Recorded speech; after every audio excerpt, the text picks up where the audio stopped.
Ladies and gentlemen, welcome to tonight's City Council meeting of Tuesday, June the 18th. As per our tradition, we're going to start off with the singing of O Canada. And I believe we've got Juliana Cicchino. Is Juliana here? Okay, I'm going to introduce you, Juliana. If you want to come up to the microphone and make sure the little button is on. Yep. Can you tell if it's on? Okay, great. We can hear you great. Juliana is a grade 9 student at St. Mike's High School. She's involved in drama, school choir, and art club, and she plays travel soccer and beach volleyball. Juliana sings in the choir at Our Lady of the Scapular Church, my church as well. She has 2 younger sisters, Madeline and Emily, and next meeting her sister Madeline is going to be performing the anthem for her. Where's Madeline? Which one's Madeline? Right there. Okay, hi Madeline. Taking notes now. So talent clearly runs in the family, so council and all of our friends in the gallery, please welcome Juliana to sing O Canada. I ask everyone to stand, please.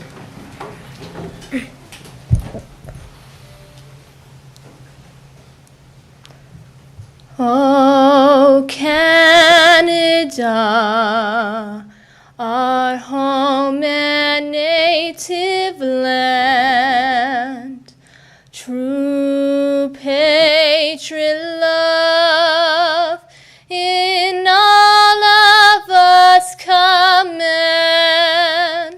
With glowing hearts we see thee rise, the true north strong and free.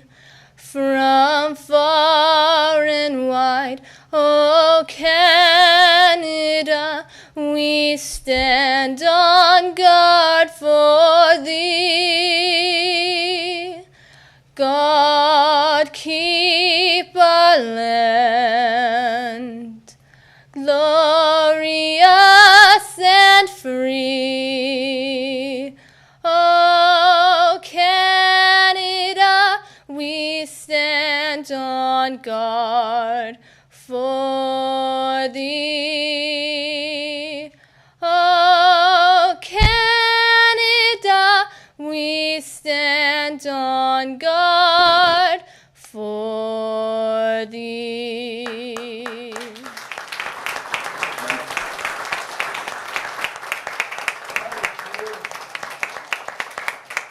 Juliana, well done. That was such a wonderful job. I know you set the bar very high for your sister for the next council meeting. So on behalf of council, I want to say thank you for doing such a terrific job. Thank you have a you. beautiful voice. Thank you very much. Well done.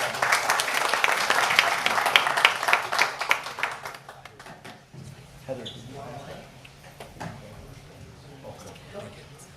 All right, everybody a little bit warm. It's a little bit humid here today, so bear with us.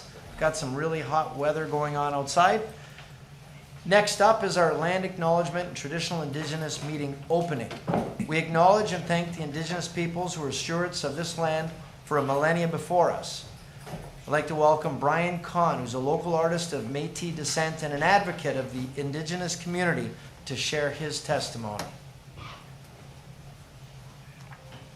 Fancy, Brian Kahn, Niagara Falls, Wicked. Netaniska Wakamakana, Gale Wak, Mushpike Wakek, Métis. So hello and greetings to all. My name is Brian Kahn. I live in Niagara Falls, but my ancestors, they come from the north, from the far north. They are the Musqueam, and I am Métis. So I'm going to start the meeting today with what is known as a traditional opening. And we don't know what your day was like as everyone gathers here in the meeting. Somebody may have had a fight with a spouse member, or someone may have cut them off as they were driving to the meeting. So if we all come together in a good way and a good mind, and think of all the great gifts that have been given to us by the Creator. So with that, I call to Kisimendo, the Great Spirit, the Creator. And we are thankful to Him for all of the gifts that He has given to us. And the greatest of those gifts is the gift of Mother Earth. And through her, we are given additional gifts, plants and medicines that grow from the ground.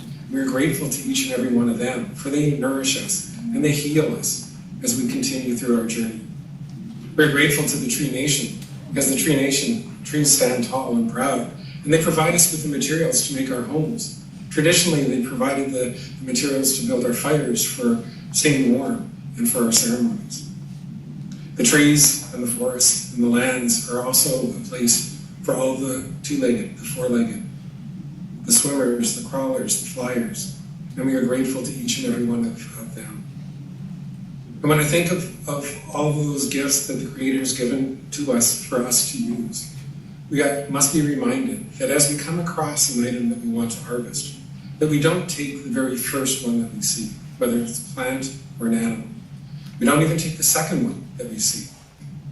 It's not until we find the third that we realize that there is enough for those who follow behind us, whether it's those who follow the next day or those who follow for generations to come. And those are the teachings of my ancestors.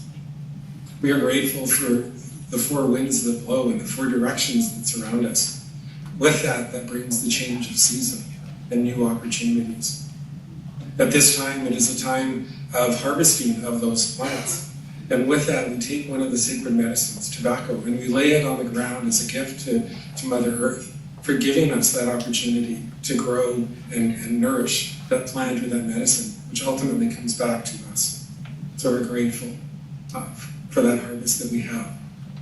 Living in Niagara, we're surrounded by water, and the water is so important. It makes up a good part of our body, and it also provides us with refreshment throughout the day.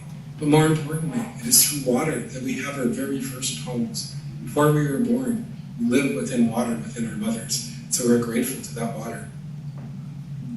I look to the sky and I see Brother Sun. He's out there and he provides us with light and warmth. Whether he's shining bright or whether hidden behind the clouds, he's there and we know he's there and we are grateful to him. At the night skies, Grandmother Moon, she shines high and strong and bright. And we are grateful for the gifts that she brings to us. But with that, we are grateful how she influences our bodies and influences the waterways, so that through Grandmother Moon, through the water, through the women of our nations, that our future generations are born. We are grateful. And finally, I look to the night sky, and I see the stars that are out there. And I am told that those stars are our ancestors. They're watching over us. They're guiding us. They're leading us along our journey. And so with that, I would say, hi, thank you, merci, midwich. Thank you very much to Brian Kahn. Next up, we're looking for an adoption of the minutes of the council meeting May 28th. Moved by Councillor Baldinelli, second by Councillor Pietrangelo. All those in favor? Okay, and that's approved. Thank you. Next up, disclosures of a pecuniary interest. Councillor Lococo. Thank you, Mr. Mayor. I forwarded this to the clerk already. I have a conflict of interest on 8.2 2024-24. I live in the downtown CIP area on the map, but I will be speaking to the other parts of the CIP, not the downtown. Thank you for that. We've handed that into the clerk. Any other disclosure? Councillor Pietrangelo. Thanks, Your Worship. Under 8.1, it's a BDD 2024-03. I own property that should be affected, and I'll give this to the clerk. Thank you very much. Okay, if no other disclosures, we'll move on to everyone's favorite part of the meeting. Just briefly tonight, the mayor's reports and announcements. First off, with obituary, we offer a sympathy to the families of for Rosa Baglieri, grandmother of Jonathan Baglieri at the Gale Center, and Evan Baglieri in our Municipal Works Department. On a brighter note, we wish happy birthday to Fire Chief Joe Zambito, or Zoe Jambito, if you want to switch it up the other way, Tuesday, June the 4th. So happy birthday, Chief. We hope it was a good party.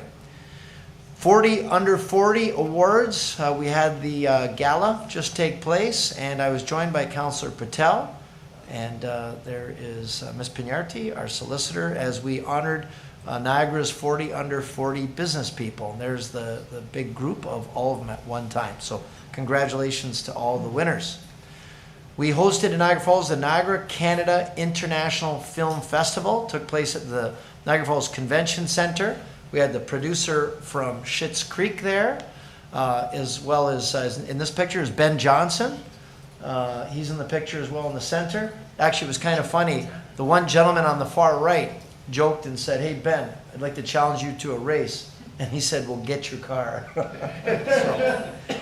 Also, that same night, we had the Lucas Bahdi Fight, and I was joined by Councillor Strange and Patel that night as he knocked out his opponent from Mexico, I think, Councillor Strange, any commentary you would offer as our Niagara Falls boxing He's doing expert? great. I think he's in the top 10 in the world right now, so we're expecting huge, big things from him, and hopefully a world title shot soon. He's got so much talent and represents Niagara Falls so well.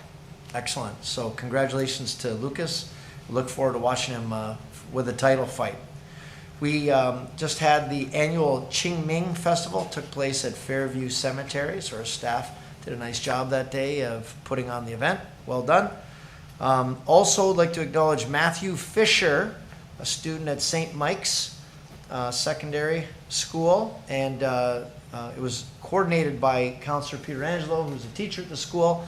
Matthew is a lover of elevators and knows all the stats about all the different elevators, and so Councillor Pietrangelo coordinated for him to be able to work the elevator as part of a co-op, a couple hours every day at the Skyline Tower. And at the end of our little video, his parents were there, his principal from school was there, and a bunch of the staff from the Skyline were there. They offered him a summer job as an elevator attendant. And he had said, he goes, this is my dream job. He was so excited. I don't know if Councillor Pietrangelo, if you want to weigh in a little bit. I know he goes to your school. If there's anything you'd want to add. Yeah, sure, Your Worship. I mean, I think you already mentioned that it was his dream job. I mean, he loves elevators, has his own YouTube channel. You know, just doing a co-op was the highlight of his day every single day. And he would talk about it for 7 days, even though he wasn't there every single day. You know, being offered a job at the end, I mean, just shows you the graciousness of not only the management and Audra at the Skyline Tower, but also the Yarich family. It was very nice of them to offer that to him, and I hope he does well. It's a great opportunity. And he's cute. He does the spiel, and you know, he gave the height of the falls and all the different statistics of the height of the elevator, and then I asked him, he was giving it in metric, and I said, can you do that in feet as well for our American guests? And he, just like this. Doesn't he have that ability for birthdays, Councillor? That's a good question. That's his brother. Oh, okay. Smart guy. Anyway, congratulations, and thank you to Councillor Pietrangelo for making that happen. We had the book riot at the Gale Center. Huge amount of people went through. They blew their goal out of the water. They wanted to raise $120,000. They raised $160,000 selling books, games, video games, CDs, DVDs. It was just absolutely amazing. Congratulations. So I noticed in the gallery we've got Regional Councillor Morocco. Thank you for being here tonight, Councillor. Revel Real Estate had their 10-year anniversary. They had that just a couple weeks ago. Huge success. 10 years. Started right here in Niagara Falls, and now they've got offices all over Ontario and hundreds of agents working for them. Of course, that's Ryan and Nikki Saravelli who started the company along with their family. So congratulations to the Saravellis and everybody at Revel. We had the 17th annual Ride to Conquer Cancer. I was down the falls there where they rode from Niagara Falls to Hamilton, and the other group rode from Toronto to Hamilton. Then everybody rode into Niagara Falls the next morning. So they had thousands of cyclists and everybody riding for a special cause. So thank you to everybody for taking part in the Ride to Conquer Cancer. It's going to be one of those nights tonight, I think. Niagara Falls Rotary Rib Fest took place this past weekend for Father's Day. I was joined by, I know it was attended by Councillors Patel and Nieuwesteeg. I don't know if anybody else was there as well, but it was a great event. I know that our clerk, Bill Matson, was there, and I don't know if you could guess where he bought his ribs from. Yeah, Billy Bones. That's the one. He bought Billy Bones. So, am I right? Calling my name. It was calling his name. And the ribs were outstanding. The blooming onions were great. The roasted corn, the funnel cakes. They had great entertainment. It was a great fundraiser for the Rotarians. And it was great to see the two Rotary clubs came together this year and ran it collectively, which is a really great idea. So congratulations to all of our Rotarians for that great event. I want to thank Councillor Strange for representing the city at the Filipino flag raising event. Took place recently in front of City Hall. Thank you for that. So we had some business happenings. Moonlight Lashes had their grand opening. I was joined by Councillors Nieuwesteeg and Patel for the opening of that business on McLeod Road. Congratulations. Great story behind these ladies. Came here started a new life, and they're thriving with their families here in Niagara Falls now as a result. We had the opening of Unified Hair Studio grand opening. I was joined by Councillors Nieuwesteeg and Patel. That is right down on Victoria Avenue. Really neat looking studio. I can't get over how cool these hair studios have become now, right? It's not like the old barber with the blue gown thing. Now these guys are pretty funky. El Pinche Taco food truck. We just had that opening last Friday. I was joined by Councillor Nieuwesteeg as we opened that on Drummond Road. Congratulations. Finally, we had the grand reopening of Stamford Library. In the Town and Country Plaza, I was joined by Councillors Lococo, Thompson, Pietrangelo, Patel, Strange, and Nieuwesteeg. We could have had a council meeting that morning, but congratulations. Nice to have that library up and running once again, and well attended, and I'm sure it's going to be very popular. We had the grand opening of Shelby's Shawarma grand opening.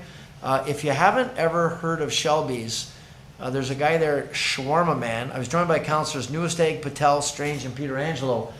On his YouTube channel, one of his videos has 1.3 billion views. So you want to check it out. These people know how to take social media to another level. He's the guy that chases you around with a slipper for you wanting to put ketchup on his shawarma. And it's actually quite funny. He comes around. He's the kind of guy when you order, say, I'd like to order a chicken shawarma. He says, I'll give you beef. If he asks you if you'd like spicy or regular, you say regular. He says, I'll give you spicy. He gives you, so he's a real character. He's become the face. Kind of like remember the soup Nazi in Seinfeld? He's kind of like that to the shawarma place. A lot of fun, a lot of success. That's their second one in Niagara. There's one in St. Catharines and now this one in Niagara Falls. So we wish them luck. And right next door to them, yesterday we had the grand opening of Seamar's Barbershop, another cool barbershop. I was joined by Councillors Patel and Nieuwesteeg. So another place where they'll be able to trim your hair and make you look cool. We did have some flag raisings as well. First up, we had the National Accessibility Awareness Week out front of the Rosberg's flag poles. I was joined by Councillors Lococo, Thompson, and Patel, along with our Accessibility Committee. We had the flag raising for Pride Niagara. I was joined by Councillors Nieuwesteeg and Campbell. We had the flag raising for Seniors Month. I was joined by Councillors Thompson, Nieuwesteeg, and Campbell. Also, we had the Niagara Shrine Club flag raising. I was joined by Councillor Thompson.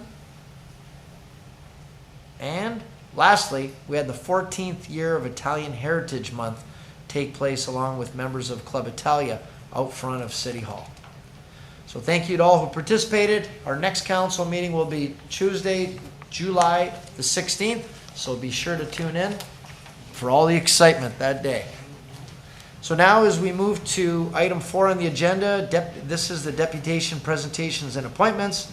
First up on the agenda, we have the Mayor's Youth Advisory Committee year-end deputation.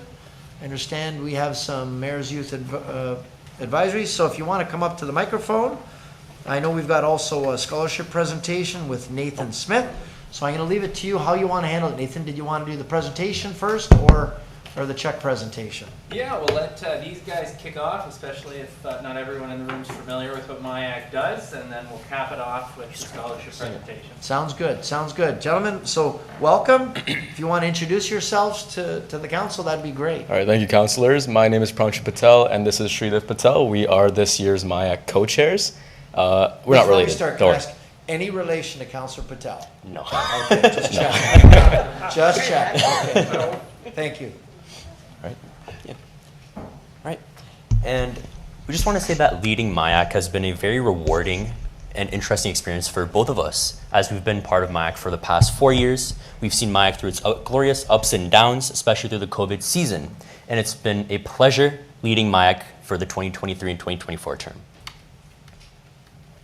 All right, so MIAC this year was split into 4 subcommittees. We have Giving Back, which focused on initiatives to improve the community. We had Just for Fun to organize recreational activities. We had Green, which helped the community and environment. And this year, we revamped last year's Youth Voice into Youth Empowerment because we saw that the name Youth Voice didn't really give off the message we wanted to. It was our focus to empower our community and, more importantly, our youth this year. So Frida will tell you about what we did for youth empowerment. Yes, so for sure, we've got the revamped new Youth Empowerment Subcommittee this year, which we were all really excited to integrate into this MIAC term. Looking into one of our first events, so the MIAC's Den was a brand new youth-led extracurricular activity for those youth in our community that have a business idea or who want to go forward with a business idea.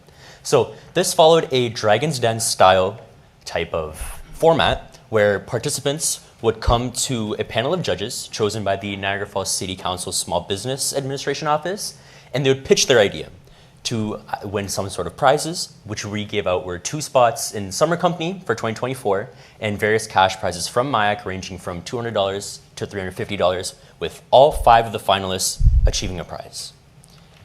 Going into our second event for the Youth Empowerment Subcommittee, we had the Youth Art Showcase, which was displayed at the new Niagara Falls Exchange.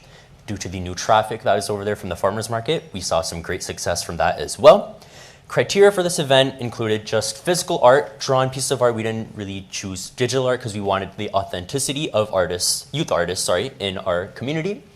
And we had a QR code system where visitors could freely vote for the art piece that they preferred, so that we had a public vote instead of something that us as a committee picked.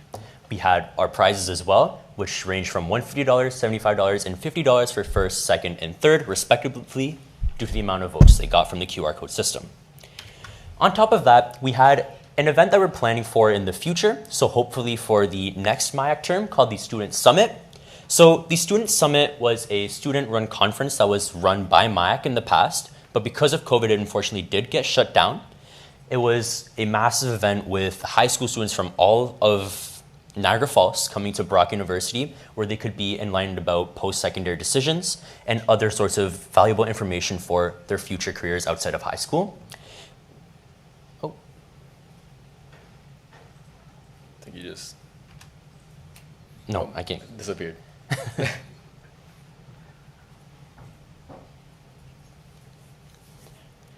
Yep, so we're in the planning phase for this, as it is a massive event, as we still need to reach out to our connections. And it will follow a field trip style format again, where the high school students can collectively come to this event for their post-secondary plans. All right, next up we had Just for Fun. Again, it's our committee where we focus on leading youth events where people can just relax, especially during times where it would be often stressful, especially exam seasons. So first off, to kick the season off, we had MIAC Game Night. It was held December 8th, 2023. It was Just for Fun and MIAC's first event. The event was held at the McBain Community Center from 5:30 to 8:30. And basically the goal was to include a bunch of people from across all 5 high schools within Niagara region, and also provide a bunch of board games and card games so people can spend their time connecting with individuals, connecting with the community, and more importantly, showing that the McBain Community Center has a bunch of spaces where people can host activities and stuff. It was a great success. A lot of snacks, drinks were provided, and overall it was a great time, as you can see by the pictures. Next up, we had MIAC Skate Night. It was a collaborative effort with the Giving Back Committee. Essentially, we rented out the Gale Center, or one of the rinks, from 8 p.m. to 10 p.m., where for a certain fee, which all went towards Project Share, we held a just general skate night where people can just skate around, have fun. And again, it was a great success. We raised a lot of money towards a very great cause. Next up, we had the MIAC basketball tournament. This year, we had more of a focus on competitive sports type events, which we'll get into more later. But it was one of the first, or the second MIAC basketball tournament going on from last year. The event was a 3v3 style basketball tournament from 2:30 to 5:30 at the McBain Community Center once again. We had a total of 11 teams, so that's around 33 people playing for the actual competition, and the top 3 won special prizes. First prize was $50 and so on. Second prize was $30. And for our third place prize, we offered 5 free drop-in passes for the McBain Community Center so that people who participate in this event can also, again, come back, enjoy the space, have a lot of fun, and overall, a very good community effort. And speaking of sports that we were talking about earlier, JFF also introduced the volleyball tournament this year. This was around May 4th, and the event was a 6v6 style tournament for again, around 3 hours at the McBain Community Center with open teams and most importantly, free entry so that people would actually participate and not be daunted by some fee type of entry. Again, it was a great success. Total of 12 teams competed for cash prizes, and yeah. All right, so giving back. So this committee is focused on strengthening our community by giving back to our community, as the name suggests. So our first project was just a project plot to get our Instagram running, our social media, just to post some reels as we were experimenting with video style of advertising this year. So for this, our MIAC members just dressed up in plaid to support the Pastone's mental health initiatives. The next item for the Giving Back Subcommittee was the Household Item Drive, which was in collaboration with FACS, so the Family and Children's Services of Niagara, where we collected various items from high schools and public spaces such as libraries, the McBain Center, and the Niagara Falls Museum to assist those who are leaving the foster care system since they are turning 18 due to post-secondary reasons or just being left out from the foster care system due to their age. So we collected a lot of items, we packed many kits to make very positive impact for those who are leaving the foster care system from this household item drive. Similar to that, we also had a hygiene drive where Maya collected hygiene products such as soaps, shampoos, deodorants, dish soaps, and etc. at various public locations as well, such as the McBain Center, the high schools, the museum, and etc. too. We assisted the United Way in packaging and delivering these kits similar to the previous drive, which was also a massive success. All right, and lastly, we have Green. It is a subcommittee that was introduced about 2 years ago, and it is mainly focused on helping the environment locally and improving our green spaces in Niagara Falls. First of all, we had our natural art contest. It was mostly held online where students can submit their art pieces. Unlike the youth empowerment version of it, it wasn't submitted in person. It was more of a competition where they can submit, even if it was digital art. We encourage more pictures. We encourage using actual canvas type painting and everything. And it was a great event. Maya got to choose who the winner was, and the top 3 people got their prizes of $100, $50, and $25, and merch respectively. Next, we had the Green Goose Chase competition. It is an annual event that's been running for as long as the committee has been a thing of MIAC. Goose Chase lets users run real-time interactive competitions throughout an app. Essentially, you get points for doing things that help your environment, such as refilling water in a reusable water bottle or planting a tree, which gains you even more points than the former.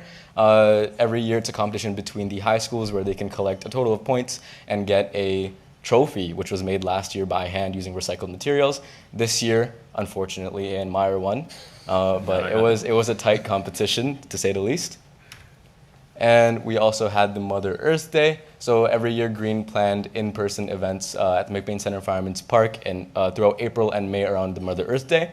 The motive was to encourage youth and people walking around those areas to take part and make something like recycling or any other green activity that helps our environment more fun and more accessible. And if they want any education towards it, MIAC is there to provide that for them with our stations. More than 300 people visited the marketing and had an incredible reach and impact in our community. And through this year, we also had some collaboration events. We already touched on the skate night, which has become a staple event for MIAC ever since our COVID season, and allowing the spaces for us to be available to us due to the restrictions of COVID-19. It's become a very staple event where high school students are always waiting for the next MIAC skate night. We had plenty of people show up, and all of the proceedings, as Pranshu did mention, were given to Project Share. And another Project Share event, MIAC Movie Night, is also become a staple throughout all the high schools. It's usually the last event held in the year, and it is one of the biggest and most successful ones. Ours was held on June 2nd, and it lasts very late from like 7:30 to 11 p.m. Students get to choose, or high school students get to choose which movie they want to play through an Instagram poll, and this year it was Ratatouille. A lot of people showed up, and we raised a lot of money in just hosting an event like this. Very simple, very straightforward. And also we hosted a bunch of events within the actual event. So we had spike ball, tug of war, frisbee, and overall it was just an effort of the community and the students just to have fun and raise money for a good cause. So looking back at our year as chairs, we just want to say that it's been really rewarding as chairs since Pranshu and I joined the committee initially in grade 9 because we wanted to make positive impact for the youth, our peers in Niagara Falls. Noticing how our actions actually made some positive difference to our community, not just youth or our peers, but we also gave back to our community as well, those in need. It's been a very rewarding aspect of our 4 years in high school. Yeah, just to add, I feel like I've seen this community grow alongside myself, and it has been a very rewarding experience, like Sridhar said, to see people that once were afraid to get out of their comfort zone, and people join this committee to help out their community. I think that's what it's ultimately about, is one, helping the community, and two, seeing yourself grow alongside that community. And overall, yeah, it's been a very good experience. Yeah, we often mess around with each other saying that, oh, our meetings are so short, just 30 minutes, 45 minutes. But looking back, it was so nice to see that everyone was so coordinated that we didn't have to have any second decisions. So we would really like to dedicate us standing here to our committee. We've got a couple of representatives here, but it's been a really rewarding experience, especially as chairs, to have such an amazingly coordinated team this year. Thank you so much for having us today. We hope you have a great evening. Thank you. Well done, gentlemen. Yeah.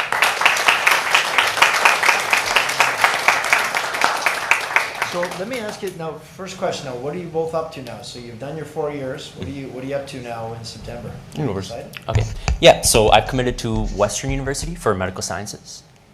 And I'm going to Waterloo for mechanical engineering. Fantastic.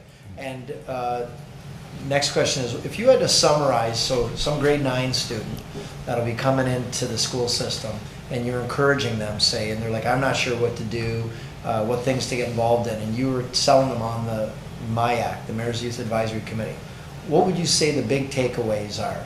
So after 4 years, what would you say for somebody coming in? You can expect to take away, how would you sum it up? I can talk about this. For sure. So when I first joined MIAC in grade 9, I had no idea what was going on. And this was during COVID, right? So I joined the Zoom meetings and they talk about stuff that I didn't understand.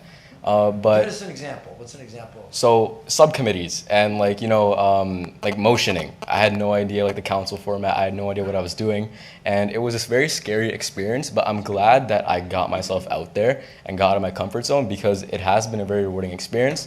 If I were to sell to someone that was like in grade 9 coming to high school for the first time, I would definitely say go out of your comfort zone and join MIAC because it is like the highway that connects all the schools together, and the people, especially the people that want to improve the community, like such as our chairs back here. I wouldn't have met most of them if I weren't part of MIAC, and I think my life would have been a very different, or my social life, or everything in general would have been very different if I wasn't a part of MIAC. Yeah, for sure. And one of our key words that we use in our kind of peer election back for when we were running for chairs was change.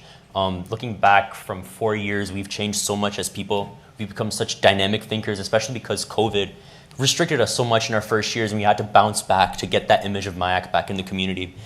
We went through so many different marketing strategies, such as using Instagram Reels, using different apps, using different events, completely rebranding some things as well, such as youth voice or youth empowerment. So one thing that really shows the importance of growing as a person is to be able to change, which was one of the main key takeaways from my time with MIAC for sure. And outside of just being part of the committee and having access to all these great resources, it's also a very good opportunity to build your resume at the same time, right? I think I got into student council at my own school after I got into the youth advisory committee for the city. And I found it funny because I thought getting into a school committee would be easier than getting into a city committee. But ultimately, experience here helped me excel in my own school. fantastic. And you know, there's going to be a lot of things you're going to learn, you're going to appreciate later in life that you picked up here. And the other one is leadership. You've become leaders, right? And that's part of our job, and part of Nathan's job is to develop you as leaders and expose you to things that you might not have been exposed to otherwise. Because we all know when you're done school and when you're done doing what you're doing, we need you to take the baton and help us run this city. So we're counting on you guys going out and getting your education and getting your experiences and coming back here with that toolbox and helping us build the best city in the world. So we really appreciate it. We've got some questions and comments from councillors. We've got Councillor Nieuwesteeg and Strange. Thank you, Mr. Mayor, and thank you too for a wonderful presentation. As one of the council reps, along with Councillor Strange, it was great sitting on MIAC this year with the leadership with the two of you. And thank you very much for that one session that we had where it was in words where we had to know what the meaning word was. You don't remember that? No, yeah. The sticky notes part, remember? Sorry, I look confused, but no, I yeah, know what you're talking remember about. where remember, you gave yeah. us examples of words that, and I really want to thank you for making me feel very, very old, because I didn't know anything what those words were. Maybe you can, if you remember one of them, we can see if anybody here. Do you remember? I think you should take the lead with that one. I don't remember some words. Do you guys have anything? Delulu was the one I Oh, Oh yes, my it's God. Delulu, I knew yeah. most, but not all. That's the one Yeah. that got me. Essentially, it was just a bunch of slang in this year. Yeah, and it's very Delulu, yeah, essentially means like delusional. Yeah. Yes. Just a fun way to say that. Yeah. There you go. And thank you. And through to you, Mr. Mayor, you mentioned about the great leaderships, and I've watched over the years these MIAC students going on doing wonderful things. And have we ever thought to bring them back and to have an alumni of MIAC? It's a great idea. Maybe Members? we'll ask Nathan when he comes up here if we've given any thought to that. Because I know in the past Beth Angle used to be the point person, and so that would probably be a great idea. I know we do with the interns that work in our office.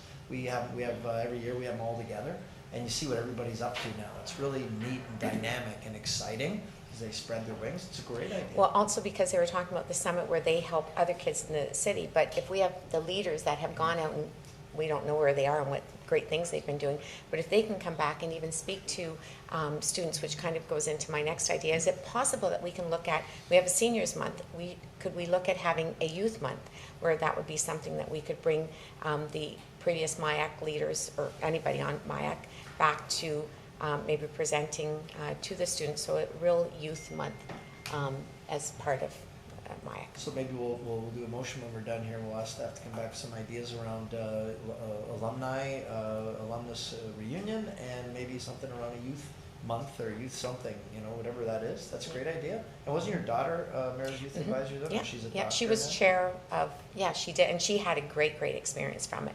And that's what made me think it's exactly what you've done, and she references all the time, so she had a lot of fun. But that was when we did Schools in Palooza, and I think she organized that one that they got into a lot of trouble, and it shut it down, so. School of Palooza. Yeah. That was so successful, we had to shut it down. She was the leader that year, so that tells us where daughter, I was in mother, trouble. you know how it goes.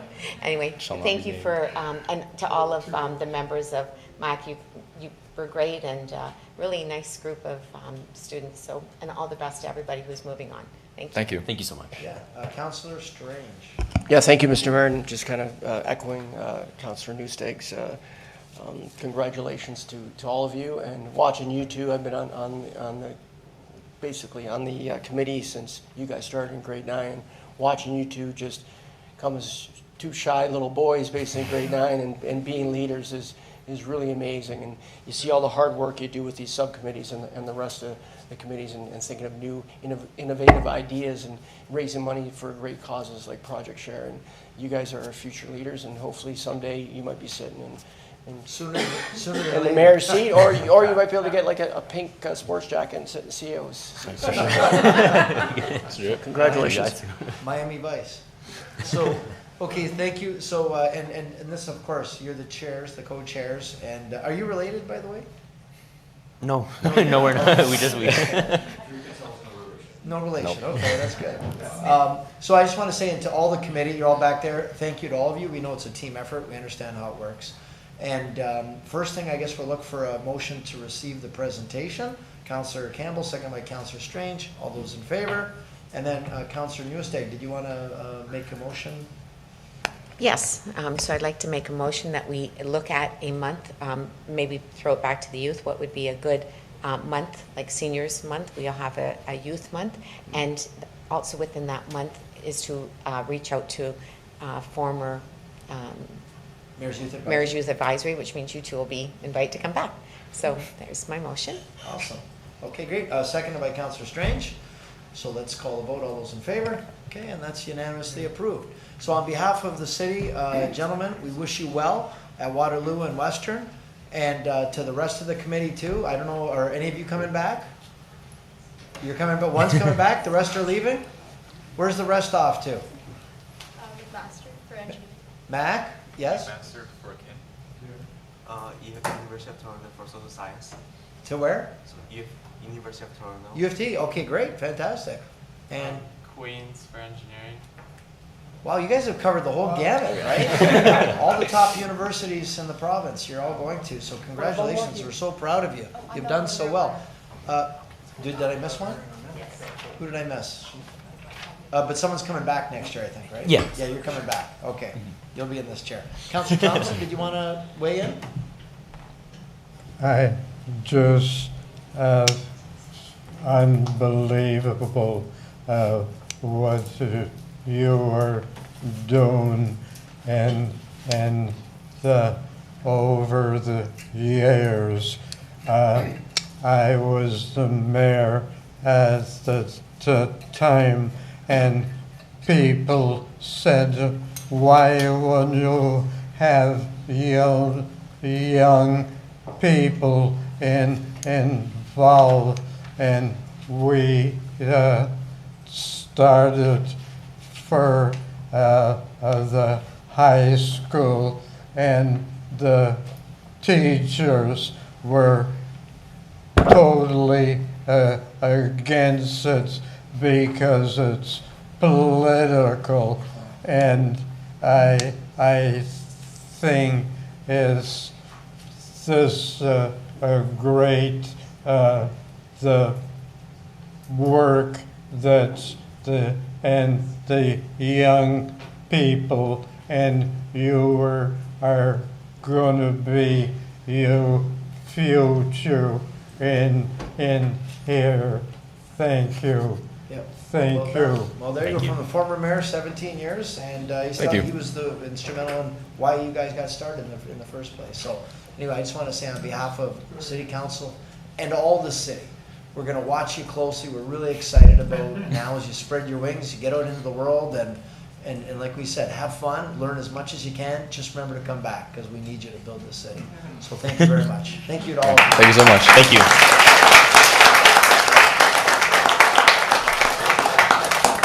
Oh yeah, now we've got another part here, Nathan. Yeah, great. Thank you very much.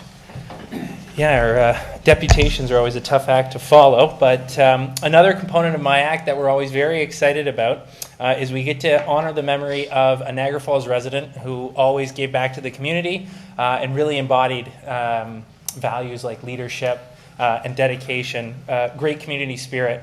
So MIAC is always proud to honor the memory of Jim Mitchinson with our annual scholarship of $2,000 to a Niagara Falls area high school student moving on to post-secondary, a student who grades are not the key component of this scholarship, but rather leadership, community dedication, again honoring the memory of Jim Mitchinson. But that scholarship wouldn't be possible without the donation from Jim's son, Tom Mitchinson, who joins us here today. Tom, do you want to say a few words? Come on, come forward. That'd be great. I put you on the spot every year. It shouldn't be a surprise though anymore. That's right, that's right.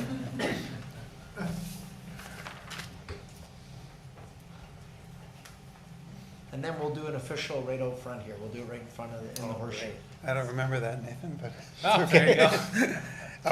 I think the work that Nathan does and the work that the committee does is just tremendous. And to come here every year, I try to get down from Toronto and just be a part of the presentation. And it's amazing what a wonderful group of young people that are part of the organization that does this great work. So my dad, as Nathan said, was a very strong, community-oriented person, and he would be very proud. And he was so modest, he would never have wanted anybody to know his name associated with anything like this, but I'm proud to be able to do that on his behalf. So thank you very much. Well, thank you. Come forward, Tom.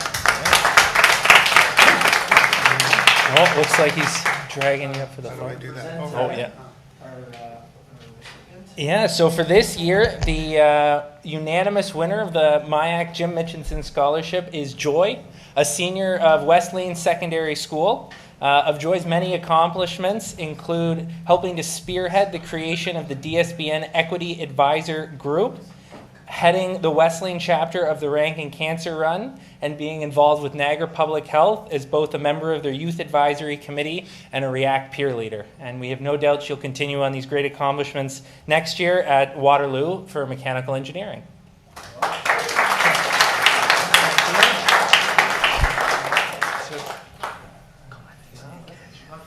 Sure. Nathan in here too. We'll do some pictures. Mom and Dad, come on right up. Thank you. Are we straight?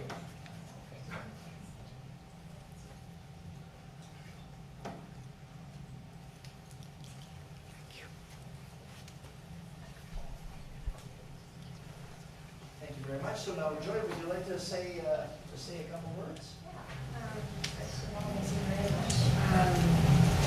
I'm going to be here about my community today, and my parents are with me as well, so I'm very grateful for them.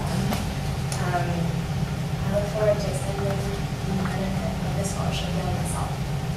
And what are your plans? Chemical engineer at Waterloo. Oh, all these smart students. That's amazing. Congratulations. Thank you very much. Well, that's a great town, it's a great career, and we're looking for lots of engineers. So we need so many of you to come back into our city. So we're very proud.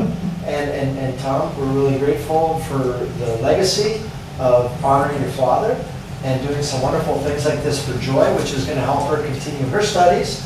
And it's circular. And then it feeds into, and then hopefully Joy's going to come back and help us run our city.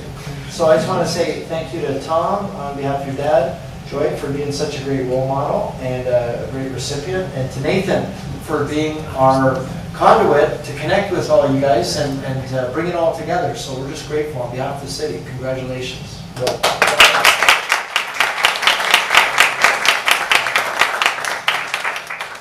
thank you very much. Let's here take that check to the bank.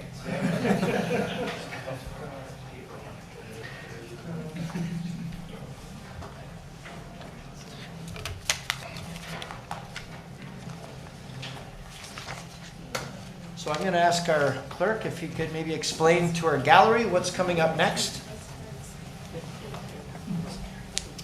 Thanks, Your Worship. If you're following along in the agenda, we are going to skip over item 5.2. That item has been postponed to a future council agenda, and we'll now go to item 5.3. And this is with regards to our Niagara Falls official plan. We have a presentation from the planning partnership, and we can call forward Mr. Joe Nethery, and he'll provide council with a brief presentation.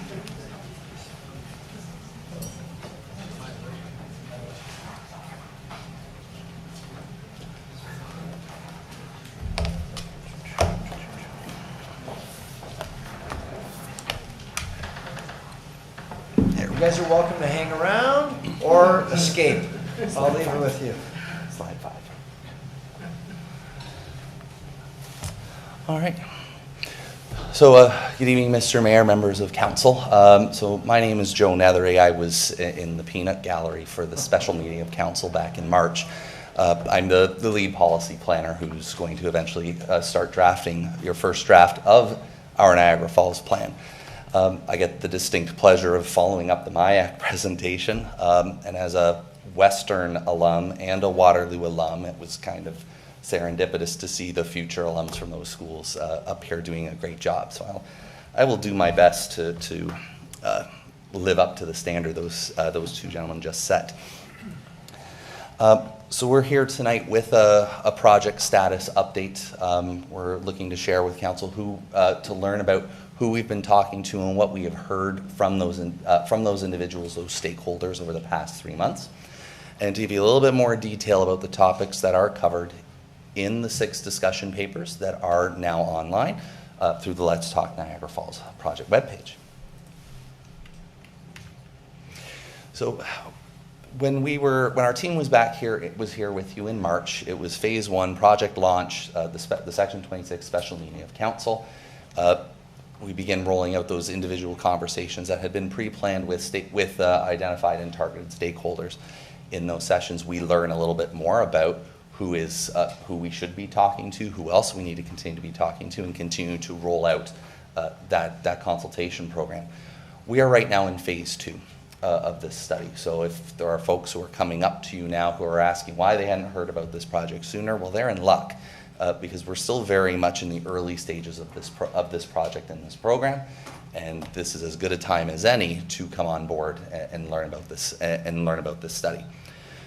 We're effectively wrapping up that phase with this update to council tonight, and our project team will be shifting into phase 3 and the beginning of our work on drafting some policy directions and a fresh round of engagement to accompany that. So zoomed in on your screens, you'll see a little critical path that we've been developing of our various engagement events. It started off, like as I said at the beginning of March, with this initial presentation. The launch of the Let's Talk Niagara Falls project page has resulted in, we have over 2,600 individual page views, over 1,550 individual visitors, and 240 individual contributions to this project so far through that panel. That's a really robust quantity of comment to come in on a project like this early.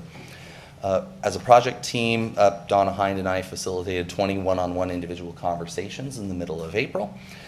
We had 4 targeted stakeholder meetings with some staff identified groups.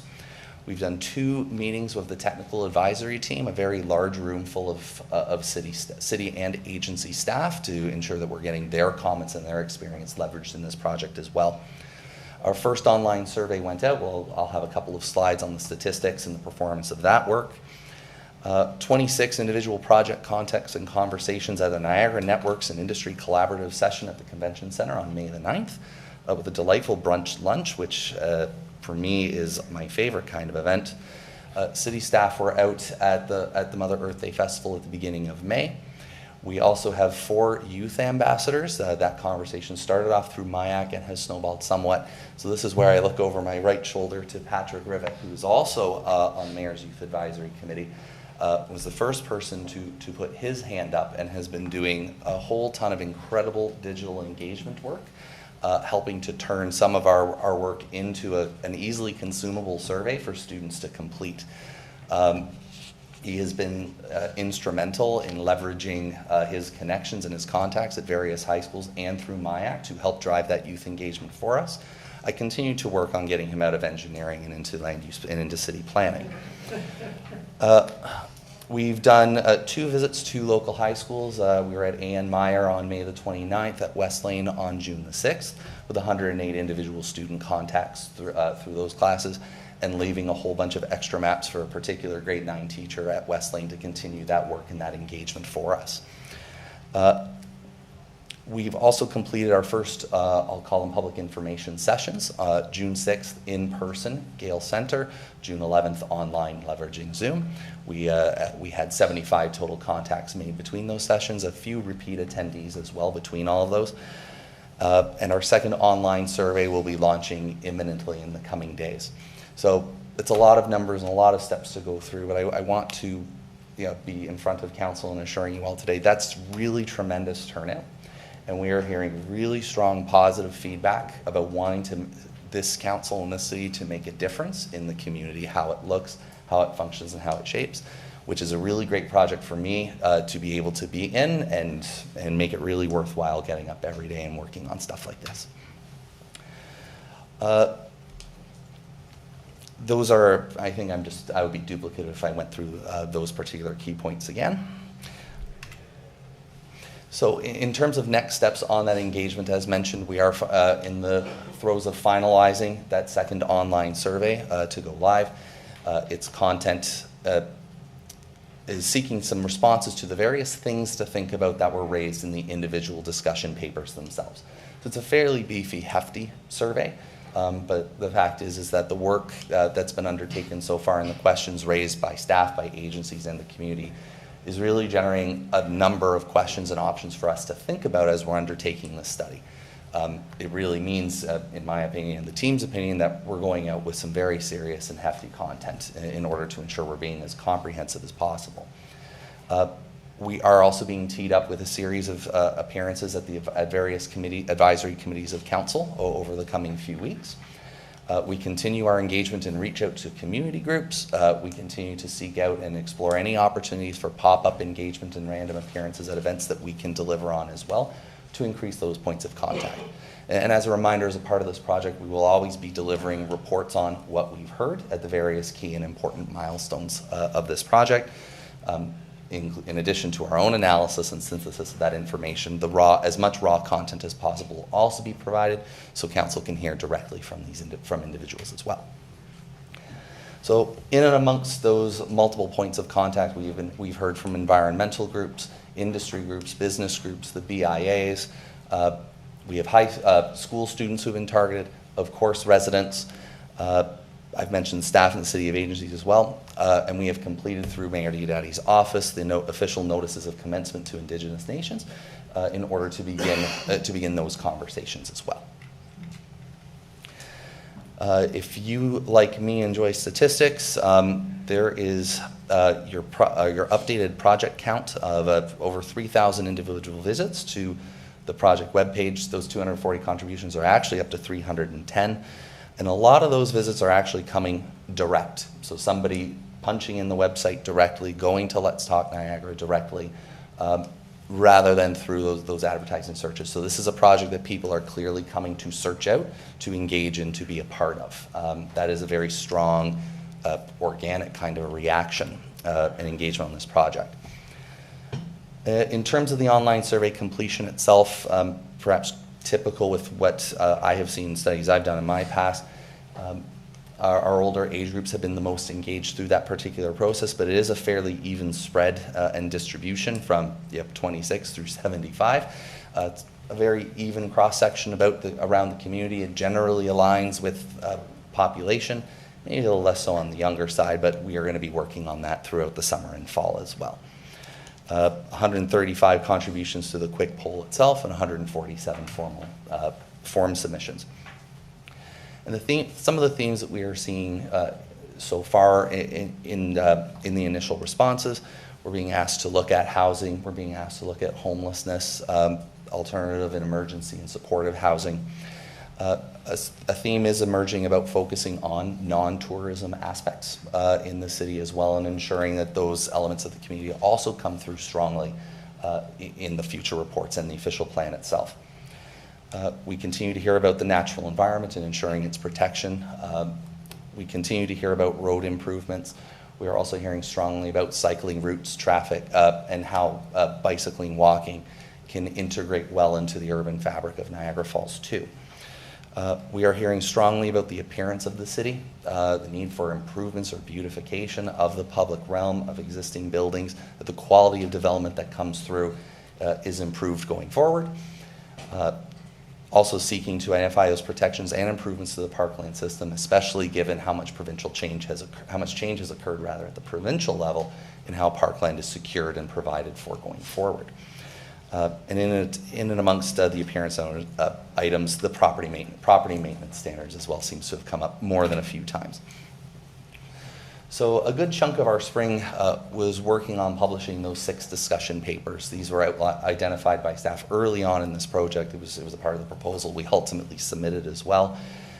To look at these 6 particular thematic areas, summarizing a broad range of planning issues into these categories, recognizing integration between each of them in order to ask some really big questions about what we need to be thinking about as a part of preparing our Niagara Falls plan.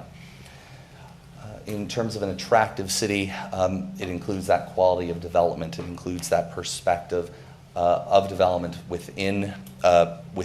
the public realm into the private realm. How are those transitions handled? How is the parkland supply figured into that? We will be talking a fair bit about complete streets as this project goes forward, ensuring that multiple modes of transportation are handled safely and appropriately with environmentally friendly design as well, all in coordination with other master planning studies that are underway.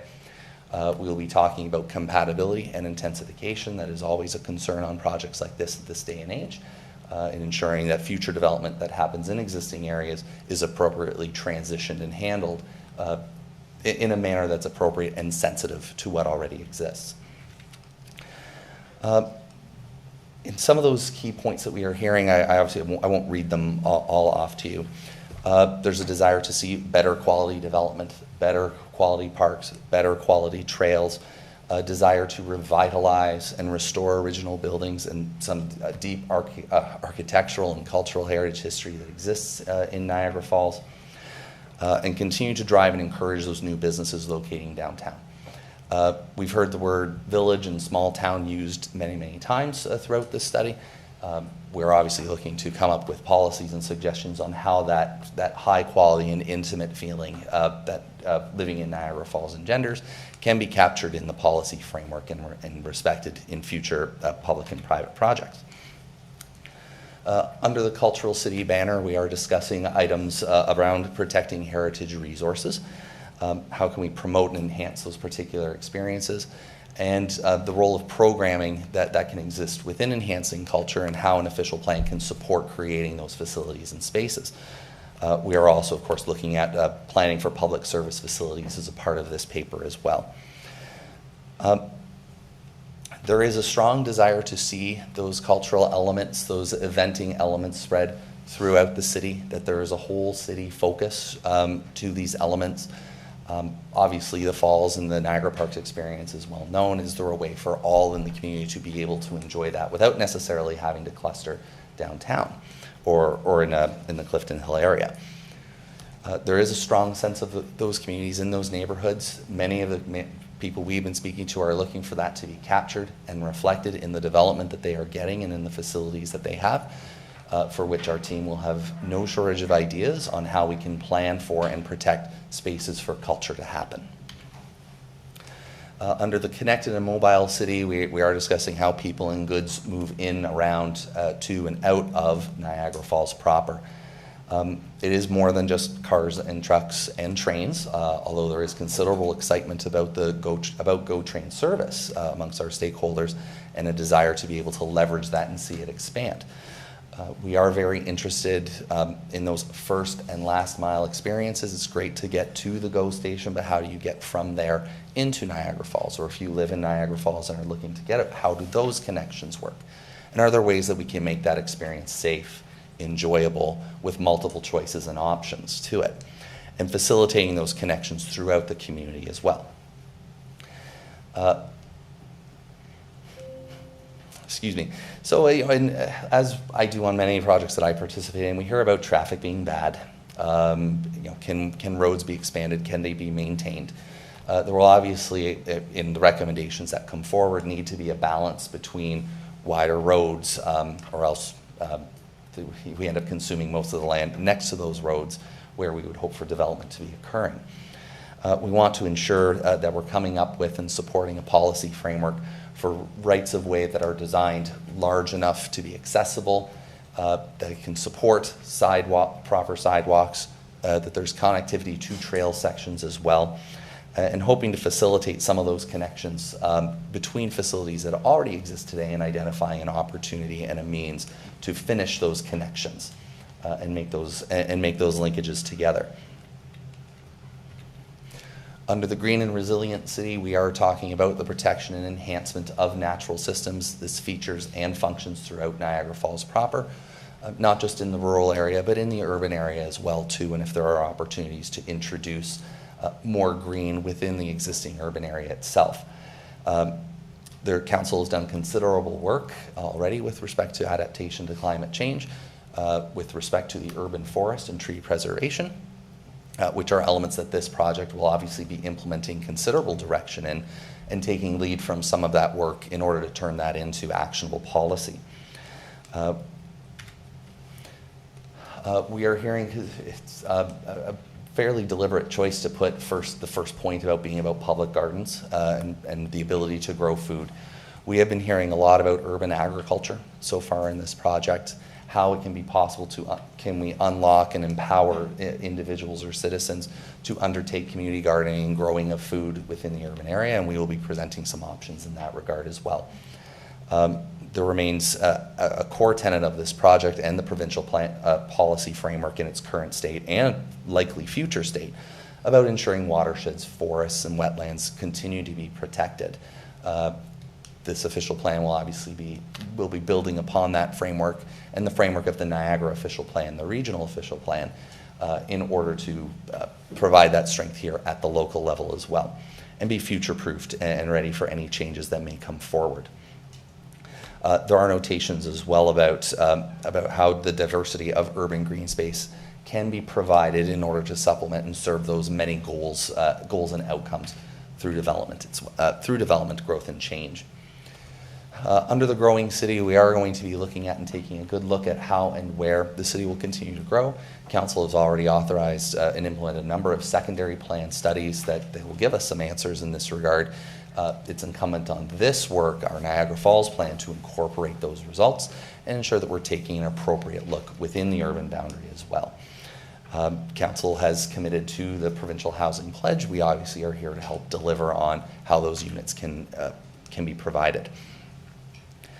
And while there are a number of points that have come across so far in this stream, I think that the very underlying and underpinning theme behind all of this is making careful, wise, and deliberate choices as to where it's appropriate for growth to occur, providing a policy framework and a basis for infrastructure that backs up and supports those decisions, and providing that framework going forward with some certainty as to where the city intends on growth to be happening, and then providing the supportive framework and the policy backing to deliver and support on that. We continue to want to emphasize and support, like our last comment that was received here, orderly and sustainable growth that can also be supported through infill and intensification, which, as you know through previous reports, already and currently represents a pretty significant driver of development within the city. I went backwards, sorry. Under the international city, this paper is discussing jobs, employment lands, the tourist proposition, the city's current supplies in these areas, including in the retail sector. We are hearing about wanting to help visitors slow down a little bit, savor the Niagara Falls experience a little bit longer. How some of those facilities, those uses can be spread out and diversified throughout the community. How folks like Patrick and his friends can have a more diverse range of options for places to hang out, spend their time, and have that captured and reflected in the future development that you are getting. A strong underpinning from our business and employment land stakeholders, ensuring that they are remembered throughout this process as well, and that those concerns factor in strongly as the plan itself gets developed. And I can assure Council that ensuring that there is a ready supply of appropriate land is very important for this project team, for staff, and will be an important part of our Niagara Falls plan too. So we have been challenging attendees and our engaged stakeholders through the process to imagine the city in 2051 and tell us, what does that look like? What does that mean to you? So a number of these words should look familiar to a number of you around the table, as this was a key focus of Mr. Palmer's conversations with you a couple of months ago.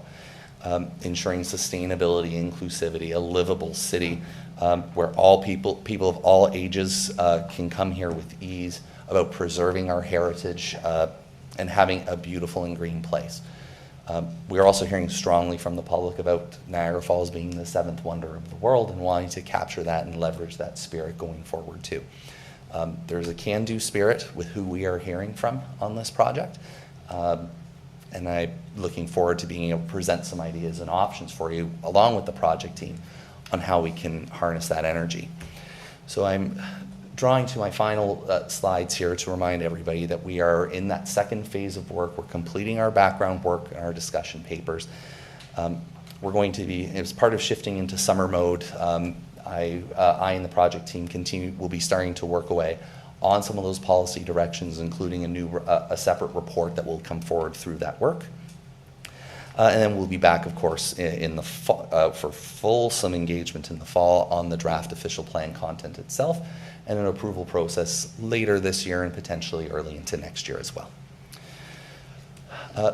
So as part of beginning that third phase, we're compiling these final dribs of input that we are getting at this time. That new survey will be coming out that will give us a lot more valuable information on what the public is looking for and expecting. There will be a working session with city staff that's planned to take what we have heard so far and begin developing that vision statement itself. We'll be posting the what we've heard report on engagement that's happened so far, and hopefully coming back to you with some key directions to consider in developing the new official plan itself.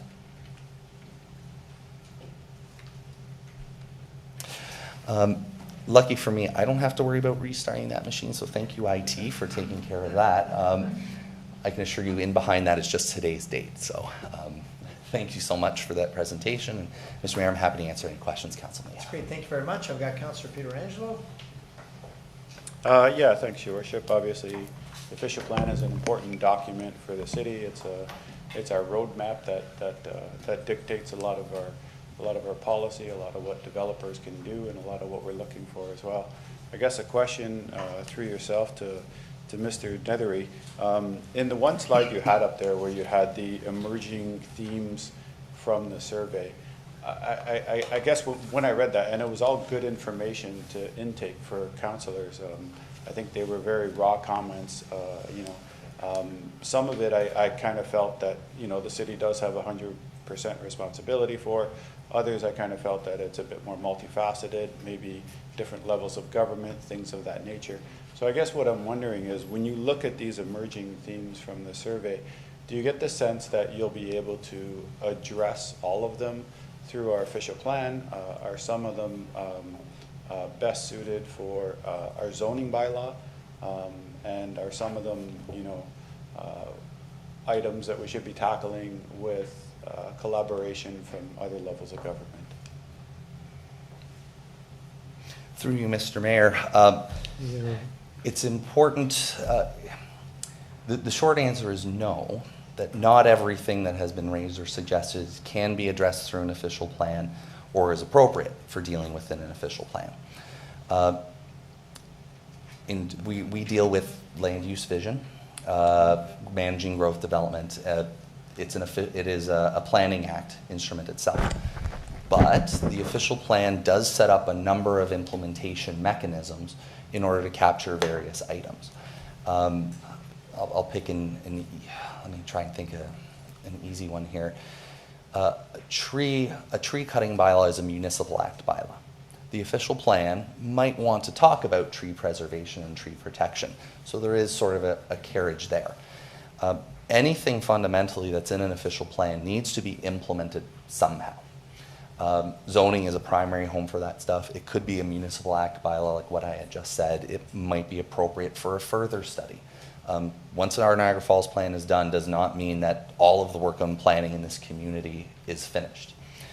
There are definitely some elements that we are hearing of where collaboration, I'll use the term collaboration with upper tiers of government, would be essential to deliver on some of those items.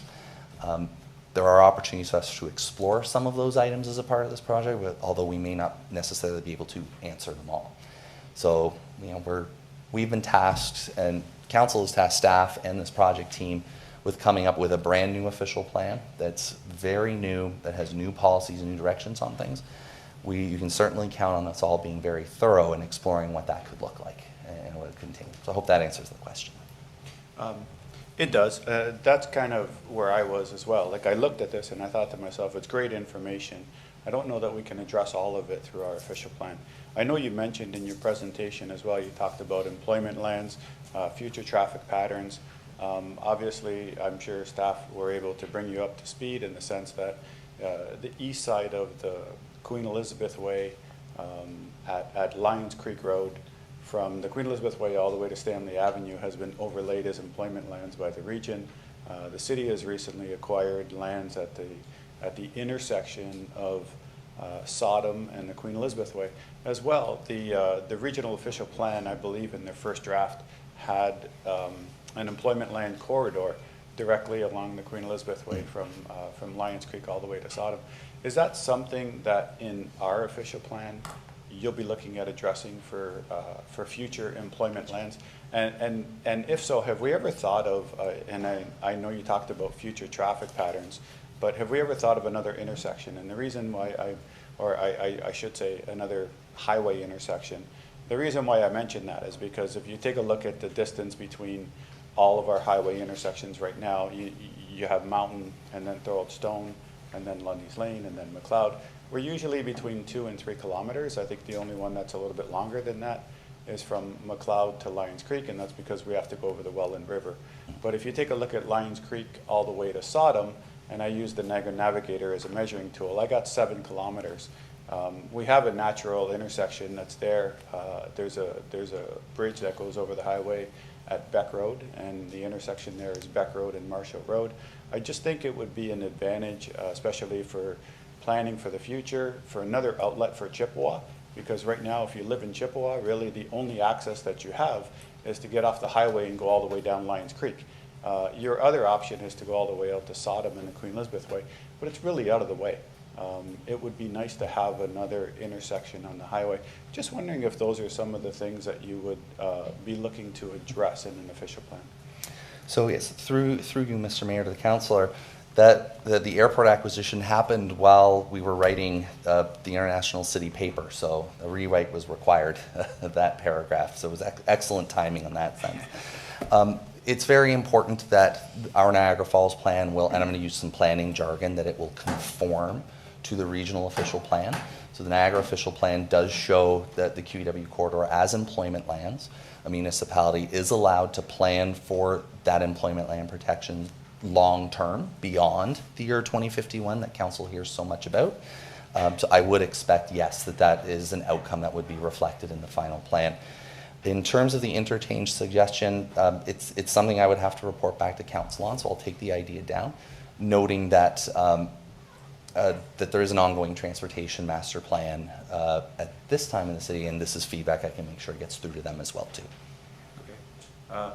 Yeah, Your Worship, and maybe another just question, point. I have a bunch of them, but I don't know that I'm going to end up making them all. Actually, it was nice to see the support for trails, which, you know, makes a recent decision. I guess it's a, you know, it's a bit of a vote of confidence in the sense that, you know, we move forward with the NSNT. Great to see that it's paid for 90% by development charges. But it's also nice to see that the public wants this kind of stuff. So it just means that we're on the right path. No pun intended, Your Worship. But anyway, yeah, I know. I'm here all night, Your Worship. I'm here all night. One of the other things I was going to mention is, I guess, in regards to property maintenance standards, and I know that at the beginning of the term, I think it was Councillor Nieuwesteeg that brought it up, and I said that I would support, you know, a committee that kind of looked at our bylaw.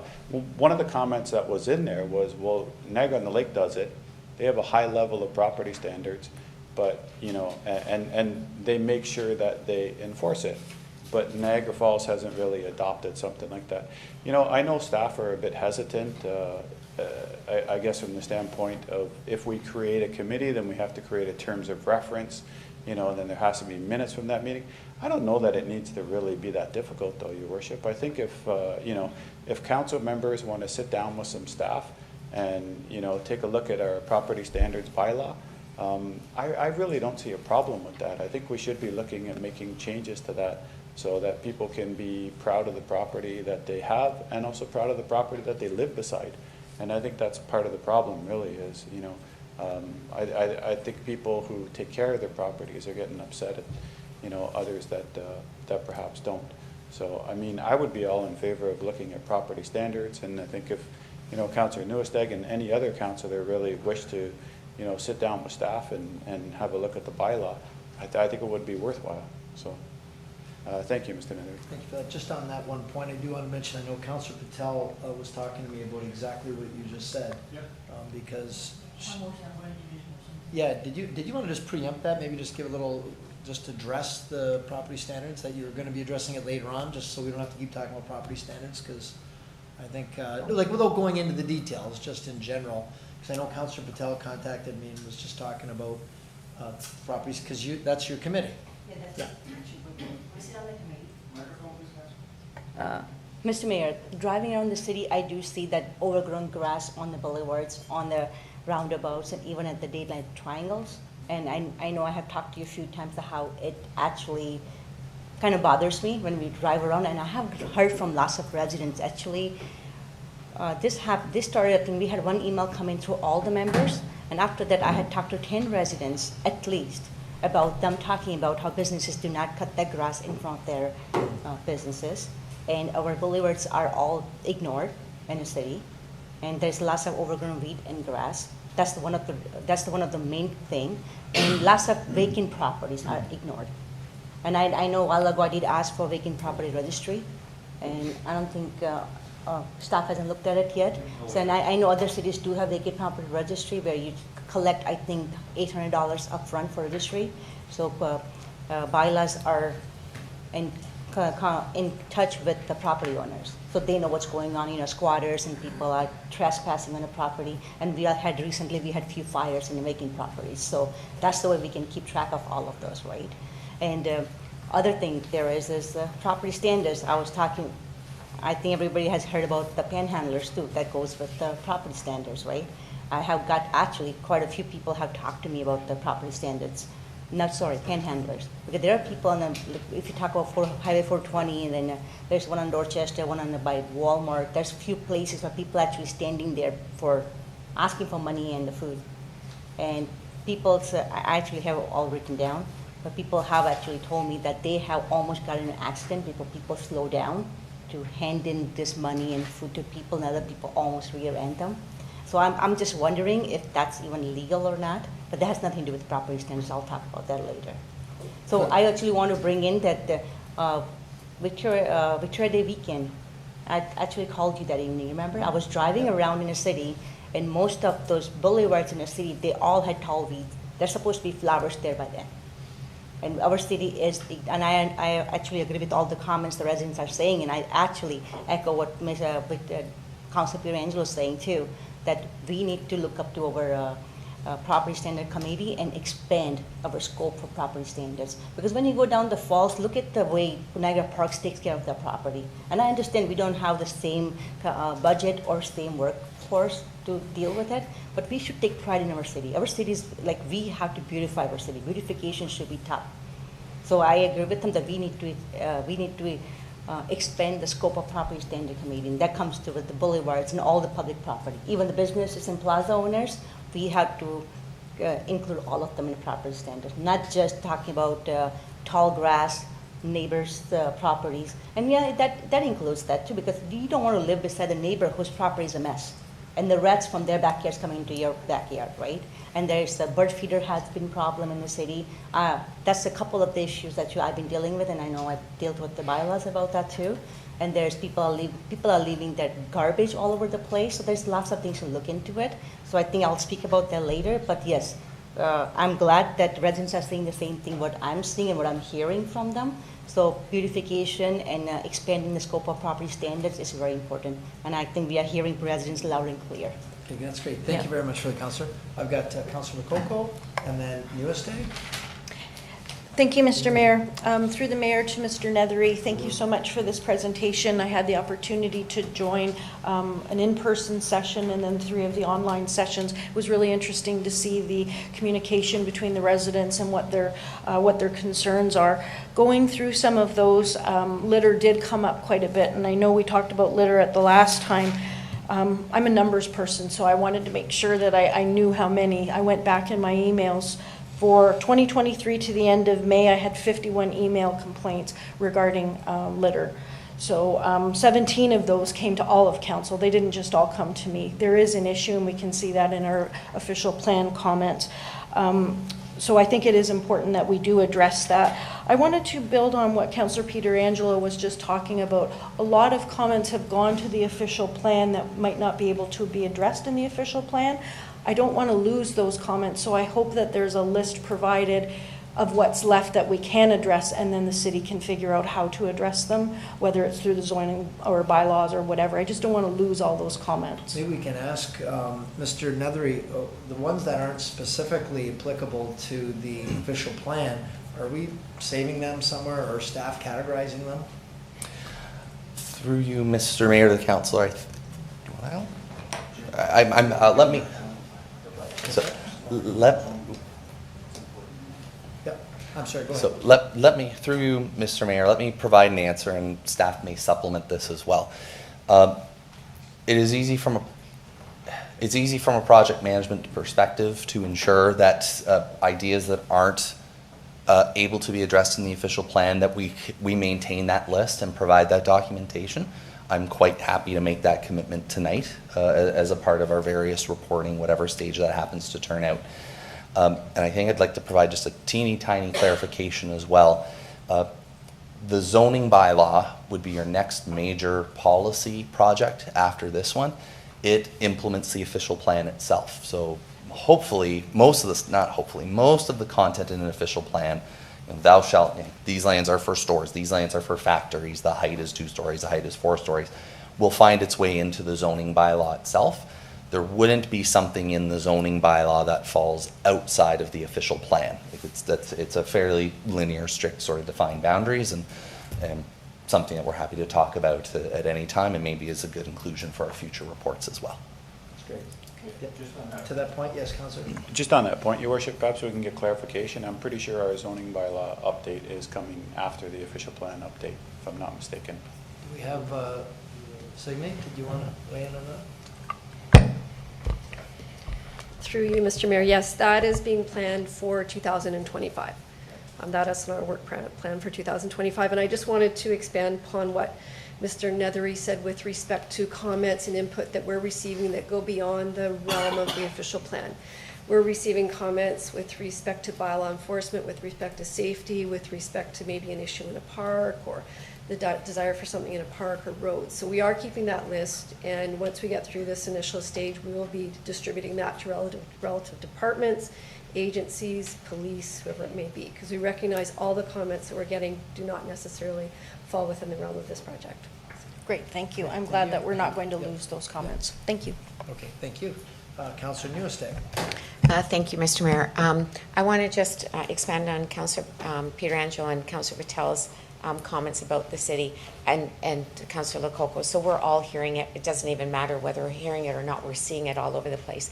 And I think it comes down to people have lost respect for our community. When we were children, there was always that advertising campaign, don't be a litter bug. So there was a lot of emphasis on educating people to keep their city clean, and we seem to have lost that. So that might be one of the pieces we can go back to with Councillor Patel's property standards, as well as the beautification. For council to take the whole city and to be responsible for the beautification, I think would be very difficult cost-wise as well as resources.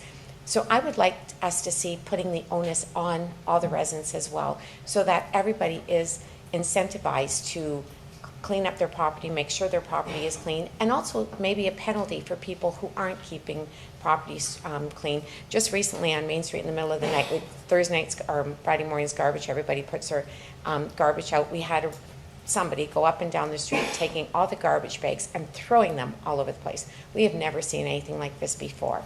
So these are the things that I think we need to get really tough on. Actually, somebody called the police, and the police came, gave him gloves and made him clean up all the garbage, but it still didn't, there still was garbage. It was absolutely, that's also a safety concern as well, from a health perspective. You get garbage all over the place. It's going to bring in animals, it's germs, disease, and we've just finished going through a massive pandemic. We don't need this kind of garbage. So it's something that I think we need to take very seriously and should be a top priority. So I want to back up Councillor Patel and Councillor Pietrangelo, is that we have to make this a very big priority in our city. And we depend on tourists coming as well. They're coming, seeing garbage all over the place is absolutely unacceptable. This is not the city we used to have. And that was the one thing that was very clear in looking at this official plan, how many people commented on it through this plan. We've never had that before. So that was my part of that. I'd like to go to something through you to Mr. Netherly, am I saying it right? Netherly. Okay. In order to go forward, I always kind of look backwards. So 30 years ago when you did the official plan, or whoever did the official plan, do you go back and say, this is where the public was 30 years ago and these were the priorities that they had now, and do a comparative to what they are today? Just, was that done just to see how much we've changed? Are we in line with what people wanted 30 years ago? Obviously homelessness was not an issue we had 30 years ago, but speaking more about the other issues, or are we completely a whole new world from 30 years ago? So through you, Mr. Mayor, to the councillor, there is an ability for us to look at the current vision, the current official plan visions in its schools, and it does say something about what was important at the time and what the vision was for the relative end of life at that plan. It's important to me in this project. It's important to me as a professional planner and to the project team as a whole to recognize that it is an entirely new land use planning world since 1993. I'm not going to talk ages and betray anything about me here, but it was the Ray government in 1993. This is a long time ago. We have had 95, 2005, 2014, 2020, and a draft one. We're at 4 provincial policy statements since that time, and a 5th one, and likely in the next few weeks. I'm not saying complete overhaul is unfair, but significant overhauls of the Planning Act, the introduction of the growth plan for the Greater Golden Horseshoe, the introduction of the Greenbelt Plan. It really is an all-new world, and staff in developing this work program have front-loaded a significant consultation exercise to hear that new messaging today.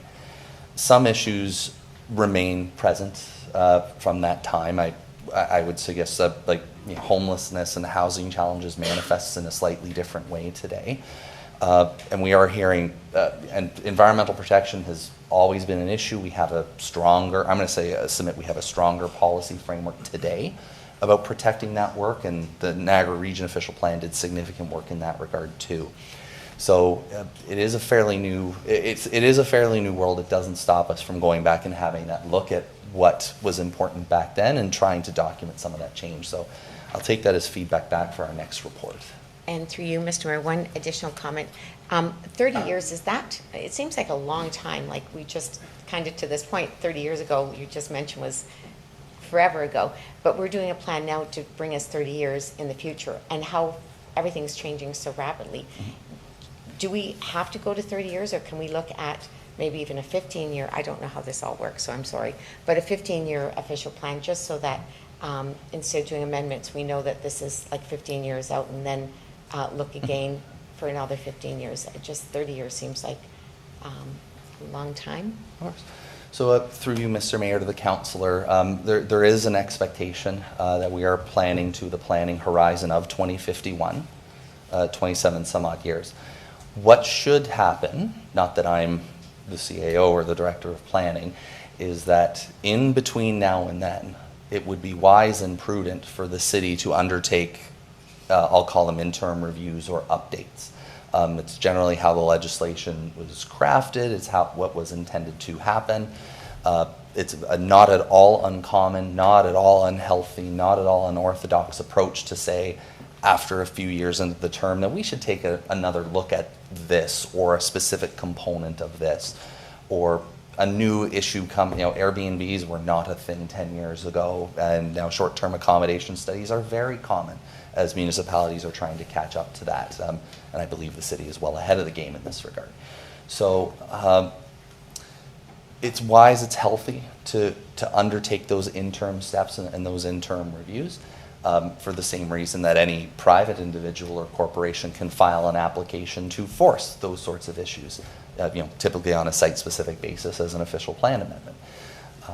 I would challenge the city. I would challenge the city and council to be open to those sorts of reviews going forward. Thank you. Thank you very much. Councillor Patel? Yep. Through you, I'll get Mr. next, Mayor. Councillor. I actually really like the idea that you engage the... I'll get you next, Councillor. Go ahead, Councillor Patel. That you engage the high school students, because in 30 years they will be the one living and working in the city. So it does make it is a great choice to engage the youth, because I think sometimes youth come up with ideas that we adults can't even think about. And I'm sure you have heard some innovative ideas from the youth. So I really like the idea of youth engagement. And through you, Mr. Mayor, second thing is when you talked about people are very interested in culture in the city. And that's a perfect timing while we are doing our master plan. We are working on our music strategy too. So I think they're both tying very good together, and we can take away from both sides. And I think the music city strategy and our official plan can work together, and we can come up with some ideas to preserve our heritage culture. And I think they mentioned the Lundy's Lane Museum and the Underground Railroad. I think we do need to emphasize them, especially for the tourism sector, because we do have a history. Not lots of people see the Niagara Falls history. We have a great history in our city. So I think Music City strategy and our official plan can work together. And one more thing jumped out to me was the community gardens. Food insecurity is very concerning nowadays, through you, Mr. Mayor, I'm so sorry. So official plan, you know how we have parkland dedication when it comes to our zoning and when in development. Is there anything we can come up with to have some percentage of the land dedicated to community gardens? Because lots of developments do not have backyards nowadays. So is there anything we can look at? Through you, Mr. Mayor, to the councillor, if you'll indulge me in a little bit of math, because I realize this going into the high school sessions. But the difference between Mr. Rivet and me is the age difference, the amount of time from today to 2051. So if you're looking for that, we've heard a few times about the importance of involving youth in this study. That's what the age difference represents going forward. So you should be a planner, not to address the question more, to address the actual specific points more directly, Mr. Mayor.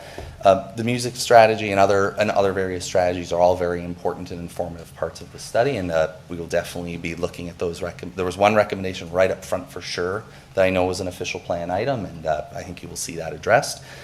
In terms of dedicating a certain portion of a parkland provision to a specific cause, I would submit that's not an official plan policy or a decision, but it's definitely feedback that should be considered in the parks master plans that do have to be produced every so often. And if that's something that the city chooses to prioritize in how parks are programmed and dedicated, by all means that could happen.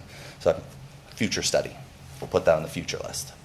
Thank you very much for the presentation, and thank you so much for working with all of us. Thank you. Thanks for having me. Thank you. Councillor Thompson. Thank you. As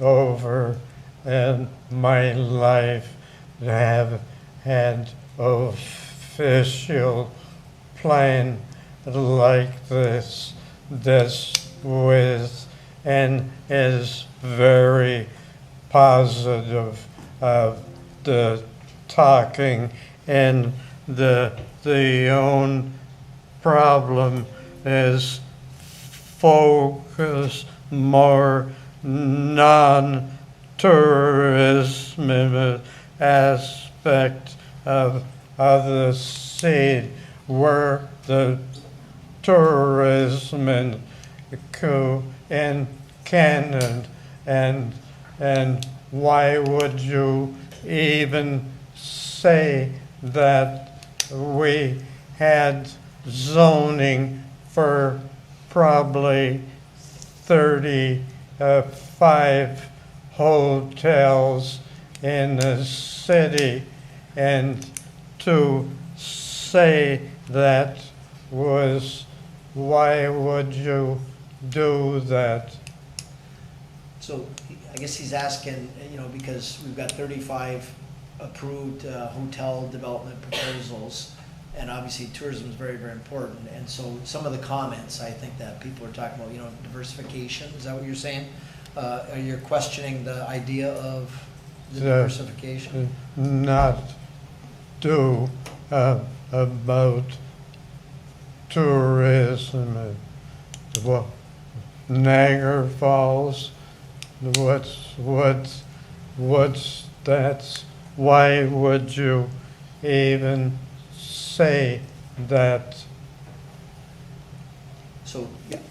I am ready, Mr. Mayor, and Okay. through you to the councillor. You make an excellent point about that. It is impossible and, dare I say, foolish for, and frankly, anyone to suggest that tourism will not be an important part of Niagara Falls going forward. That fact is indisputable. What we are hearing from the public so far, and it's early days still, is that they want to ensure that they, as the residents, as other businesses, not necessarily tied to tourism, that they are remembered, incorporated, and appropriately planned for as well. So our Niagara Falls plan, the new official plan. We used to be industry community, and we had the magic 100 days for tour, and we made it all change, and this is the jobs and taxes and the opportunity, but you saying the non-tourists, I think that's really negative, and people read that. I'm saying, why would you talk about that?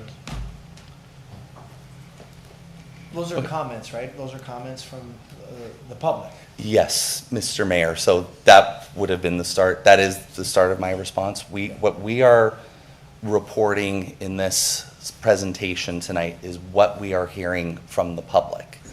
I don't necessarily have to agree with everything that I've included on those slides and in our presentation. But there, respectfully to, well, through you, Mr. Mayor, to Council, we are hearing from residents who do think and feel that the city is highly focused on around the tourism factor. It's definitely more than just tourism. This city absolutely is. And it's important that the official plan, our Niagara Falls plan, recognizes that and plans for that. So we are ready for a diversified economy that's future ready and allows the city to, pounce on any opportunities that comes before it. I hope that helps, Councillor. Thank you. Thank you for that. Do we have any other questions of council or any other? Councillor Baldinelli. Thank you, Mr. Nethery. I enjoyed your presentation very much. I think I'm probably one of those older gentlemen that actually agrees with most of the statements that have been made growing up in this city. You know, I've made complaints in different sessions here about garbage, and people said no, it wasn't right, but now it's coming up and it's very good. The separation of tourism from community is big. I mean, for me especially, and probably some older people, we don't go down in the tourist area anymore. It's, you know, gridlock, overpriced, too many people around. And it's not like when we were kids, we used to ride our bikes down there and visit. It was the place to be, was the Niagara Parks. And the Niagara Parks is something of beauty, and Niagara Falls piggybacks off that beauty for tourism. And, you know, I don't want to seem like that you know, tourism is important, but it shouldn't be a liability to the city. And that's what I think most people are thinking is, you know, we have a lot of investment and talk about protecting the tourism, which we need to have. But I mean, we just came back from a conference, and the natural beauty of Calgary was unbelievable. The bikes transitioning, moving around, the infrastructure needs, and the thinking, the forward thinking that Calgary has is very important. I know they had a water main break there. We went to Canmore on another day, and I couldn't find a gum wrapper. I mean, they have those bear-proof garbages, which I don't understand. We don't have. We don't have them. mean, because squirrels eat through the top of the rug ones. But those were amazing. I mean, it was easy. It was confined garbage, so it didn't matter if it was a windy day. It didn't go anywhere. It stayed in the garbage. And I think bear-proof or wind-proof should be. We should have those implemented here as well, because if you drive around, a lot of the problems we have with our garbage pickup, and I talked to the mayor about this before, is that it gets windy and it goes all over the place, and everybody says it's a messy city, and a lot of people don't, walk by and don't pick up the garbage. But like together, like Councillor Nieuwesteeg had mentioned, it's got to be community driven. I think that everybody here understands that beauty is everything. It's like you're selling a car, look at the shine, look at the shine, look at the shine. The city has to be the same as other cities, but we have 14 million visitors come in here. So it's easy to get gridlock, can't travel from one end of the city to the other, and then people, residents who are paying for all this, get pushed to the back, and a lot of people are profitizing from it, and I don't know what they actually put back to the community besides some employment opportunities. So I enjoyed the information that you brought back to us, and I think that going forward, we're going in the right direction. Thank you. Thank you. Any other questions of Councillor Pietrangelo? Thanks, Your Worship. Not a question, but just a comment. I know the issue of community gardens was brought up. I was just wondering if we can have a comment from staff. I mean, I understand the need for more. I just wanted to highlight the fact that we do already have some community gardens in the city that operate very effectively.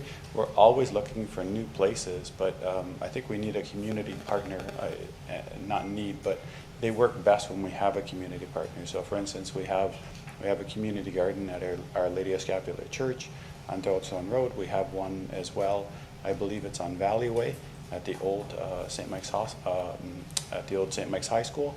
And then I believe that there's a third one that we just started at West Lane.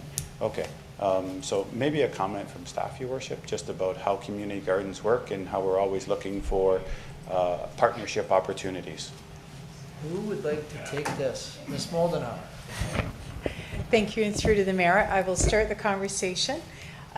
This year, we are proud to have our first community garden at McBain Community Center. And the Environmental Action Committee, formerly the Park and the City Committee, this was an item that they had discussed last year and made recommendations. So we're happy to start the process, and if people are at McBain, you can see that it's tucked in at the back of the facility. And I know the plants are starting to grow, so we're hoping for good things and to see additional community gardens in the future at our designated facilities that were outlined in the policy and procedure document. Does that help? Does that answer your? It does. Thank you. Councillor Nieuwesteeg. Thank you, Mr. Mayor. As a member of Project Share, I know that Project Share has been very interested in this, and it very much dovetails with kind of their mandate. So maybe Councillor Pietrangelo asking for a community partner would be wonderful. And just to even expand on it, we have great talent that we're kind of starting to lose on master gardeners out there. And I think, and you're smiling because you know exactly what I'm talking about, these are people who could grow absolutely anything, including fig trees in our environment, which is supposedly next to not normal. So we have master gardeners that I think if we could even, between the community partner, reach out to these community people as well to have them help educate us on how to do proper gardens, I think it would be a win-win for everybody. And thank you, Councillor Pietrangelo, for bringing that up. I think it's wonderful. And that's one of the things that we hear through Project Share too, that people need more than, they need fresh fruits and vegetables, just not canned. So wonderful point. Thank you. Okay. Thank you for that, Councillor. If there's no further comments or questions, my only question to you, Mr. Nethery, is you do this all over the place all the time. I'm guessing the majority of it is Groundhog Day for you. It's the same stuff. Is there anything new or surprising that came across your desk or unique through our process?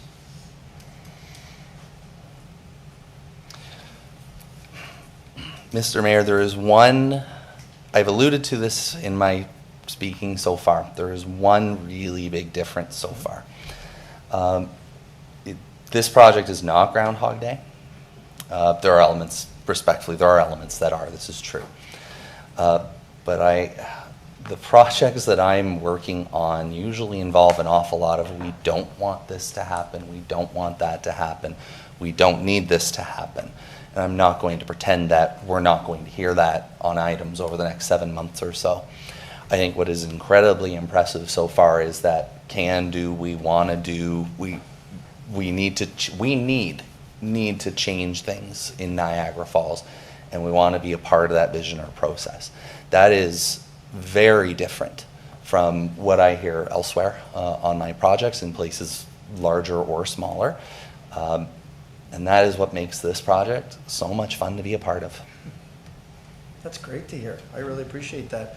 And yes, of course. Why don't you expand on every other point? Why don't you expand on this one? Yeah, thanks, Your Worship. And I guess through you to Mr. Nethery, I'm just wondering, like, when you go to other municipalities, what are some of the things that you hear that they don't want to do?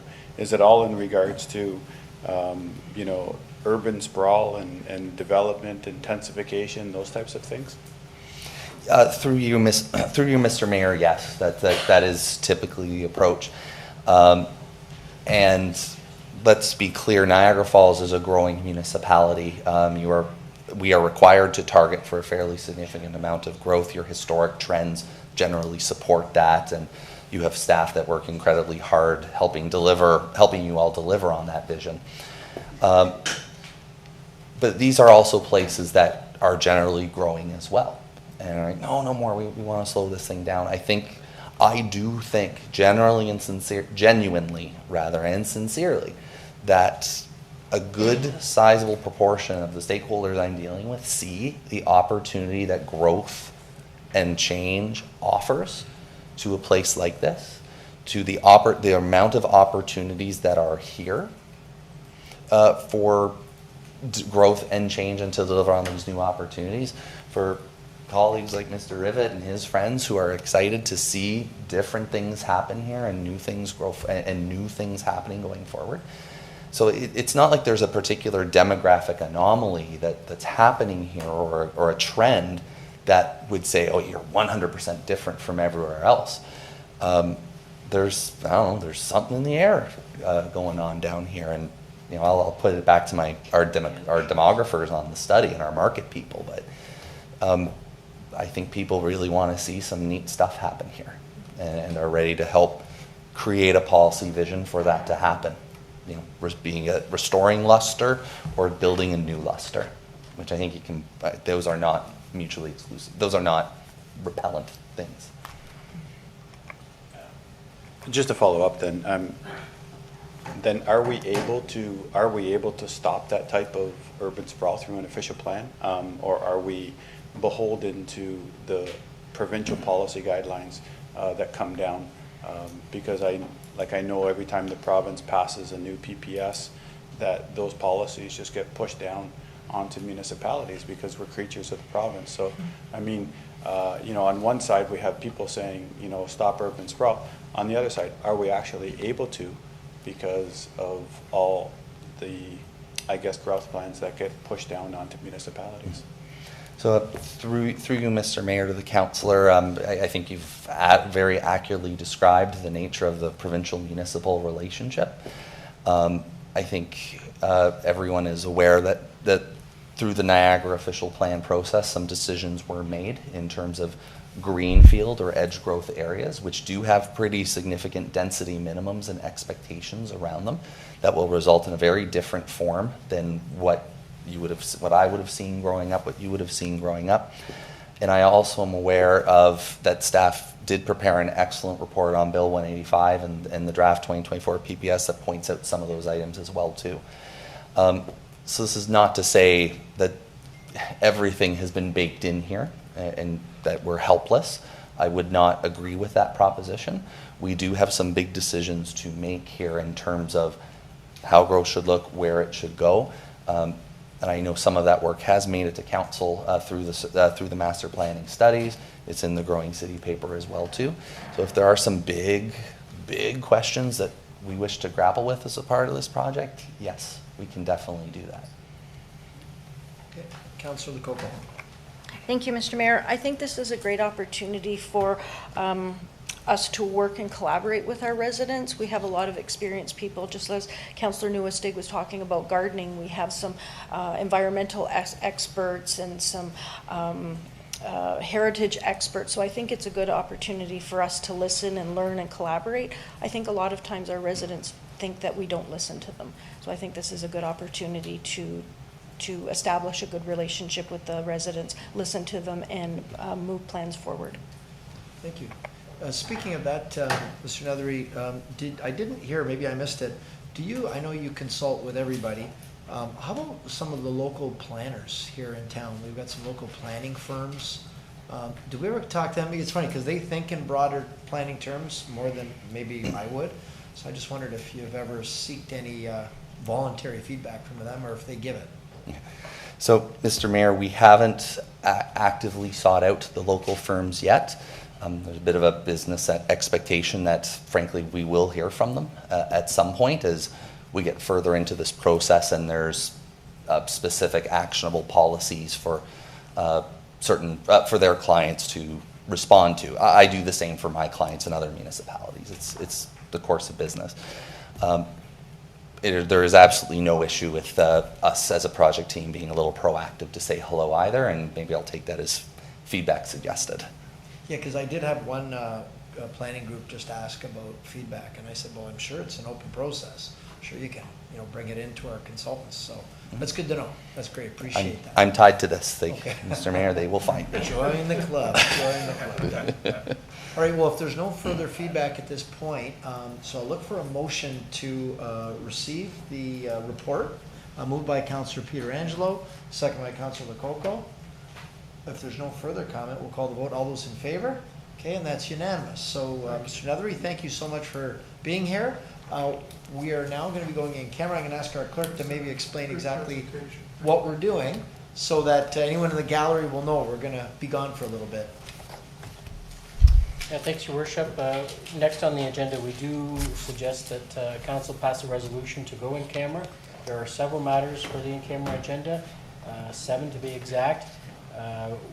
What I would or could suggest is that we do have outside legal counsel standing by on one of the items, and then depending on the time that it takes in the in-camera meeting, council may choose to wish to come back into an open session to deal with the 2 planning public meetings that have been advertised for this evening.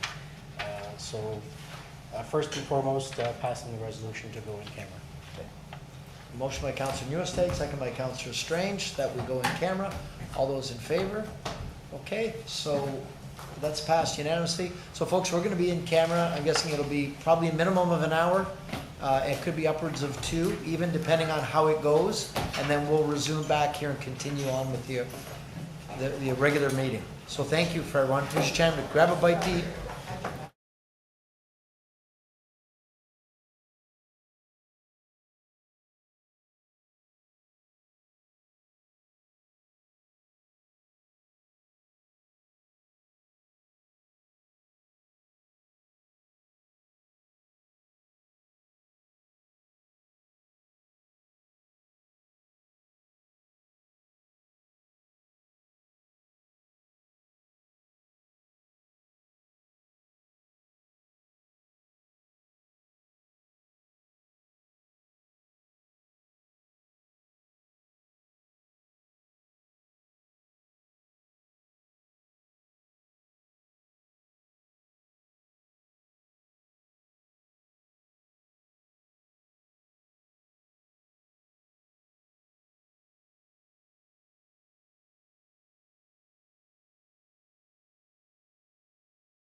Okay, everyone, welcome back to our, excuse me, City Council meeting of Tuesday, June the 18th. We've just come back from in camera.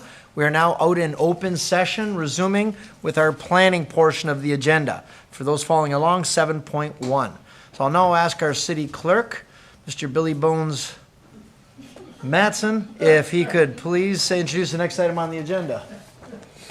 My ribs hurt from laughing on that. Oh, that was quick. That was quick. Wow.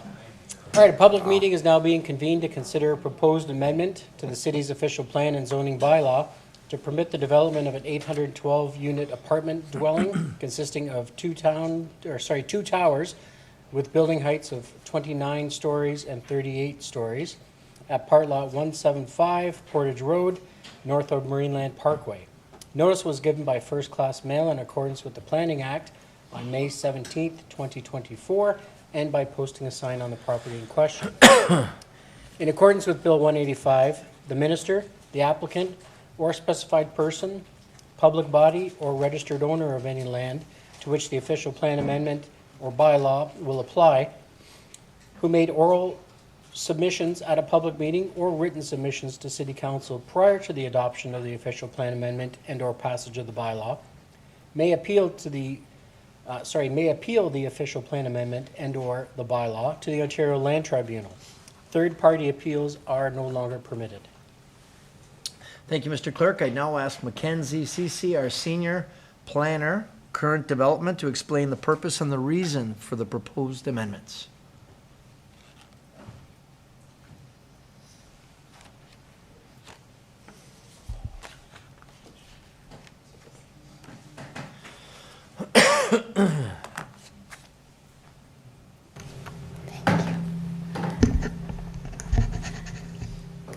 Good evening, Mayor, Council, staff, and area residents. Thank you for joining the public meeting for the official plan and zoning bylaw amendment application AM 2022-021 for Part Lot 175 on Portage Road.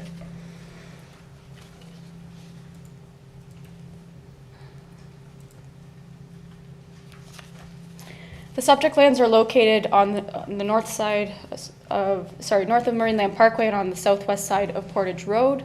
The lands are approximately 1.28 hectares in size and are currently used for outdoor storage and parking. Surrounding land uses include a vacant parcel of land zoned and designated tourist commercial and McLeod Road to the north, a Canadian Niagara Power electrical substation, Marineland Parkway, and Washington Mills to the south. To the east, we have Portage Road and Queen Victoria Park, comprised in part of a treed moraine, the floral show house, and Oak Hall, which is collectively recognized as a provincially significant area of cultural heritage value or interest. And to the west, we have a Canadian Pacific Railway spur line and lands owned by Hydro One Networks, Inc., containing two red brick buildings. The subject lands are designated tourist commercial in accordance with the City of Niagara Falls official plan. Residential intensification of lands designated tourist commercial may be permitted, provided that the proposal conforms with the applicable height and design policies and meets the minimum density requirement of 75 units per hectare.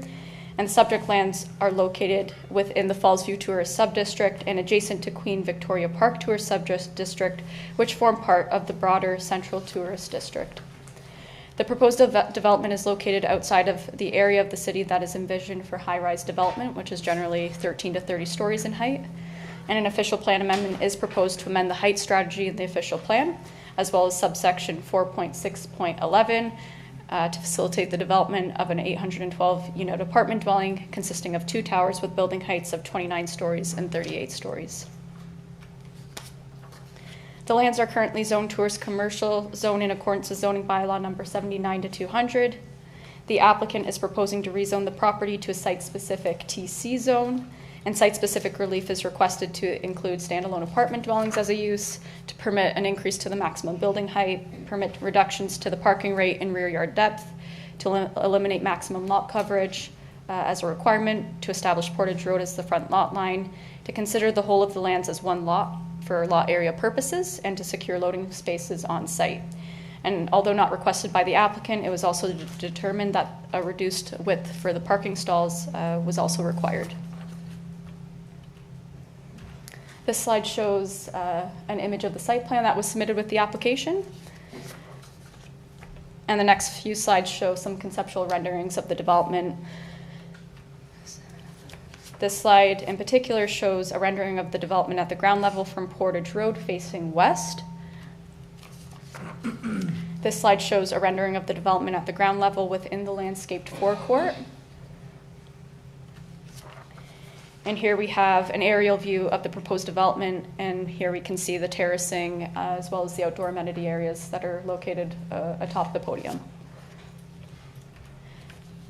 With respect to proposed zoning relief, staff support the applicant's request to include standalone apartment dwellings as a permitted use, to increase the maximum building height, to permit reductions to the parking rate and rear yard depth, and to eliminate the maximum lot coverage requirement.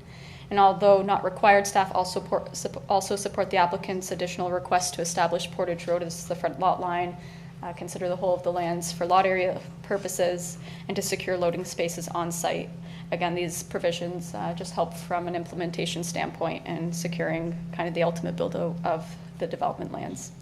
Although not requested by staff, by the applicant, relief is also required to reduce the width of parking stalls as mentioned, and staff are also supportive of that requirement.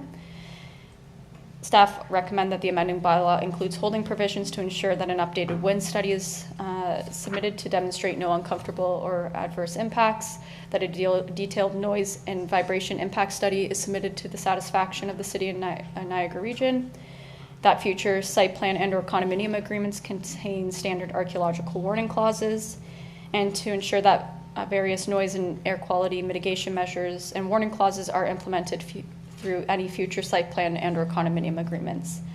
Lastly, to encourage the timely development of the subject lands, staff recommend that the amending bylaw includes a sunset clause to require the execution of a site plan agreement or receipt of draft plan of condominium approval within 3 years of the amending bylaw coming into effect, with the possibility of a 1-year extension at the discretion of the General Manager of Planning, Building, and Development. A public information open house for the original submission was held on October 27th, 2022, and was attended by Councillor Lococo, the applicant, their agent, planner, architect, and various subconsultants, and we had no area residents in attendance. And a subsequent public information open house was held on May 9th, 2024, following the resubmission of the application, and was attended by Councillor Thompson and the applicant's planner, agent, and architect. The open house was attended by an employee of Canadian Niagara Power, and they, along with the attendees, provided positive feedback with respect to the architectural design of the building. Written comments were received back in November of 2022 from the representative of Washington Mills, and the individual notes that Washington Mills industrial operation generates a low-frequency noise that could penetrate windows, thus creating a nuisance for residents of the future development and resulting in noise complaints. As a result, Washington Mills has indicated that they do not support the proposed development. Staff have not received any additional comments from Washington Mills since their written submission in November of 2022. And in response to the comments raised, staff note that the future site plan or draft plan of condominium process will incorporate a condition into the formal agreements to ensure that warning clauses will be included to essentially advise purchasers and tenants that due to the proximity of nearby industrial facilities, noise from the industries may be audible at some times.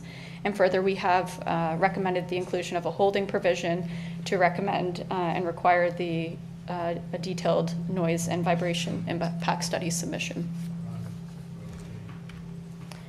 In conclusion, staff recommend that Council approve the official plan amendment and zoning bylaw amendment to facilitate the development of an 812-unit apartment dwelling consisting of 2 towers with building heights of 29 stories and 38 stories, as well as the holding provision and the requirements that were recommended and discussed in the previous slide, as well as the sunset clause for a period of 3 years.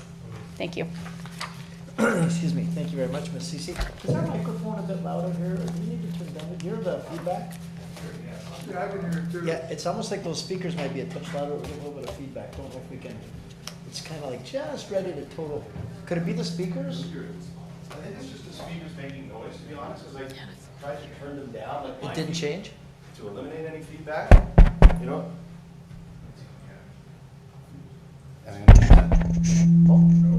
Oh, it's our own speakers. It's our own speakers. This one is always like, this speaker is our microphone is turned up louder than all the other ones. So it's really pulling stuff in, so it's coming through these speakers. Okay, all right. Already it seems better now that you moved the mic.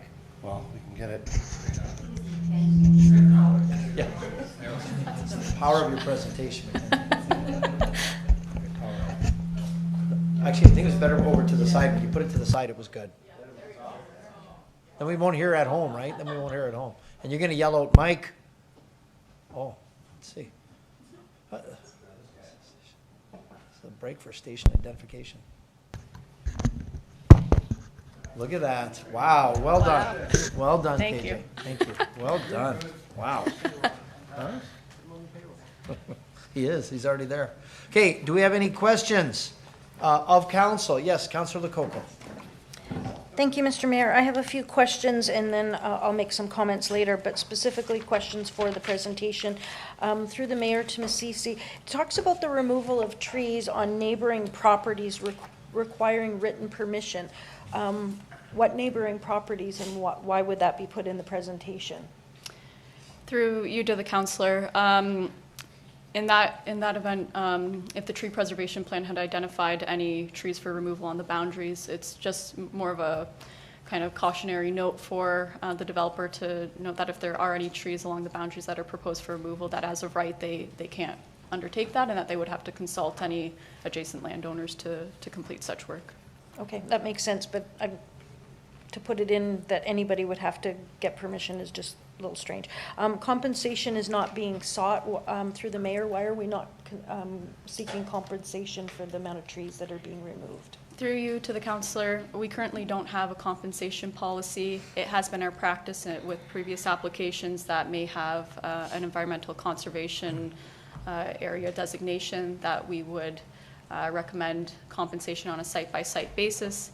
In this case, it's not located within one of those areas identified in the city's official plan, so we felt that it's a fair application in the absence of having that policy.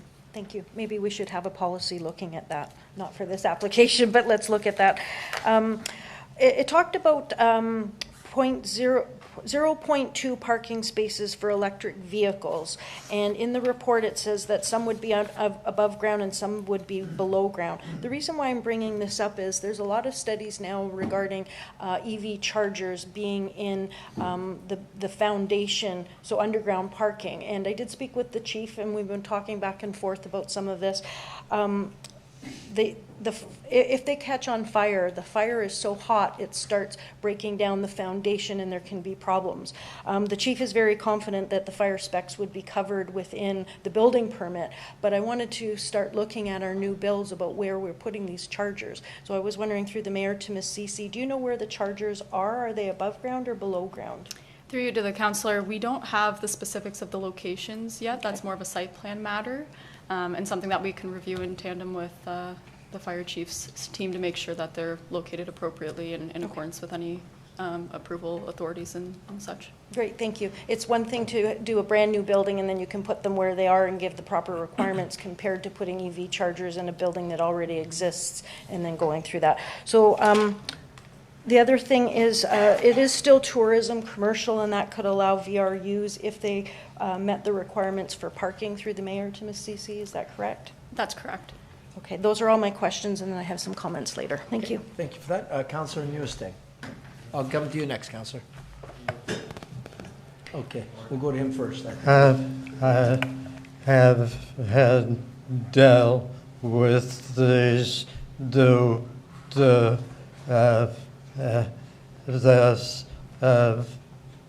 planning and for years ago with this father who was passed away, but he is that I looked at the properly and it looks at the falls and the people when at apartment and background to watch with the fireworks. This is without the Grace's apartments, the location in the city, and I can't believe this, and they have the two over the McLeod was for years the city cut it off and is now on Portage Row. The 4 or 5 big buses for the casino, and I think that would be stopped, and I think these people would buy the old closed McLeod, and I think that was help the development there, Alice, but I too was my favorite places, and I dealt with them years ago. So, yeah. Okay, thank you, Councillor. Councillor Nieuwesteeg? Through you, Mr. Mayor. Thank you. It was a wonderful presentation. Actually, this answers a few things. I think it's a great development. I pass it on my way to work. So you pass Oaks Hall, or the way I go, beautiful, and then we get to this, and then we see the falls on the other side. So I think speaking earlier about our beautification of the city and making things nicer, this is an excellent development. However, the only concern I have is the holding piece because of Washington Mills. So in that holding clause, are we guaranteed when they satisfy it that Washington Mills will not be affected by it? Because we certainly don't want to hurt industry through it. So we can be guaranteed the wind study and the vibration impact can be dealt with building materials and windows, so that there will be no negative impact for Washington Mills. Yeah, through you to the councillor. In terms of the assessment that's been completed to date from a noise and vibration standpoint, the study work that was completed by the original consultant has been peer reviewed on several occasions, kind of through the iterations of the application. It's been vetted through the region. They're very confident from a noise compatibility standpoint. In terms of the holding provision, that's included in there so that, as they refine the details of the design, building materials, that it's reassessed at that point to ensure that there's no negative impact with respect to the development as well as with respect to Washington Mills. The study did go through to demonstrate that the development is located outside of their area of influence, or it's within the area of influence but outside their minimum separation distance. So we're confident that there's ample compatibility between the uses, and there's, as well as the study goes in to discuss the provincially significant wetland buffer in between, and how that kind of plays into determining that minimum separation distance. So we feel that the holding provisions there are just kind of guiding towards the final end of refined detailed design in terms of making sure all those checks and balances are in place, but we have support from those agencies that it's so sufficient. What I'm hearing from you is that there will be no impact for Washington Mills, that the residents that eventually live there will not have any issue with Washington Mills. That's correct. Okay. Yep, and we'll be implementing the appropriate warning clauses through those to ensure that anything that may be audible will will certainly be covered to ensure that those complaints aren't coming towards Washington Very Mills. good. I just wanted to make sure we asked the question, and I think it's an absolutely amazing development, and what a view those people are going to have that live there. Plus, it'll make my driving nicer. Okay, great. If there's no other questions of Ms. Cece, thank you, Ms. Cece, appreciate that. Members of the public are advised that failure to make an oral or written submission at this public meeting could result in the Ontario Land Tribunal dismissing any referral that it receives. Council will now hear from anyone other than the applicant who wishes to speak to the proposed amendments. Mr. Clerk, do we have anyone scheduled to speak other than the applicant? Your Worship, we did not receive any registrations to speak to this matter, but you could open it up to the gallery if there is anyone here. Is there anyone here other than the applicant who wishes to speak to the proposal? Okay, looks like not. Council will now hear from the applicant or his or her representative.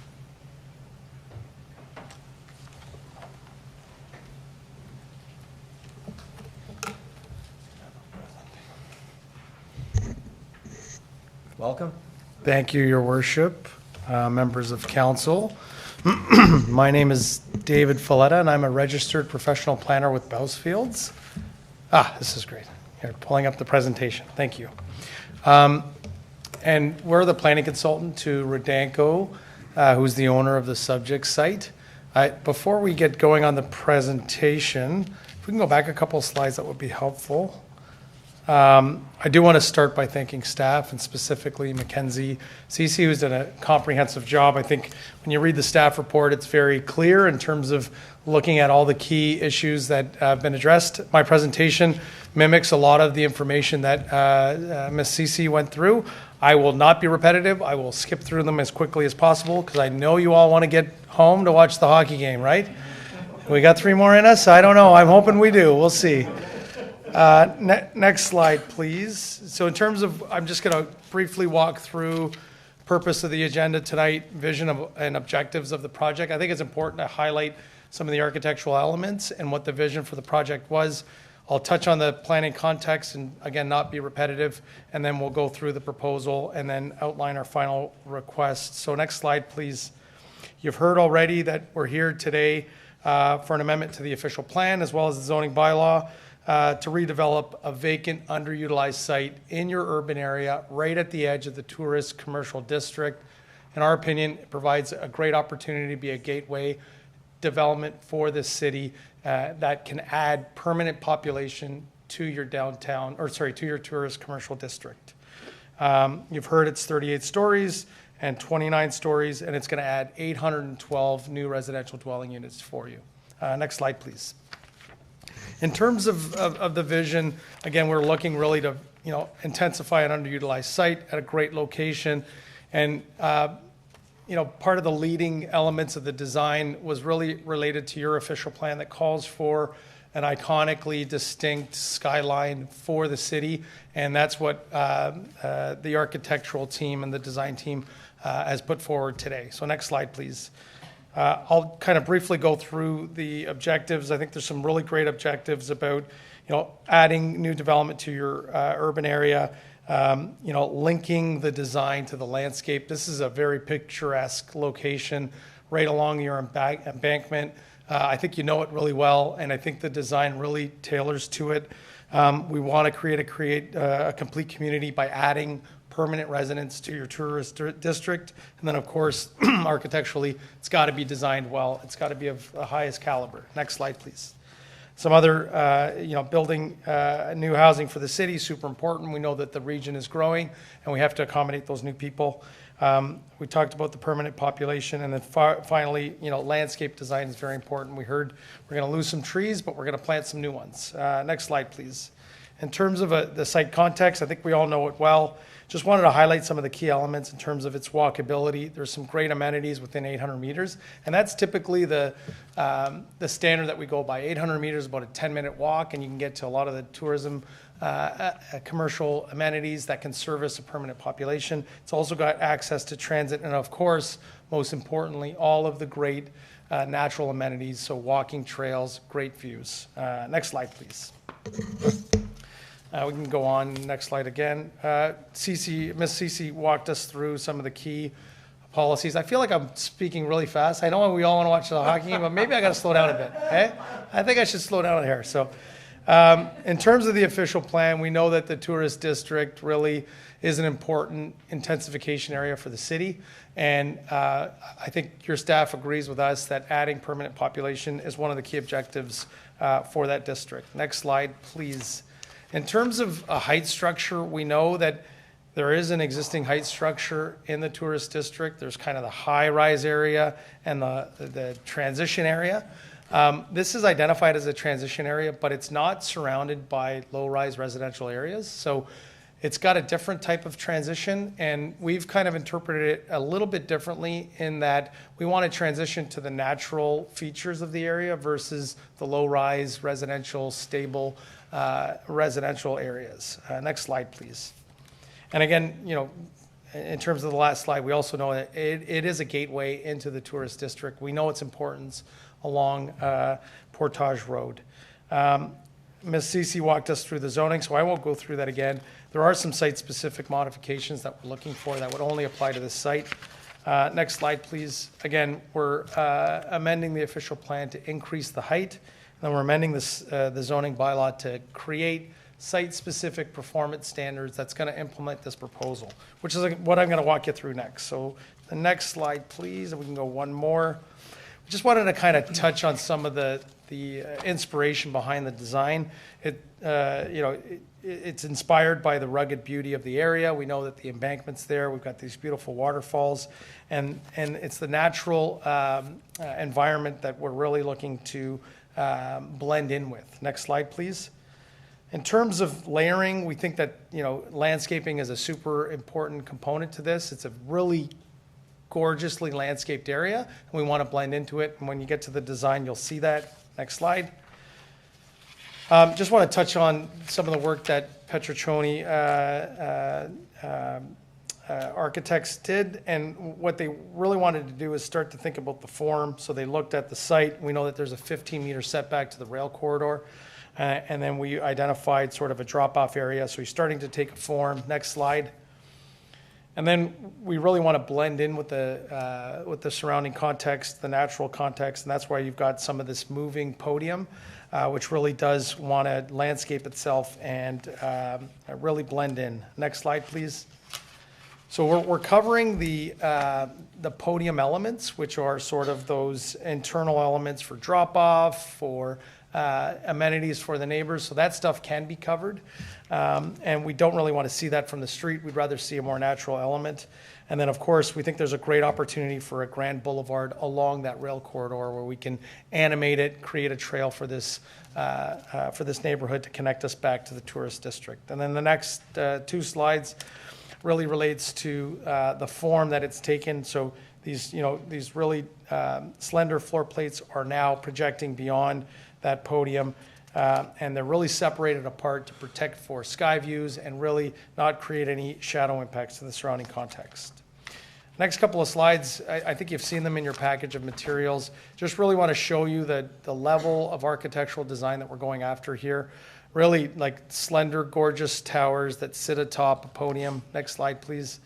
And these podiums are going to be animated. You see lots of trees there, so we really want to replace the amount of trees that we are removing. But there's also a ton of amenities because we know that this is going to be an isolated site for a little while, and we want to make sure that people can actually live and play here and in a form that really does blend to the surrounding context. Next slide, please. Just some more views. This is a view across Portage Road. Again, really want to animate the street with some glass and really want a form that represents well. So it's a different type of urban edge than we're used to. Next slide, please. Again, just really showing some of the views of what you are going to expect in terms of the podium. The next slide is just some elevations. And then next slide again. And then we get to the site plan. Just want to touch on some of the key performance standards that we're going after. There's a road widening along Portage Road that allows for the urbanization of that street. The net floor space index is quite low, 5.22. It's low for an urban area, and it's because it's a big site. We've decided to put 2 towers really separated apart with a really low podium. Lots of amenities, so you've got 3,158 square meters. That's about 30,000 square feet of indoor amenity and about 25,000 square feet of outdoor amenity. So lots of amenity for the space, lots of parking. We got bicycle parking. We think it's a great opportunity to really design something nice. The next slide, just want to touch on sort of the landscape design. So this is kind of a sky view of what you're expecting. And to the top of the page is where the rail corridor is. We think there's a great opportunity to really incorporate some of those weaving trails as well as some of the amenities for the street. And for not only this site, but for the public as well. Next slide, just wanted to highlight some of the studies that we've done. This is a list of all of them. I think what we heard earlier, I think your staff and the regional staff really recognize the importance of your industrial area. We want to make sure that we're not negatively impacting them. So we've done all the requisite studies. Those studies have gone to the region. They've been peer reviewed by WSP. So they hired a consultant to peer review them. All of them found that from a noise and an air quality perspective, we meet the MOE standards. The holding provision, which we fully support, is there as we go through the site plan stage. We know it's going to get tweaked. We just want to do another double check. And again, we're really happy to continue to work with your industrial operators should they have any concerns. And it also recommends a warning clause as well. Next slide, please. And then again, our request, we're fully supportive of the staff recommendation, and as such, we request that this council do approve it. So thank you very much. Those are all my comments. Thank you, Mr. Folletta. So final questions of council, Mr. Folletta, Councillor Patel, then Lococo, and then Strange. And through you, Mr. Mayor, this is a beautiful development. We talk about our city being the world-class destination, and this is a development that is a world-class development. And it reminds me of the developments in Florida where you have pool and you have beachfront developments, and view from this apartment is going to be second to none. Like, it's the best view in the world. That's the way I see it, because we all love the view. And amenities and the green roof, that's what you call it? Yes. That's like unique concept. I really like that. It goes in the tiers too, right? That's how it is. So that's going to be garden on the balconies? Through you, your worship, to the councillor. Sure. Yeah, listen, I do work across the province, and I work with some great architects. I've never seen a design like this. Right. I think it's fantastic. It's very innovative, the way it kind of weaves and flows. It's going to be a green roof. There's going to be plantings on that roof. And this architect has done numerous projects throughout Ontario and the world, actually. And the way they do it is they make sure that the depth of the soil on top of those roofs is deep enough so that it can accommodate proper planting. So you're going to get trees, you're going to get shrubs on top of those roofs. So yeah. Okay, thank you very much. I would like to move the When we get there, I'll come back to you. once I come to Okay, you. no problem. Councillor Lococo? Thank you, Mr. Mayor. I have one question, and then I'll go in my comments after the meeting is closed. Through the mayor to Mr. Folletta, I know this was before the affordable housing, but what is the sale price of the units there? Do you have an idea? Through you, your worship, to the councillor, we're still working through that. You'll find the next project's a little bit more advanced, and we've got a little bit more details on that. We don't know whether or not they're going to be affordable. I will tell you that with a project of this size, there's an opportunity that some of them will likely be affordable, but at this point, we're not able to commit. Okay, thank you. I'll come up with comments once we're closed. Thank you. Councillor Strange?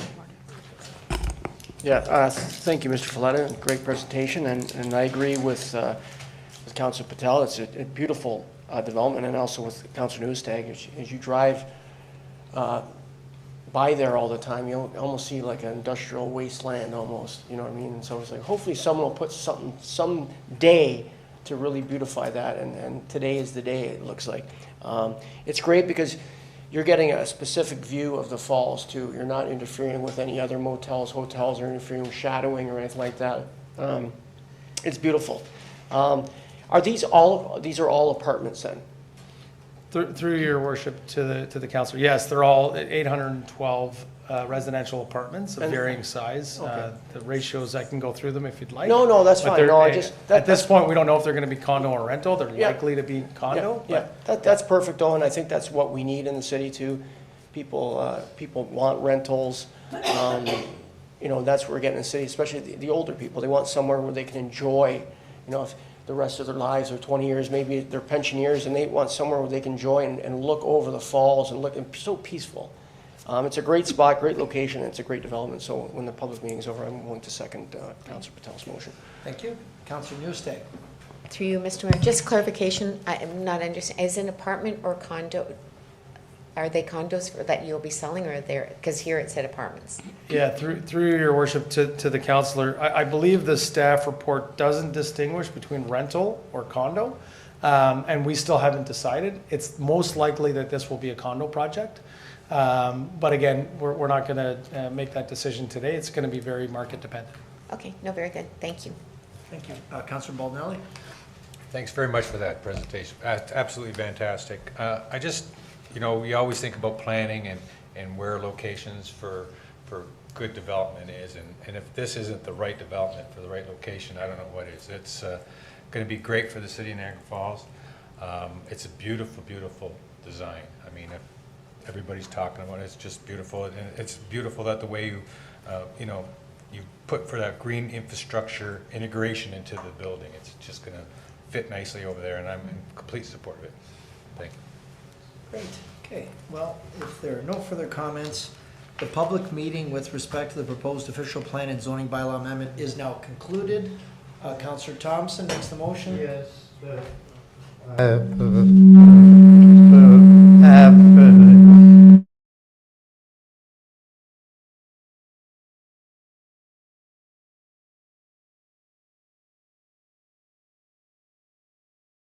A motion by Councillor Thompson, approve the recommendation, second by Councillor Patel. We've got Councillor Lococo and Strange? No. Oh, okay. Thank you, Mr. Mayor.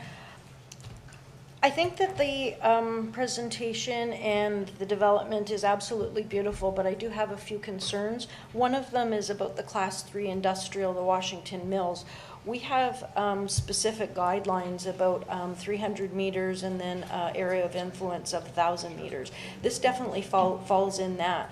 I think it's a very slippery slope once we start bringing up mitigation factors. I'm sure the mitigation factors will mitigate some of the issues, but we have a definition of Class 3, and I'm afraid that if we start approving developments within that Class 3 definition, that we can have problems not only for the new owners of the building, but in general when we're approving other developments. So Washington Mills is I'm really concerned about that. I know another time we were talking about service capacity at Dunn Street and Stanley Avenue, and this is sort of close there. And I know that the Regents said that they didn't have any concerns. They did talk about the water treatment plant, but until the water treatment plant is here, we've heard our Director of Planning say that if the water treatment plant is implemented, then these will be okay. So I want to put that out there. I'm also concerned about the number of parking spaces. We went from 1.4 down to 1.15. Usually we do that when it's on a bus route. This is not on a bus route. There's a bus route 300 meters, and it's going back and forth to Chippewa, which the amount of hours and the days is not as frequent as other places within the city. They've also cut down the parking space, the width, from 2.75 to 2.70. There's been discussion at the Accessibility Committee, and we're talking about parking in general, that some of the vehicles are wider. People need more parking space to get in and out of vehicles, so I'm concerned about that. And those are my concerns. Washington Mills, the Class 3 designation, the parking, the bus route, going down to 1.5 and not on the bus route. So those are my concerns. Thank you for that. Were there any other points of discussion? Oh, Councillor Pietrangelo. Yep. Thanks, Your Worship. Just want to start off by saying that I support the project. It's absolutely stunning. So kudos to the developer and his team. I just had a question in regards to the sunset clause. I know it's something that we've been putting on applications lately. I don't know that I'm 100% in on the sunset clause yet. But I guess my question through you perhaps to staff is, what type of a time frame are we looking at? Like the recommendation says 3 years to implement. either a site plan agreement or a draft plan of condominium. And then there's obviously a time frame for those as well. So I believe a site plan is it 2 years plus a 1 year extension? So just in terms of a maximum time frame, I'm trying to get an idea in my head, like, you know, the city has been recommending these sunset clauses. When can we start to see any of them expire? Are we 5 or 6 years down the road? Who would like to address this? Ms. Ceci? Okay. For you, Councillor. So the sunset clause right now. Thank you. Through you to the councillor. So the sunset clause right now, how it's modeled is the 3-year period to get them to either execute the site plan agreement or receive draft plan of condominium approval. In terms of, let's say they enter into a site plan agreement within the 3 years with the possibility of a 4th year for the extension, we then, once they receive their site plan approval, would have 2 years to essentially execute that work before it would expire. They'd have to come back in terms of draft plan of condominium approval. It's generally 3 years that we provide. So again, so you're looking at 7 years for draft plan of condominium approval, about 6 years for site plan approval. That's helpful. Thank you. Yes, Councillor Patel. Mr. Mayor, I just want to point out something that I understand that Councillor Lococo made a comment about D6 guidelines. And D6 guidelines, the putting housing closer to the industrial. And I understand what she's saying is setting a precedent.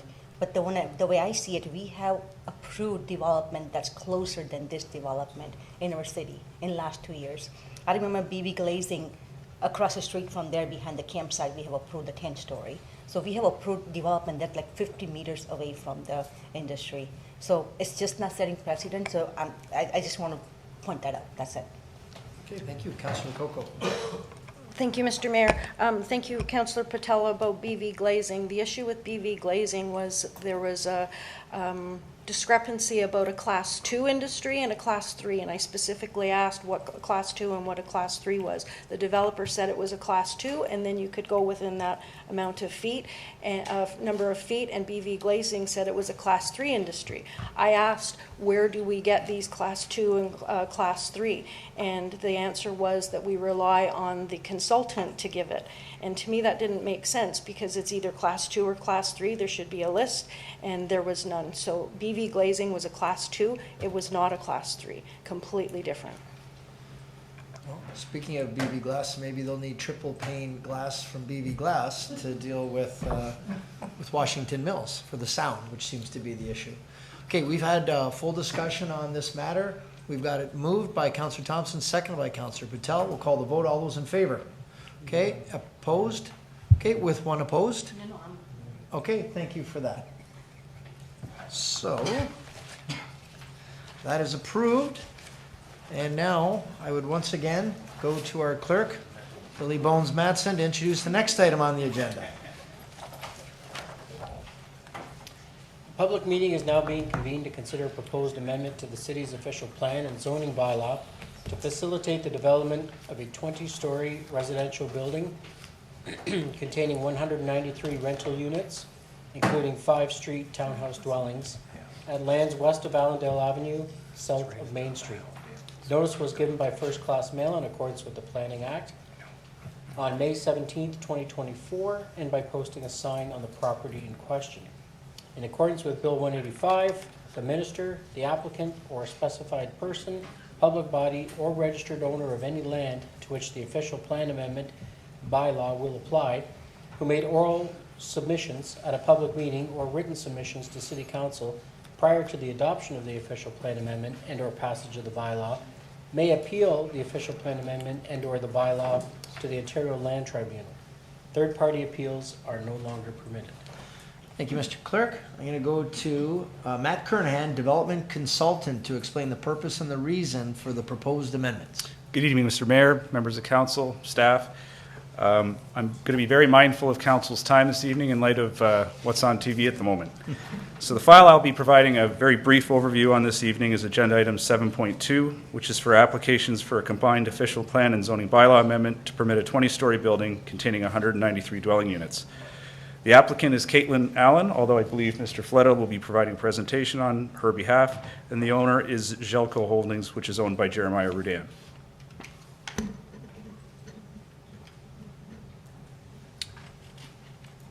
Next slide, please. Oh. Subject site is located on the southwest side of Main Street, west of Allendale Avenue. It is an irregularly shaped property made up of 4 parcels of land formerly occupied by single detached dwellings and a portion of the former Murray Street road allowance. The site is located in the Fallsview Tourist District. Tourist commercial uses, including various hotels, attractions, the OLG stage, and the casino are located to the east. A motel, church, and large parking area are located to the north. Lands owned by Ontario Power Generation are located to the south, and residential lands are located to the west. The applicant is proposing a 20-story residential apartment building that includes 5 street townhouses incorporated along the Main Street frontage and 188 apartment units above. The apartment units are a mix of 1 and 2 bedroom units ranging in size from just under 600 square feet to just over 800 square feet. The building is proposed as a purpose-built rental. A minimum of 20% of the units, or 39, will be affordable to medium-income households at least. The owner has indicated that he will be required to do this in order to obtain the CMHC funding which he is seeking. An official plan amendment is required in order to permit the proposed building height of 20 stories, since the building is located outside of but adjacent to the high-rise district. The applicant has demonstrated that the proposed development conforms with relevant official plan criteria for permitting high-rise development in the tourist commercial area. This includes providing high-quality building design and avoiding or mitigating adverse wind and shadow impacts. A zoning bylaw amendment is requested to change the zoning from the current tourist commercial zone to a site-specific R5F zone, which will permit the proposed building form. This slide shows the site plan for the development. The building will include a 2-story podium with an 18-story tower on top. Access to the building will be from a single driveway on Main Street. There will be a limited amount of surface parking, which will be provided on the south side of the building, adjacent to the Ontario Power Generating site. The majority of the parking will be provided underground. The main floor of the building will include the 5 townhouse units fronting onto Main Street, a lobby area, an amenity area, loading, and waste storage. This is the floor plan for the second level. This level contains apartment dwellings, an indoor amenity area, and an outdoor amenity area. And this is a floor plan for levels 3 to 20 of the proposed building. The tower portion of the building contains 10 units per floor, including 1 and 2 bedroom units. 2 bedroom units range in size from 739 to 813 square feet. The 1 bedroom units range in size from 546 to 596 square feet. As I mentioned, all units will be purpose-built rental, and a minimum of 20% of them will be affordable to median income families. These are the conceptual building elevations. These elevations will be finalized through the future site plan approval process. As mentioned, site-specific zoning regulations are required in order to implement the proposed development concept. In particular, the minimum front yard, interior, and rear yards are proposed to be reduced. Site-specific regulations are required to permit townhouses in the R5F zone. Site-specific regulations are required for maximum lot coverage and minimum lot area. In addition, a reduction in the amount of parking is also required. Staff are recommending 1.02 spaces per unit, which is in accordance with the recently completed parking rate study. An open house was held on March 21st, 2024. No members of the public were in attendance. 2 written submissions had been received as of the time of preparing this presentation. 1 member of the public had written to indicate that she did not want the development approved. Another member of the public wrote to cite concerns with traffic and parking. In response, I can offer that the applicant submitted a traffic impact study which indicates no negative impacts on the transportation system and that the existing roads can accommodate the development. Municipal Works staff did not indicate any concern with the traffic impacts from the development and are supportive of the proposed parking ratio. In conclusion, staff are recommending that council approve the official plan amendment and the zoning bylaw amendment. Staff recommend the addition of a holding clause to the zoning bylaw that will require 3 things prior to the development. Firstly, a record of site condition to confirm the site is not contaminated. Secondly, an updated wind study to demonstrate how the detailed site design will mitigate the impacts from wind. And thirdly, the completion of a heritage impact assessment that recommends measures to mitigate any impacts on the Ontario Power Generation building to the south. Staff are also recommending the addition of a sunset clause that requires the execution of a site plan or condominium agreement within 3 years with the possibility of a 4-year extension. That concludes my presentation. Here for any questions. Thank you. Thank you, Mr. Kernahan. Okay, I'm going to start. I've got Councillor Nieuwesteeg, Lococo, Patel, and then Thompson. Through you, Mr. Mayor, and to you, actually my drive to work now just got even better. This is the second property on my way to work, and actually this area right now is in worse shape than the other one. So again, it's going to add to it, and I'm really excited about it. I think it was about Councillor Thompson was mayor at the time. He came to the Main and Ferry BIA asking for us to submit a letter for this development. I can't really remember what. I think it was about the street closing, but we did because we were very excited about that area getting cleaned up. It is in a key spot for our tourist area at the top of Murray Hill, and this is what they're seeing. So super excited about that. Secondly, I just want to make sure that through you, Mr. Mayor, to Mr. Nicol, that light in on that corner section will now get improved because of this development. We will definitely need that, and it will be. Okay. Yep, Mr. Nicol. Yeah, thank you. Through Mr. I got Mayor. you. That light is overdue for full reconstruction, Councillor. So it's part of the plans that we're working with the region on. Good. So this will help move that right along. And through you, Mr. Mayor, to Mr. Kernahan, one last question. The bottom, so this is an apartment building. Is the bottom level going to be, tell me what that your bottom first floor, is it going to be commercial spaces? Through you, Mr. Mayor, no. It's proposed as 5 residential townhouse units. Oh, that's where the units are. Okay. That's correct. And then the common space for entry into the building, loading and waste storage associated with the residential uses. Through you, Mr. Mayor, to Mr. Kernahan, and it couldn't be in a better location that you're addressing the affordable housing. This is in the tourist section that people who work there may not have a vehicle, so I would support the reduced parking for those people that are able to live and to work. So I think it's an absolutely amazing development. It's going to clean up our streets, so I thank you. It's been long awaited, and when we're ready to make the motion, I would like to make this motion. I'll come back to you, Councillor Nieuwesteeg. Do you mind if I just come go ahead, Councillor. Go ahead, Councillor. Yes. Yeah. I was in this 25 years, and when we got the casino, the people didn't want Murray Streets, and the city cut it off, and the father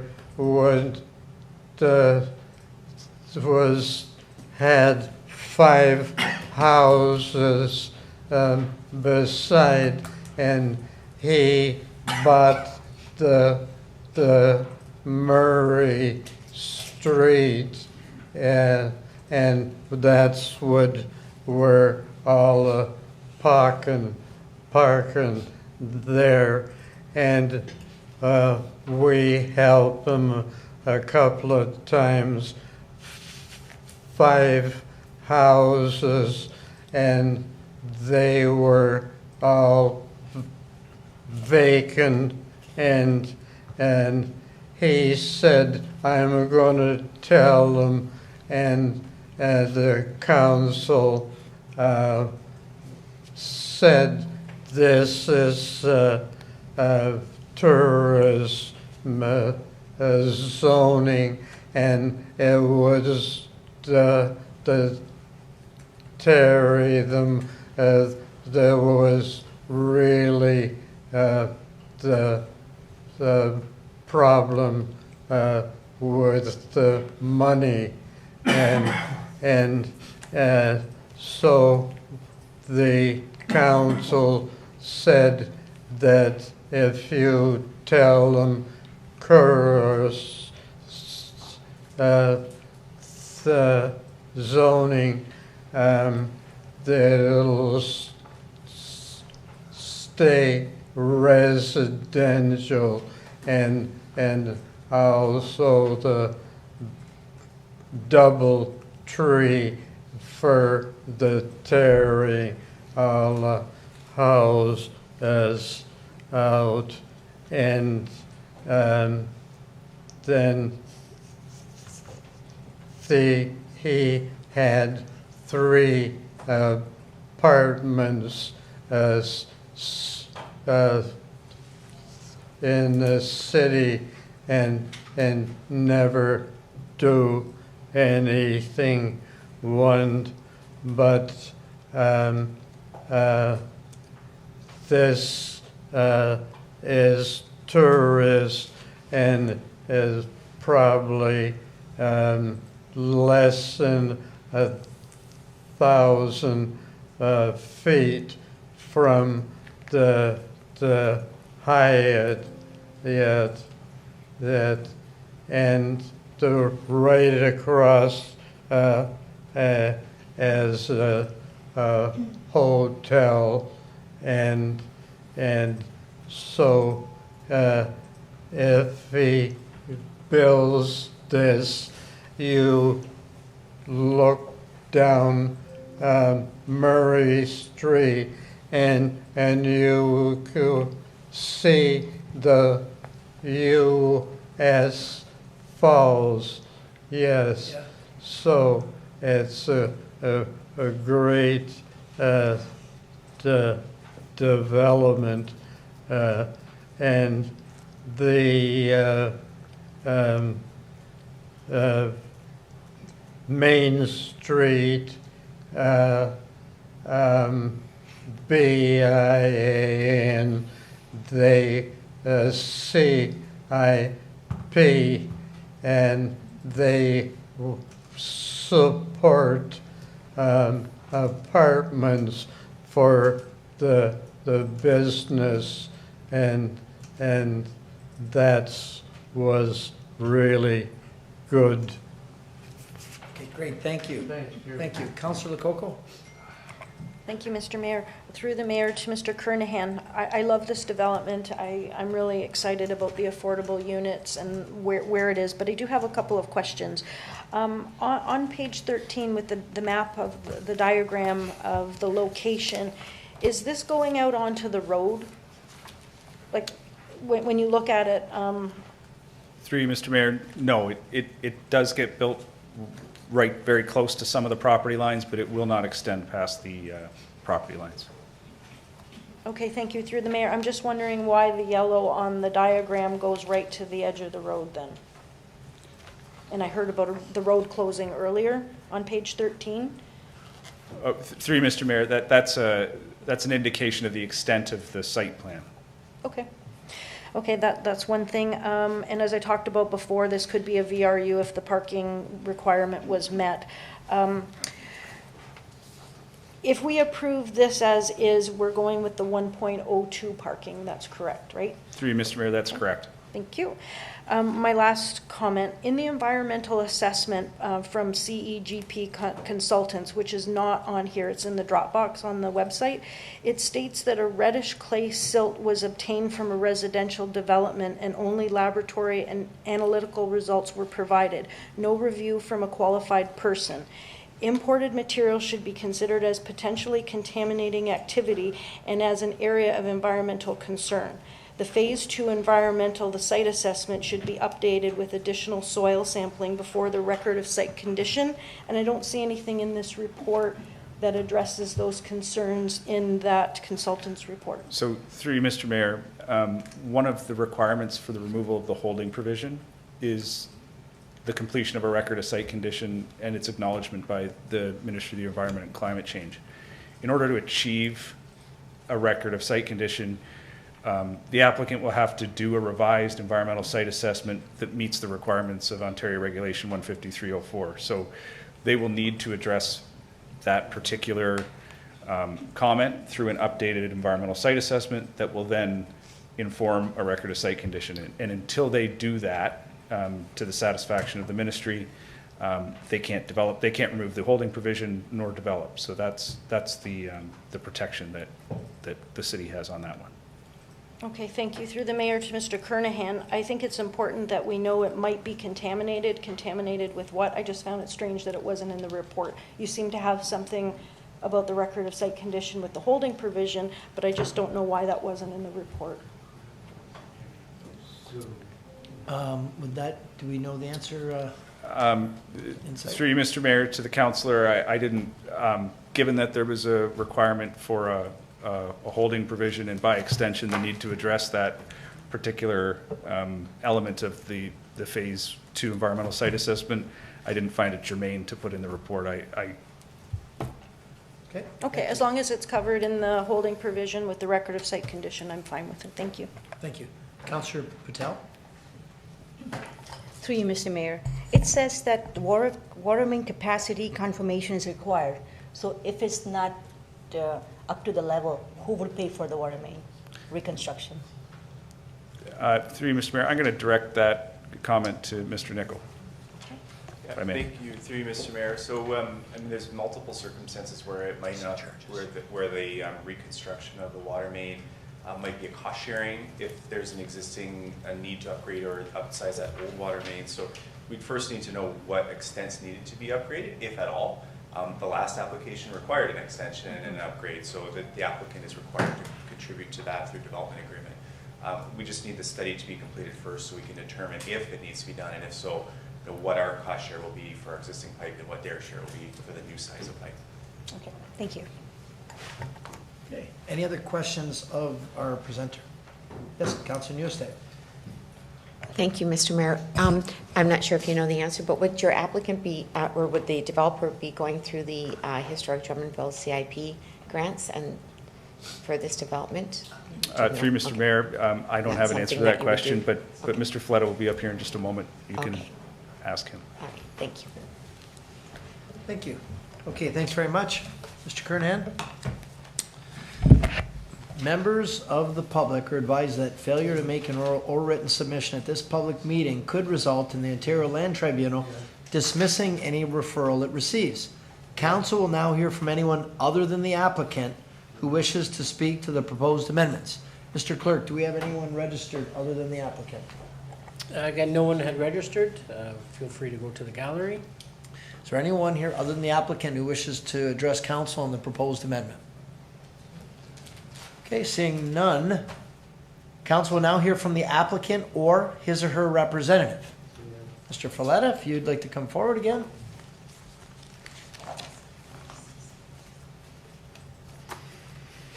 Thank you, Your Worship.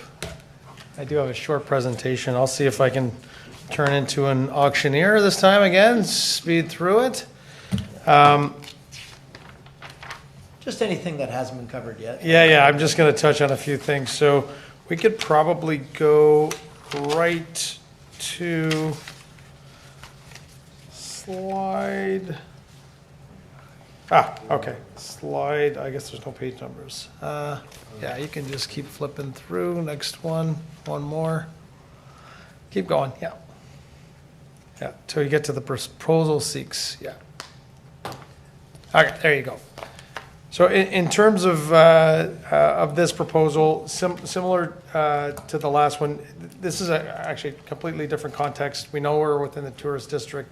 We know we're at an important site within the core of the district.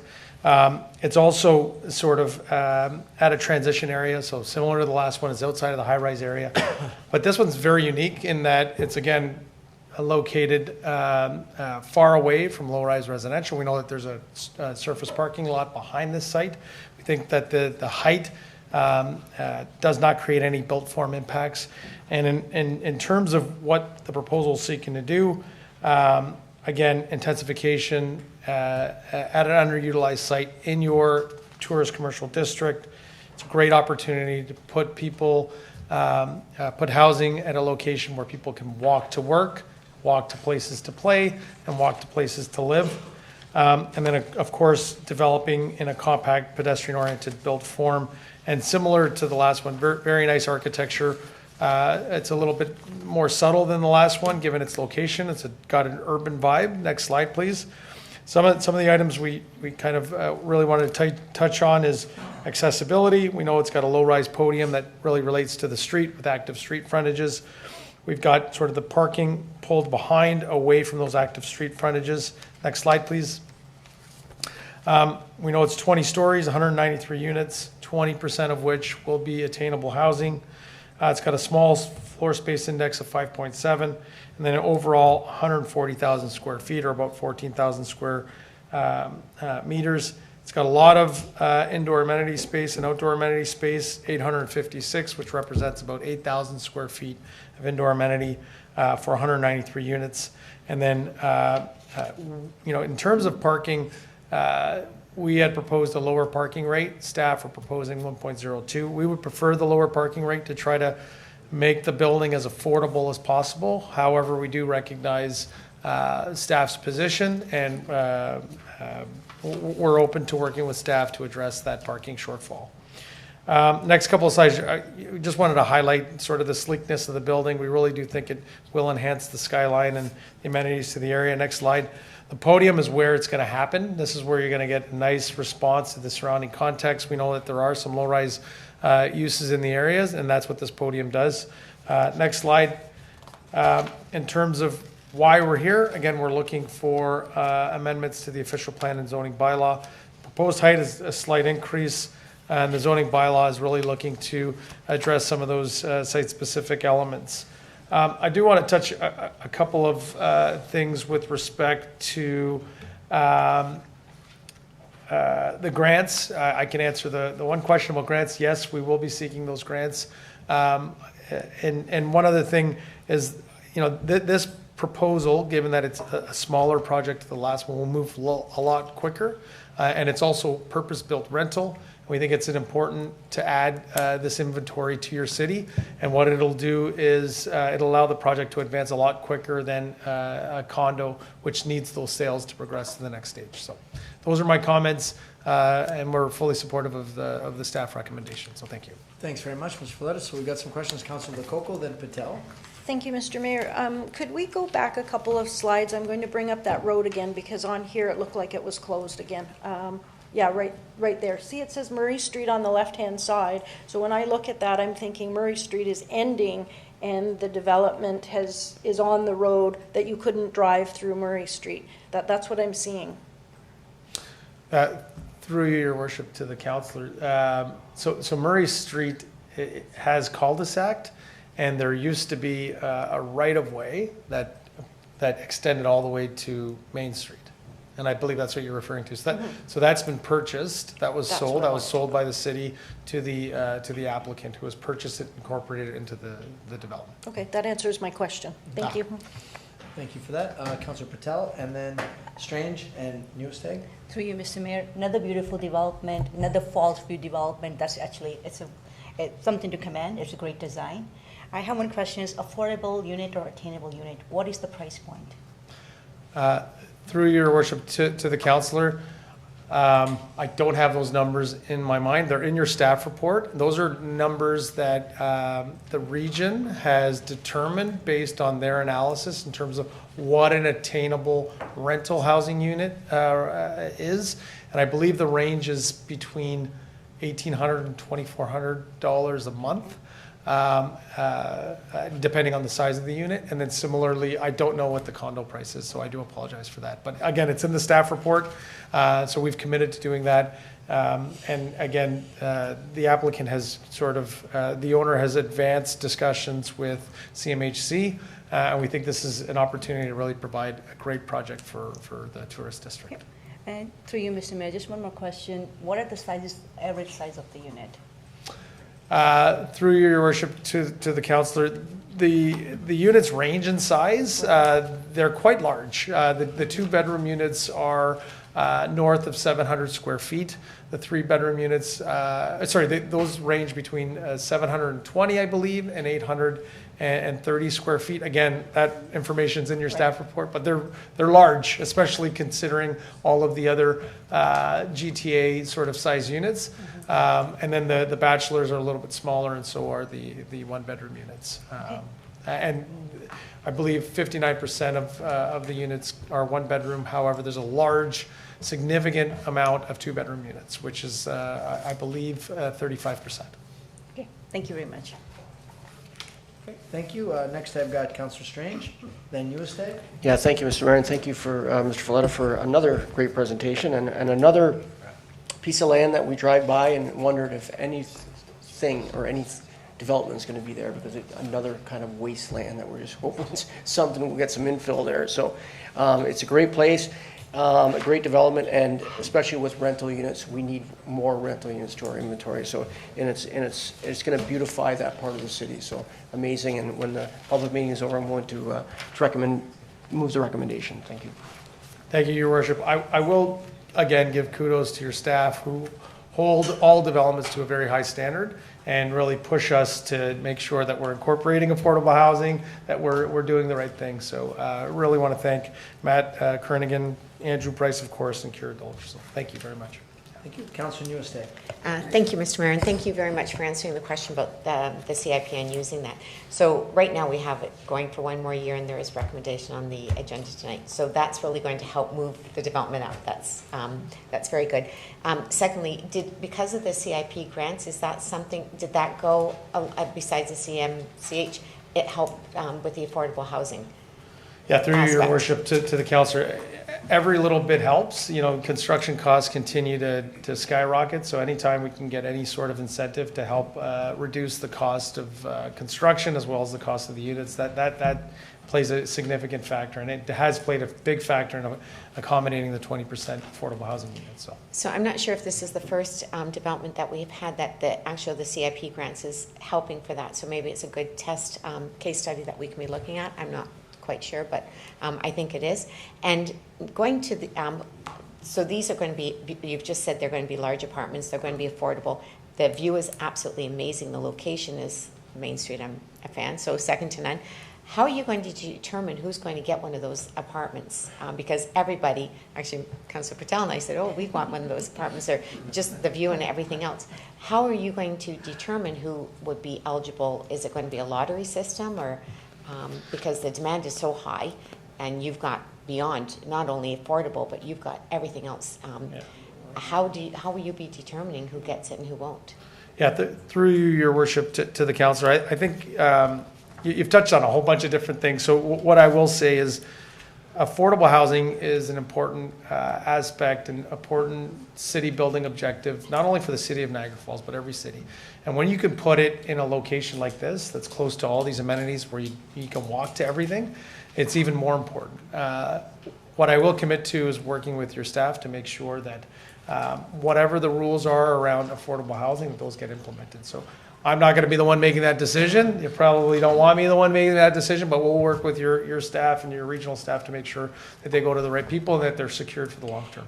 And through you, Mr. Mayor, I think this is a new aspect we've never had before, because we know that affordable rent apartments are hard to come by, but when you have everything else going, this is like high level development and location. How are we going to help make sure that the right people that are most needy are going to be able to get this? So I think that's something that's going to be another topic of conversation that we haven't had so far. Yeah, you're right. You're right. It's a good problem to have. It's a very good problem, but we don't want to disappoint a lot of people either. So we all have to figure out some rules, and because it's private ownership, how does that happen? Yeah, through your worship to the councillor, in my experience in other municipalities, those rents get secured through agreements with municipalities that get registered on title. But again, these aren't affordable housing, they're attainable housing, so there's a bit of a difference in terms of qualifying. But again, we'll work with your staff to make sure that it gets implemented properly. Okay, very good. Thank you very much for the presentation, and thank you for the development. Yeah, that's great, and I'm sure. So first of all, are there any other questions of council? Okay, seeing none, and my comments as well. Gorgeous architecture. I mean, that's just beautiful. Something that you don't see every day. And I agree with you. The view, the positioning, and people who work in the tourist industry that can walk to work. It's going to be so handy. It's a beautiful, beautiful building, and I think Councillor Nieuwesteeg's pre-sales promo just now is gonna help too, so that was good. There'll be a lineup right behind her. And Patel. Okay, the public meeting with respect to the proposed official plan and zoning bylaw amendment is now concluded. Said I would go to Councillor Nieuwesteeg first, then I'm gonna come over to Councillor Thompson to second. We'll call the vote. All those in favor? Okay, and that's unanimous. So good way to end the night. Let's hope Edmonton's just as lucky. 1-0. For Edmonton. Yes, yes. So far, so good. Speaking of the hockey theme, it's been suggested maybe since we have people in the gallery here on 8.5, Gale Center Junior Club Agreement Report, that we could go to that one next. Is that correct, Mr. Clerk? Okay. So if you can just turn your agendas to 8.5. Wait a minute, 8.5, hold on. It's changed from no, it's not 8.5 now, is it? 8.6 now. Sorry, 8.6. It's different than my written report. Yeah, it's 8.5 on my written. Yeah, so it's 8.6. All right. So who's going to address this? Will this be Ms. Moldenhauer? Okay, Ms. Moldenhauer. Okay, thank you. The report in front of you tonight is a follow-up report from the April 30 council meeting. And at that meeting, council had asked staff to meet with the junior A team and the junior C team just to discuss other possible fundraising initiatives. So following the meeting, of course, we did meet with both teams. And in the report in front of you tonight, some of those fundraising options are listed. We do have a list of all the tournaments that we currently do have at the Gale Center, because the junior A's would also like to bring some additional tournaments to the facility. We also talk about fundraising that we had mentioned in the initial report, just around arena board advertising, and the amount of potential gross revenue is listed in the report. We also talked to the club about other options, such as looking at Chippewa concessions, where we currently don't have a provider, some partnerships with the Gale Center concession operator, and also providing our space at our arenas free of charge so that the teams could have their own fundraising events too, just to help with some extra dollars for the team. So with the recommendation in front of you tonight, with the report, staff is recommending a 1-year extension to the existing agreements at the existing grant funding levels.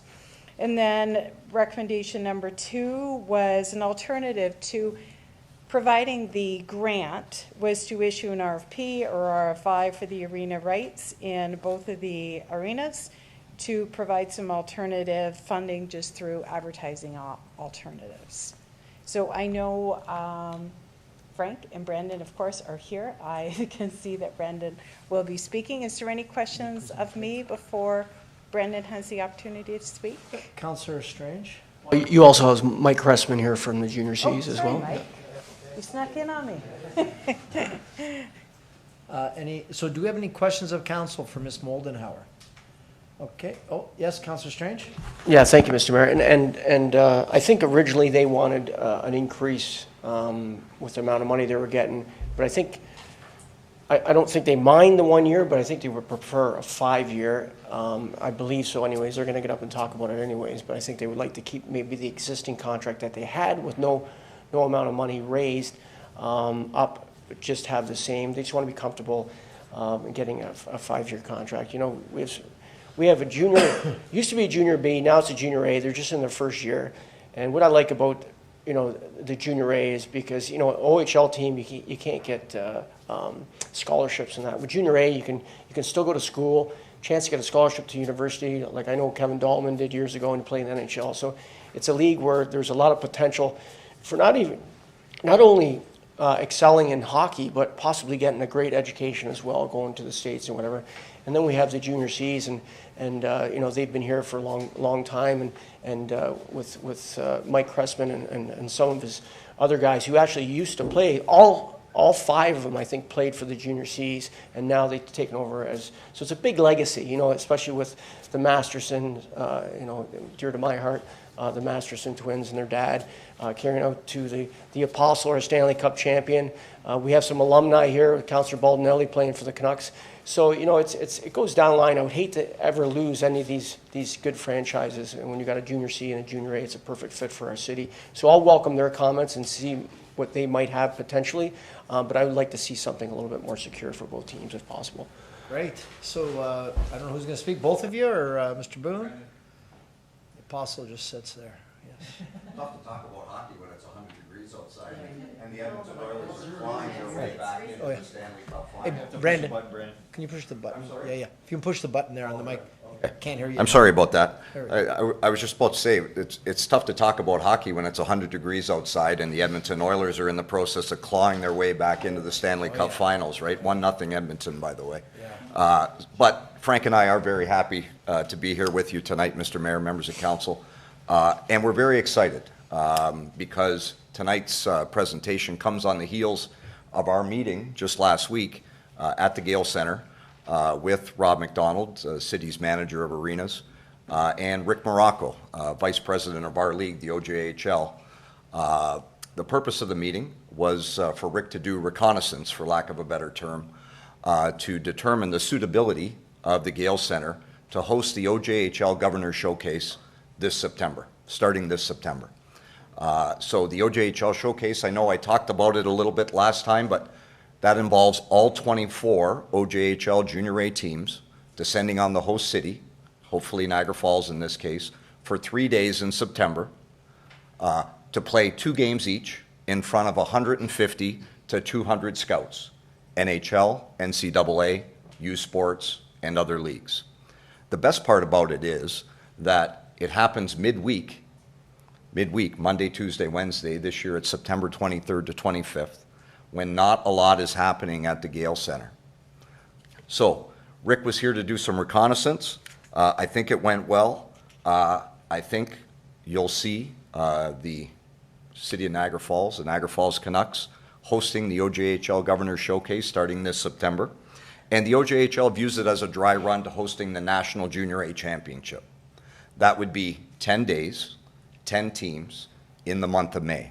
Again, at a time when not much else is happening at the Gale Center. So really adding something to the city, really adding something, you know, speak to that world-class destination kind of theme, NHL, NCAA, and so on scouts. The teams pay for their own accommodations. They pay for their own attractions. They pay for their own food.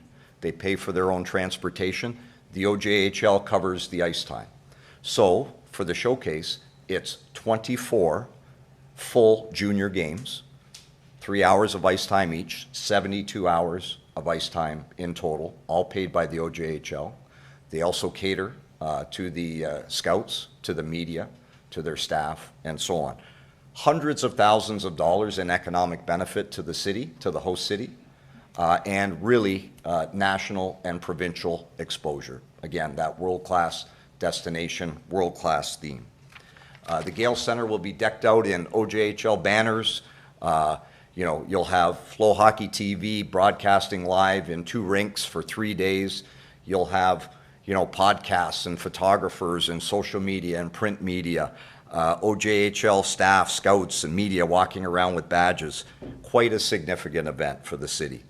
And that has to be part of the consideration in our view, okay? If the number of teams was the only consideration, then we would have never hosted the Toronto Maple Leafs, the Canadian men's and women's national teams. They're only one team. Why would we host them? Well, we did host them, and we're very proud to have hosted them.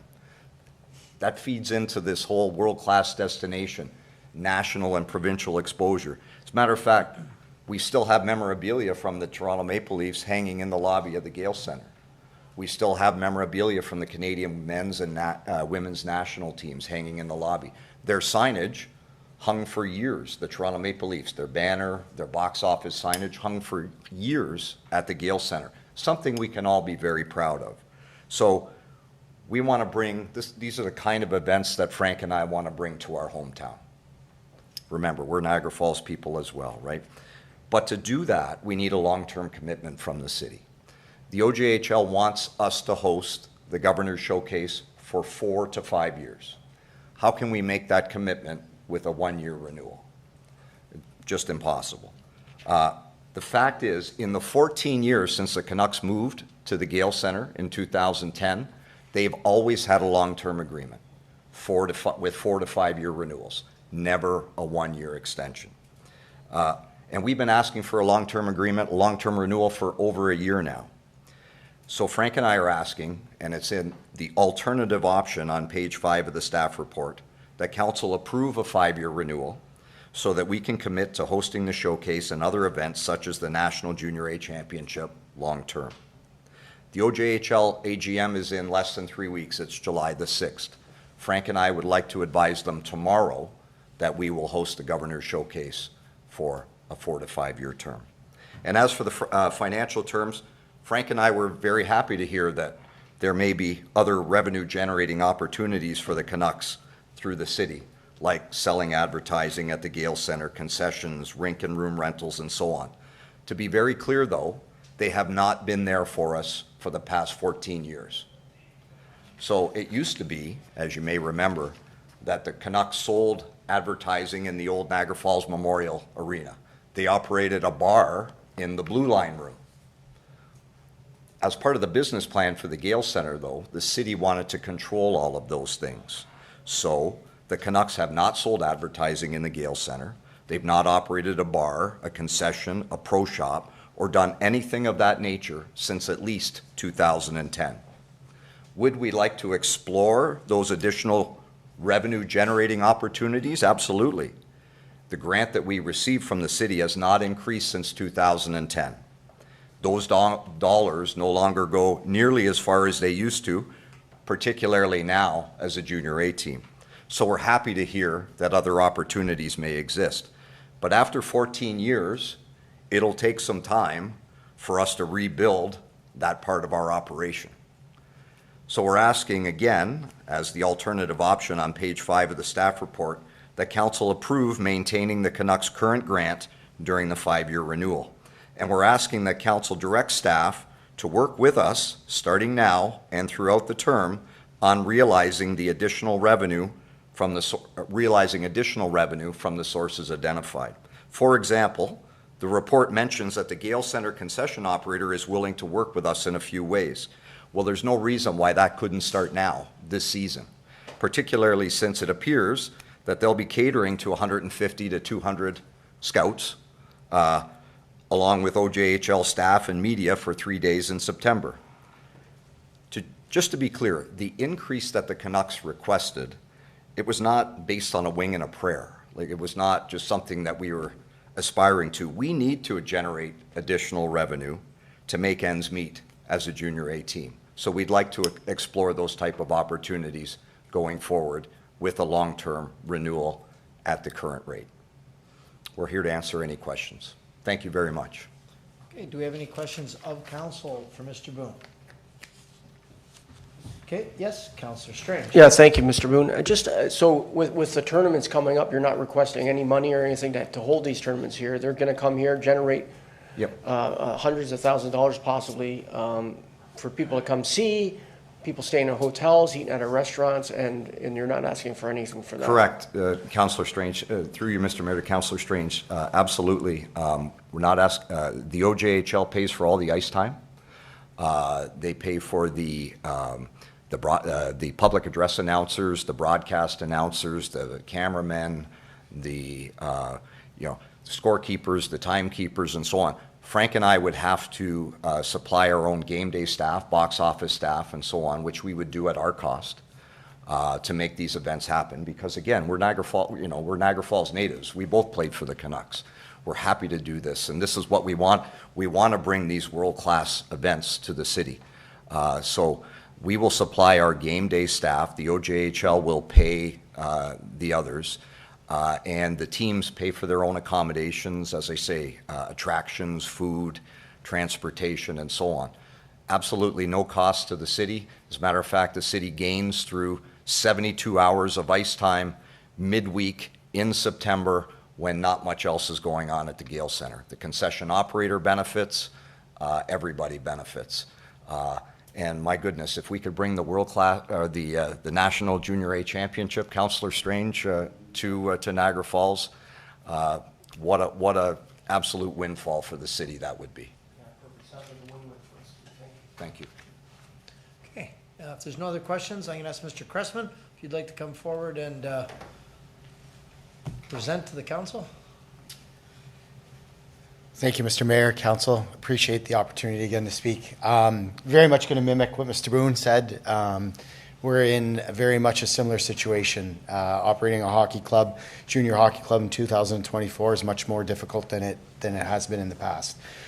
We have different fundraising events through the season. We have a big dinner. We have a golf tournament. We do all of those things to try to make ends meet. And as I mentioned the last time, a big focus for us is to defray the costs to kids, families that have paid a bunch of money all the way through minor hockey. Since we were last here, we're also going to host a tournament. We've worked with Rob to set up a tournament in August, ice that wasn't being used for any other uses during that time. So we're going to have 12 teams from our 64-team league are going to come down and play a preseason tournament to help the hockey clubs, pick their teams, get a good look at the young guys that are trying out for the team. So we're also trying to add to the slate of our events throughout the season as well. Operating a hockey club without any security for us does become difficult, right? We're planning year over year the increases of buses and league fees and all of those things. So very much similar to the Canucks, that 5-year plan for us just makes it that much simpler, right? There's 5 or 6 of us, 7 of us, I guess, that are involved with our hockey club, but we all also work kind of full-time jobs. So this is our hobby on the side. So anything that we can do and any opportunities to do any extra fundraising and sell advertising and food and beverage, anything is greatly appreciated. But that 5-year term is super, super important to us as well. So thank you very much. Okay, thank you. Councillor Strange? Yeah, thank you, Mr. Mayor, and understand all you guys, because you're kind of known throughout the hockey years and junior Cs and giving back, and you all say you all have jobs, but this is a passion of yours and helping the young hockey players kind of achieve their goals and passing on the torch. I heard, I don't know if it's a rumor, but there's a rumor that you guys might want to go back to Chippewa Arena to start playing there. Is that something that's... Yeah, I mean, it's something that we've had some discussion about. The Gale Center is a massive rink for us, right? Yep. So, if we're doing a really good job, we're going to be having 300, 400, 500 people a game. So we're looking at all kinds of different opportunities to create more atmosphere and create a more exciting, entertaining, event, right? So yeah, we'd be open to having this conversation about anything. Yeah, I think that would be amazing, because I think Chippewa needs something like that there too. Bringing hockey back, good hockey back there in Chippewa and packing that arena. Even though it's a little chilly, I think we're going to be doing some renos in the near future to accommodate that too. So hopefully we'll see it back there soon. Yeah. Any questions for Mr. Cressman? Okay, seeing none, so we're looking for direction of council. Councillor Strange? Well, I think the direction, the hockey teams want, they're not asking for any more money. They just want a little bit more secure to know that they're going to be around in 5 years, whether it's at the Gale Center or Chippewa Arena, and maybe look for some help and some other avenues of possibly raising some money, thinking outside the box possibly. So I'd like to make a motion that we extend it for another 5 year at the current terms and look for other avenues of income for them possibly. So, okay. Yep. Okay, yeah. Give me a second. I was second, and I would the next year. Okay, thank you for that. Clarity, staff? Yeah, just clarity on the motion, because the alternative option was for council to set the terms and conditions.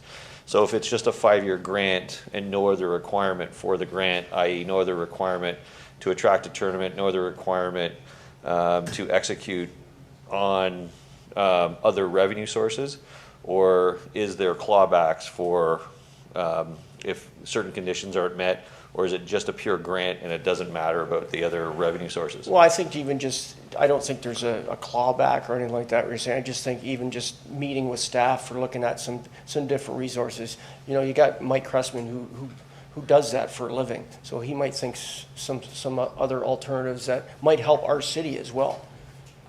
Yeah, so then further clarity then, just so I'm clear, because then the intent was currently the taxpayer off the levy provides money to, that's the grant. Yeah. So the taxpayers charged $80,000. So is the intent of council that they get $80,000 plus additional revenue sources? Because we currently receive $35,000, I think, from the marketing.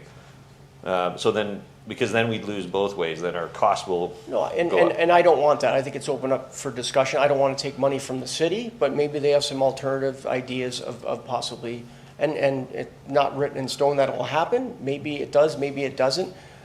Just have the discussion, and if they have some ideas that they may entertain or they want to bring back to council to make some money, you know, they're bringing in this tournament, which is obviously going to raise quite a bit of money for Niagara Falls, and they're renting the ice time from the organization that's putting it on. So I just think some kind of discussion doesn't have to be. You know, I don't want the city losing money. I don't want them losing the $35,000 that we're already getting. So if there's some other alternative options that we can possibly make, let's try to make a deal with them. So maybe for clarity, just for simplicity, that maybe just say you're just going to continue on the grant for 5 years. Yeah. Because, you know, I don't, staff is not in position to raise money. So okay. The intent was, you know, to stop the levy impact and move the fundraising to them. We're not going to, staff does not have the capability to go out and raise money for it. So if council wants to continue to write checks to subsidize the teams, then that's the direction. I wouldn't go down the effort to do an RFI to try and figure out other things. We would just cap it at that, and then we can move on. Okay, sounds good. Okay, so there's a motion, no, we got questions, okay. Just for clarity, there's a motion to extend the contract as is for 5 years. That's what it is, okay, that's what it is. So, yeah. Second, I would like to ask if I can put an amendment. Yeah, of course, Councillor, and then we'll come to. Through you, Mr. Mayor, this is the taxpayers' money. That's why I have a little hesitancy. I support sport. I can't play hockey, but I watch hockey, so I support sport, and hopefully we'll have famous NHL player coming out of this team. But it is a taxpayers' money, and we are trying to cut our costs. So I would like to explore the option what Mr. CEO is saying. If fundraising falls on the team, then I think we can recover some expenses. So what Mr. CEO is saying, that they have to collect the funds, about $35,000. Yeah, but so that's contrary to the motion. The motion is that we extend the current agreement for 5 years. Okay. And there's no commitment to the city for fundraising. It's just strictly the current arrangement extended for 5 years. So that's the motion on the floor right now. Councillor Lococo. Thank you, Mr. Mayor. I'm really struggling with this because I can see the benefits of the hockey team and everything that they bring to our community, mental health for the kids. I understand that, but I'm having a difficulty because for our grant program that Project Share, Women's Place, YWCA, and Pathstone, we put that on hold to figure out what kind of format we wanted to do with that. We were talking about possibly multi-years. None of our other grant programs have multi-years. I'm concerned that if we sign this multi-year, we've already put 4 other community programs on hold. I would just like to do the year, have the opportunity to go through our process for our granting program and figure out what works. This will also give our staff an opportunity to go through all of the other fundraising possibilities and that sort of thing. But I think it's unfair to put those other organizations on hold without giving them a commitment either, and reviewing our grant processes and then to move forward with this. I see the benefit of it, but I don't think it's appropriate to put this one forward and then our other ones are sitting there waiting. Okay, thank you for that. Ms. Moldenhauer? Thank you, and through to the mayor. Just for clarification, we do refer to this as a grant, but it was truly set up to compensate for advertising, as Mr. Boone had stated. At the past arenas, the clubs looked after the advertising, and with the city, with the business plan for the Gale Center, the city wanted to take on that responsibility for the bar, because the clubs used to run the bar as well, and to compensate for advertising. So in exchange for that, to make them whole, and council at that time did say, we don't want the teams to be at a loss. This is how the agreement was structured, and that was a grant. And as I had mentioned back in April, the clubs, prior to the Gale Center opening, they did have to prove to the city how much revenues they did collect in advertising. So it is different, in my opinion, than the grants that we are providing to the community, because this was in exchange for the city to have the advertising rights. Okay, thank you for that. Yeah, you still have the floor, yeah. Thank you, Mr. Mayor. Through the mayor to Ms. Moldenhauer, thank you for that explanation. I can see how we've talked about fees for services, we've talked about grants. This one's different because it was advertising. There's a lot of different things, but at the end of the day, it still comes out of taxpayers' pockets. And even if we're doing 5 years, that's a $400,000 commitment when we're putting other things on hold to figure out. So just because we've done something one way doesn't necessarily mean that we can't change it and do something different, and I don't want to lock it in for 5 years when we're looking at everything else as a whole. So, you know, you can call it a grant, a fee for service, it's still money that's coming out of the taxpayer's pocket, so I want to be cognizant of that. Okay, I've got Councillor Baldinelli, then Patel. Thank you, through you, Mayor. To the CAO. So we have $35,000 in current revenue from advertising. Can you explain the second half of that, where it says in the future you can raise up to, well, it seems like a lot of money there, a couple $100,000 and plus, and what would we do with that money? Thank you, through the chair. Yeah, the reality is advertising in arenas is a completely different market these days than it was years ago. And, you know, when people advertise in the arena, you know, are they really doing it for a true kind of return on marketing investment, or are they doing it just because it's a, you know, supporting a team? So from a pure advertising point of view or value of advertising, there's just not enough eyeballs on a junior C or junior A game to create that kind of value. But we think if it wasn't done on a pure advertising basis, that if we turned over the rights to the hockey teams and they did a better job than, you know, our current third-party provider, and that because they're the local you know, they're the local people with the local passion connecting to the local folks, that they could do a better job and raise those potentials. Do I think they could raise them all? No, we just listed there as potential.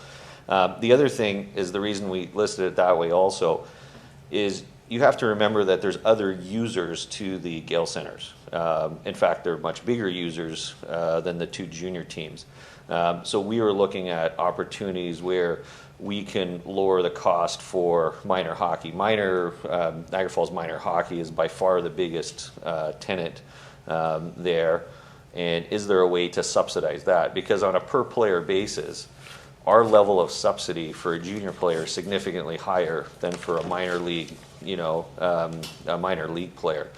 So instead of providing higher levels of subsidy to the two junior teams on a per player basis, is there a way to, you know, use some additional fundraising to also give support to the, you know, minor hockey, figure skating, ringette, and the other ice users, you know, who frankly bring a lot of people into the Gale Center, you know, and their tournaments are pretty significant also. So is there a way to reward, you know, you know, the other minor teams that are actually in the, using the arena also. So the intent was to list it to say, you know, my hope would be that all the hockey, or ice users, I should say, don't want to use the term hockey, all the ice users, because there's more than hockey there, that all the ice users could come together, use those resources for advertising, and, you know, reduce the cost to the programs, not just to the junior programs, but also, frankly, to minor hockey and figure skating and the other ice users. Hey, you're good. Councillor Patel.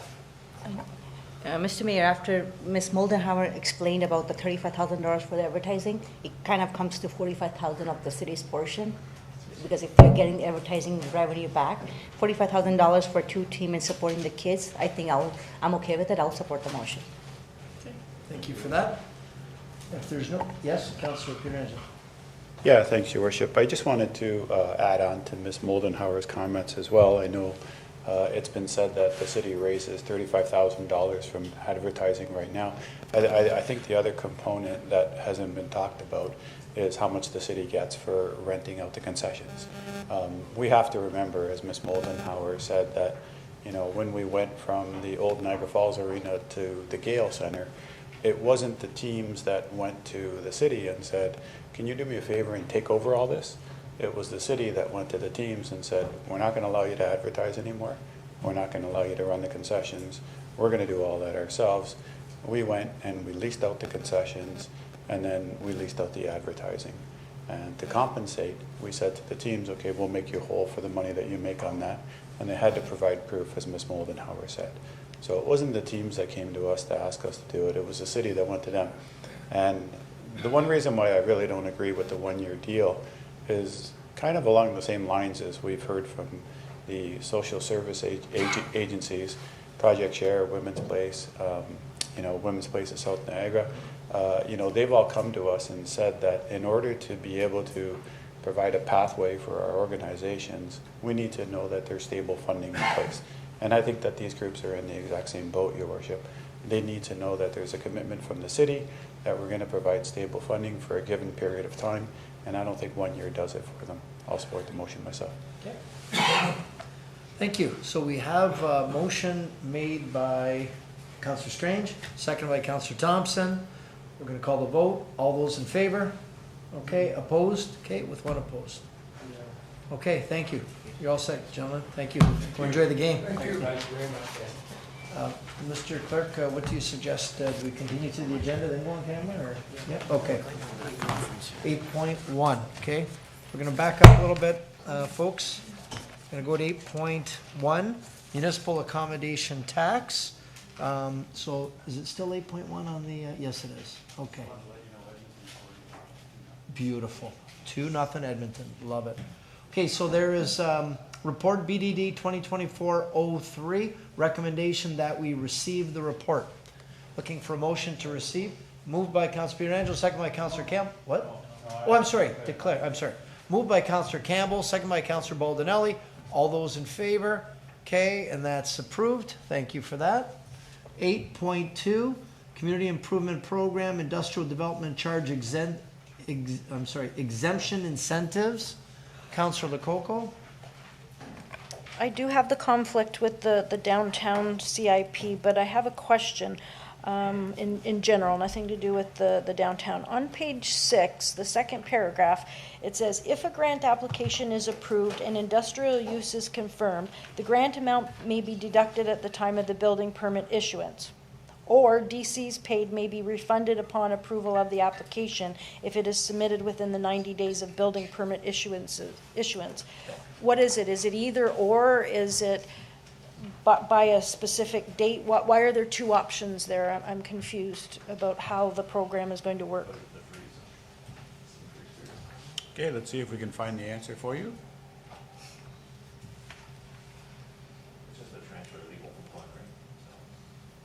It's the second paragraph on page 6.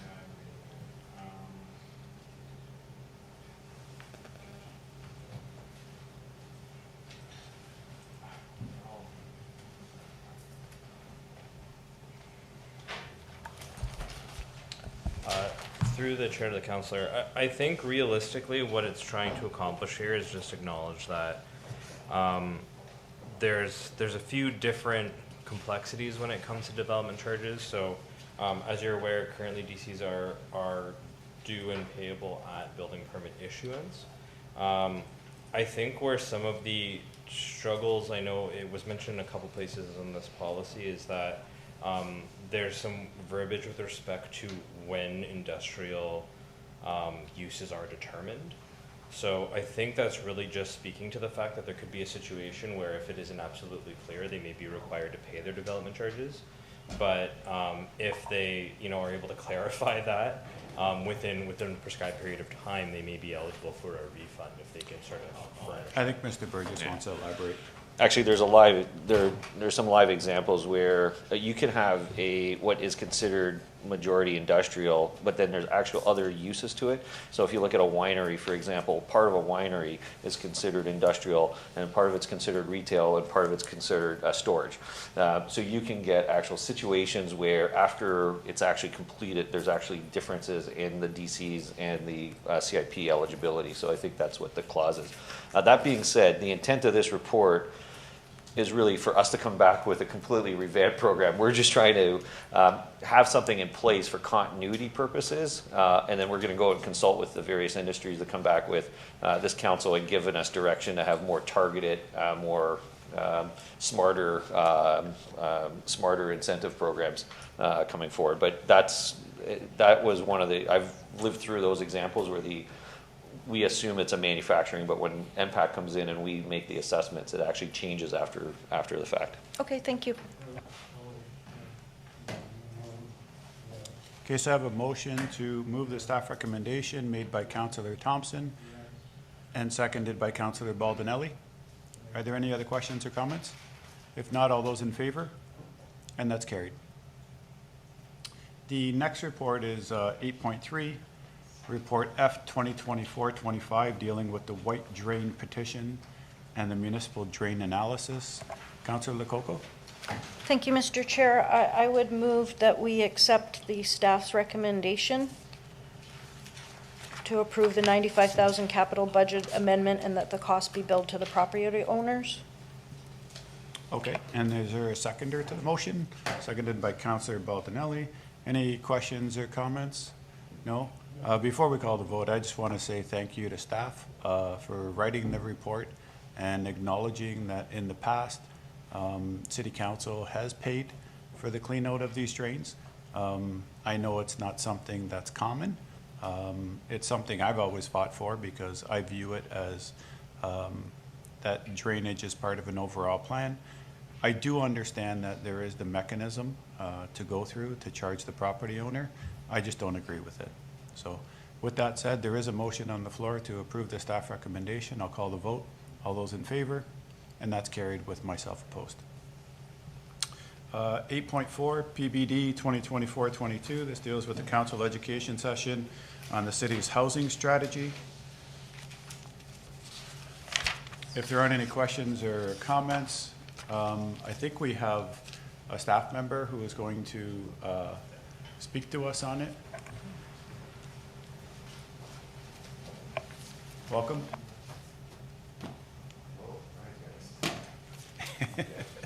Brian, apparently it's unusual for... Usually I wear my jogging pants to work, okay, so I see. All right. CA was a little impressed by this.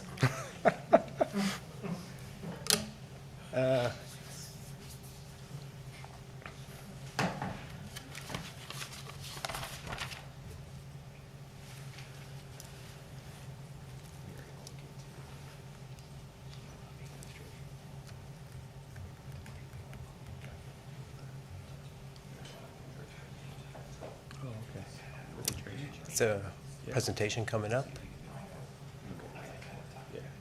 Well, I do, but everybody else should see it. I could argue with you about it before or later. You don't have it? I wasn't going to do it now. Yeah. Oh. I knew I was going to. Yeah, I think we're waiting for a presentation, but one was not given to staff for tonight's meeting. Oh, because it was there. I can definitely give the presentation. Brian, that's okay. We understand there's a hockey game on. I heard last I checked, Edmonton was up 1-0. Yes. 3-0. 3-0 now? Oh, wow. It's getting I was almost going to say, go Leafs, go, but. Okay, I'll give the chair back to the mayor, and we'll go from there. Sure, list of speakers there. Oh, thank you. The presentation was attached to the report, though, so. Yeah. You talking to me? Yeah, just told the presentation is attached, but it was attached. Okay. So who has the floor right now? Councillor? Brian was just going to quickly go through the highlights of the report. Quickly. Aye, aye.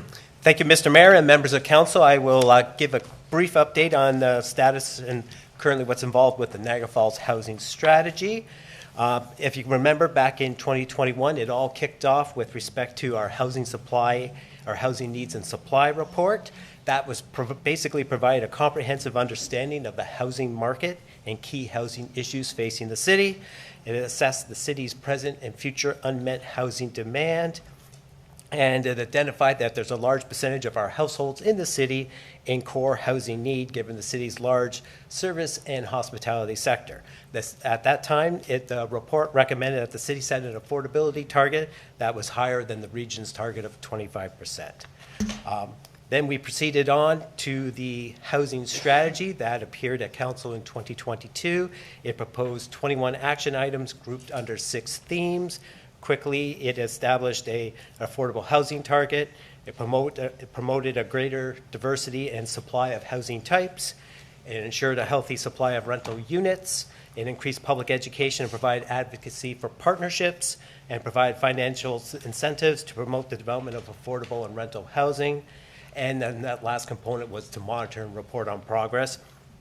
Overall, the strategy encourages, supports, and permits the development of a more diverse mix and range of housing options that meets the city's current and future housing demand. So on the next slide, you would see, if it was presented, it would just be a figure of the housing continuum, and it just shows the broad array of housing that us as a human would need throughout our potential lifespan. And it goes from the very beginning to homeless and emergency shelters, to, super, transitional housing. How do I move this up or down? That is not working. Anyways, so it goes transitional and social housing, affordable housing, and market-based housing. So what do we mean as affordable? And this is defined in the new provincial planning statement. So under home ownership, in the case of home ownership, housing, the least expensive of housing, housing for which the purchase price results in annual accommodation costs which do not exceed 30% of gross annual household income for low and moderate income households, or housing for which the purchase price is at least 10% below the average purchase price of a resale unit in the city. Rental housing, in the case of rental housing, the least expensive of a unit for which the rent does not exceed 30% of gross annual income for low and moderate income households, and a unit for which rent is at or below the market rent of a unit in the municipality. So just looking further at, you got it? Oh, thanks. So if you look at the next slide, it just shows kind of a 40%, next slide after that, a 40% how the target's broken down as in the strategy. This hasn't been updated to reflect our most current housing target of 800 units produced per year, but you can see basically quickly at 674 old target, how it's broken down as 40% affordable, that we're looking at 270 units, and then 404 units would be 60% of market-based. Moving on to the next slide, what does the 40% affordability target mean? So it's a target that's measured citywide and not application-specific. Not every development needs to include affordable units and contribute to the target. It's a target that the city aims towards on an annual basis, and some years the city may exceed or fall short of that target on a given year. We do require applicants with development applications to submit a housing impact statement in support of why they can address or why not they can address the target. And even with the target being out there, proponents start to think how they could address this target in their proposed developments. So then the next slide is we just look at this as kind of a housing affordability chart that we kind of look at, looking at the income deciles, and kind of just shows based on 2022 costs, what is kind of affordable for those citizens, those households in Niagara Falls. And you can see really from moderate income households that top out at around almost $104,000. You're really looking at only the apartments, as when you look at that 30% gross income, 30% of your gross income. Moving along, we then also looked at, just with respect to the new development charges, implementing the affordable unit exemption. So the More Homes Built Faster Act, Bill 23, identified a development charge exempted for affordable residential units.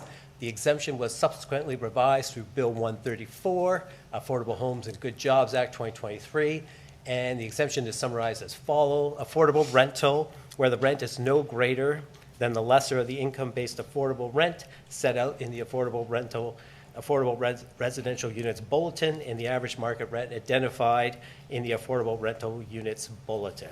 Affordable owned unit, where the price of the residential unit is no greater than the lesser of the income-based affordable purchase price set out in the affordable residential units bulletin, or 90% of the average purchase price identified in the affordable residential unit bulletin. So that bulletin has come out as of recent, I believe early June, and in Niagara Falls, this was kind of mentioned earlier at the last council with respect to Bill 185. An affordable, according to the province, an affordable purchase price of a house in Niagara Falls is approximately $319,800, and the affordable monthly rent of a one-bedroom apartment is approximately $1,200. So then the last part of the presentation, and was also in the report, was just where we are at with the implementation of the housing strategy.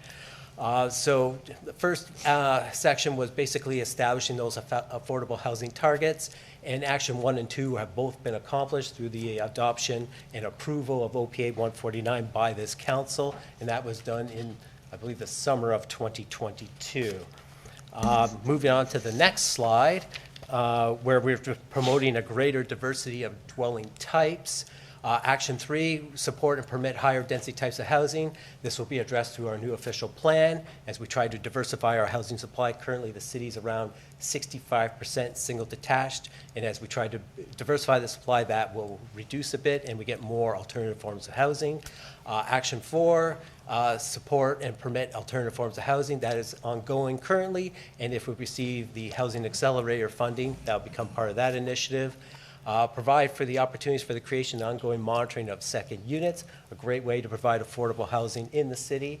That is currently ongoing and is also part of our Housing Accelerating Fund initiative. On to the next slide. Ensure a healthy supply of rental units. Action 6 was completed through OPA 149, as mentioned, was adopted back in, I believe, the summer of 2022. Action 7, undertake a formal assessment of the potential to introduce inclusionary zoning. That is a potential Housing Accelerating Fund initiative. Action 8, explore the formalization of the use of motels as a long-term stay accommodation. That project is ongoing, and we hope to report to council back in the fall of 2024. The next slide, increase public education and provide advocacy for partnerships. Action 9 is ongoing. Action 10, where we clearly define the city's role and responsibility in supporting housing affordability. That was in OPA 149, so that task has been accomplished. Action 11, develop a policy to review all surplus municipal land for housing suitability. That is Housing Accelerator Funding Initiative. On to the next slide, looking at increasing public education and provide advocacy for partnerships. Actions 12, 13, and 14 has yet to commence. Action 15, looking at reducing potential NIMBYism associated with affordable housing developments. Some of the changes that have recently occurred through Bill 185 in the province, reducing third-party appeal restrictions, may reduce that just through that legislative framework. On to the next slide, providing financial incentives to affordable and rental housing. Action 16, So that work has yet to commence. Where Action 17, develop a citywide community improvement plan. Work is anticipated to commence in the second half of 2024 within our department. Action 18, allocate appropriate staff resources to implement and administer some of the housing strategy and associated action items. If we receive Housing Accelerator Funding Initiative, that will allow us to staff up to move forward on some of these additional initiatives. And then lastly, just looking at good all policy, we have a monitoring and reporting mechanism. Action 19, develop a monitoring program in the medium to long term for second units. That is ongoing, and we kind of report on that now through our quarterly reporting to council on building permit activity and development activity. Yet again, Action 20 is something similar. We do quarterly and annual reporting on housing metrics, and we're always looking at trying to expand the data, get better data to report back to council as to how we're doing. And Action 2021 would just be looking at the housing strategy after 5 years, kind of navel gazing at that time. What do we need to change and modify? And that's budgeted as a 2027 initiative. Thank you. Thank you. Any questions, Mr. Dick? Sorry, any questions, Mr. Dick? Yes, Councillor Lococo. Thank you, Mr. Mayor. Thank you so much for putting this together. I think it was really good that we've gone through this because it was done in 2022. I'm really struggling with some of these concepts. We have a 40% affordability target, so we are working towards 40%. That's just a target, it's not a requirement. So a development comes up, if it was before a certain date, they're not required to have anything affordable, or if it doesn't work, it's not required. So it's this target, but at the end of the year, we could look at it and maybe we don't meet it. It's a target. In the report, it talks about in the second half of 2023, 97.5% of the town homes and apartments were affordable to the moderate income. So I talked with Mr. Dick and I said, okay, well, what other types of houses were built in the second half in comparison? It's one thing to say 97.5% of the townhouses and apartments, but what about the other ones? So he gave me a great big list of all of the numbers, and that's a great figure, but we didn't start recording it until the second half of 2023. And the example that's used is $319,800 and a rental of $1,200. It would be very hard to find a house for $319,000. I've looked at a housing report from December of 2023 to May of 2024. It was $590,000 was the lowest in February of 2024, $645,000 in 2025. These are all great things that we're doing, but realistically, what can we do? Like, I'm really stuck on how we're doing it. It's nice to have targets, and we now have affordable moving in there. I know that the single room occupancy is mentioned in this. We talked about this quite a few years ago, about getting motel rooms with specific requirements that the landlord would have to supply, and there would be agreements between the tenant and the owner. So I think we really need to move in on that. So this is where my question, I guess someone can answer it. Those single room occupancies, will they count towards our pledge? Okay, who would answer that question? Mr. Dick? I could take a stab at it. I would think, well, in the end, I think it would, because they would consider it to be apartment units where you could, you do have a kitchenette. It's not a full kitchen, but you have a bathroom and living quarters. Even through some of the work that we've done through the province reporting on our housing target, what the province said that we've accomplished and what we've looked at as staff, I think the province has was a bit short-sighted on some of the, for example, they never really looked at accessory dwelling units. Those are apartments that are, say, basement apartments. Those weren't counted in the city last year. I think we had almost 40 units. So I think they would count. Okay, great. Or at least make a strong case that they would. Well, especially since the long-term care beds and the shelter beds were included in our pledge. So I don't see why the single-room occupancy wouldn't. I'm investigating an opportunity for co-sharing, and I brought this up for a long time. I sent an email to our CAO. I'm not sure if he saw it, but my question is, would those count to the pledge? Why wouldn't those count if a long-term bed, a long-term care bed, or a shelter bed would count? Mr. Dick might be able to do it, but because it's, you're co-sharing an existing dwelling, it's not a new dwelling coming up. So you haven't modified it where with a supplementary unit, you actually have to go get building permits, pass code, and it is a separate dwelling. You're sharing bedrooms in an existing Okay, house. thank you. When I look at that chart, could we please go back with the red X's? When I look at that chart, there's no affordable household under 103,572 for a maximum price of 539,460, an apartment of 547. This is just not affordable for our community, especially when we say almost 50% of our households in Niagara Falls have a household income of less than $60,000. So when you look at that, these units, new builds and even selling previous builds, they're not for a lot of our residents. It's bringing people in, and I understand that we have to grow, but there's this tension going between what we're supposed to be doing, what the costs are. I know there's supply, there's labor. How are we supposed to provide affordable housing? This is all nice, but the reality is most people are not going to be able to afford it. Mr. Seo? Yeah, there's an old phrase, there's liars, dime liars, and statisticians. So I'm always careful with statistics. So when you look at average income levels, you have to be careful because when it's calculated on all households, you could have someone who's 75 years old with $3 million in the bank and making a $40,000 pension. That person lowers the average income. What I like to look at is, so if someone's making $28 an hour, working 40 hours a week, they're going to make about $58,000 a year. And if there's two of them, they're making $116,000 a year. Is a $28 an hour job a reasonable get, in the location? I'm not saying it's easy, don't get me wrong, but that's where the numbers start to shift a bit. So I'm always careful with average incomes because when it's in a household average income, and as your population ages, they have more acquired wealth, less income is generally how it works. So you just have to be careful with that. That being said, I do agree with you though that even if you had a single person making $60,000 a year, they have a hard time.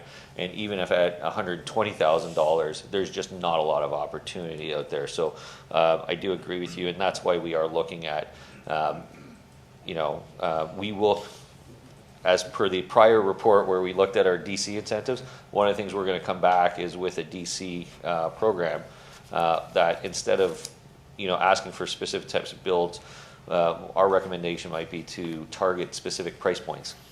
And then when you are delivering for a particular price point, then we start giving you those DC credits, which may help address some of this affordability or at least more directly link it. So I do agree with you, Councillor. It is a tough one, and it's a tough one across the province and across the country. But we sometimes get slanted with a very low average income level, sometimes because of our retirement and just the age demographic of our population.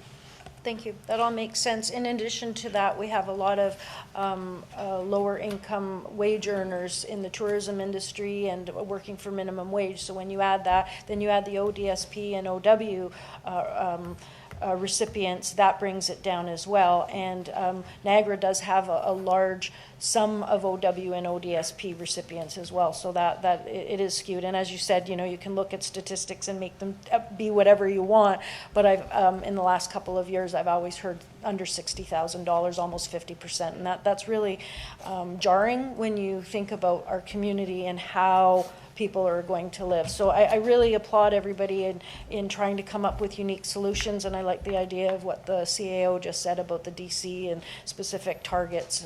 Anything else that we can come up with, I think we have to do, because this is very dire to me when you look at the figures. I'm glad we're doing something. We need to do something, but it's sad. Thank you. Thank you. Councillor Pietrangelo and then Patel. Yeah, thanks, Your Worship. And I just wanted to say, through you to Mr. Dick, thanks very much for the report. And I also wanted to thank staff really, for, I guess, being very strong on this 40% affordable, Your Worship. Years ago, we used to have a metric in planning, and I think it was, 30 or 35% of R1s, the same percentage of R2s, and then, high density for the rest. Niagara Falls, in my opinion, never really seemed to hit those targets. We're predominantly a single-family home community. We have some townhomes. We have some apartments, but we don't have a lot of them. We never really stuck to that mix. I think we'd be in a different situation if we did stick to that mix. So I just wanted to say thank you to staff for really coming up with this 40% affordability and really making sure that when developers come in with an application that they understand that they need to build 40% of the units that are affordable. I think the biggest thing that we can try to push, Your Worship, is options for people. I know myself on my own path or my own journey, whatever you want to call it, when I first moved out of my parents' home, I moved into an apartment, and I rented an apartment for a little while, and then I finally, had enough money, and I bought an attached townhome, and then I stayed there for a number of years before I bought my first single-family home, Your Worship. But that was my path, and I think the important thing I'm trying to stress is the fact that you need those options along the way. You need to start with the very affordable options. So I just wanted to say thanks to staff for, really hammering home that 40%. And I think it's a good report. Any other questions? Oh, yeah, Councillor Patel, sorry. Through you, Mr. Mayor, I agree with Councillor Pietrangelo, what he's saying about the options for different levels of incomes and different stages of people's life. And I also appreciate that Councillor Lococo is agreeing what I said when she brought in the motion. I said that time we can have all the strategies, but if we cannot find someone to build with that price, strategies are not going to build the houses. And what Mr. CEO also mentioned, that we can go to the price point, but what are we getting for the price point? We have to look at that too. Because if you're about 550 square foot house is $570,000, the apartment or condo, what will we get for $350,000? And I've been saying that for 2 years, until the inflation comes down, cost of borrowing comes down, land prices are very high, labor cost is high, we are not going to be able to build affordable housing. Only way we're going to build affordable housing is prices come down and we have abundance of labor, that we have people going into the skilled trade and we have lots of labor workers. Maybe it will happen in a couple of years because I know government has geared up towards the incentives for kids to go into the labor force. But I think until a couple of years and interest rates comes down a little further, I don't see any affordable housing being built because it's just not feasible. That's the way I see it. Thank you. Thank you. Any other, you have your hand up? Yes. Go ahead, Councillor. Okay.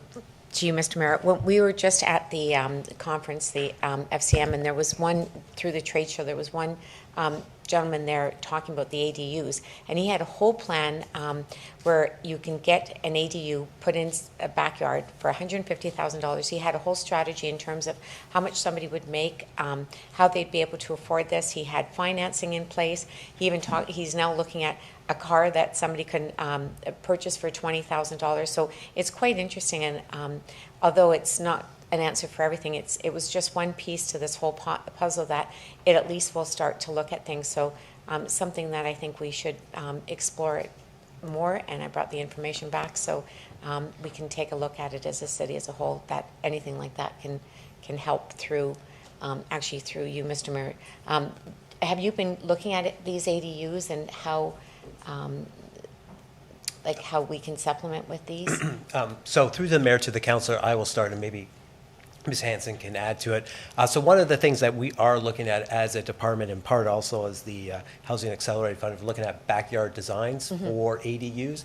So the idea is to come up with 3 or 4 proven designs that the public can then choose from. They don't have to worry about going through they have to have a more lighter permit process. They don't have to go get an architect to get something designed, so that it helps facilitate the creation of these units.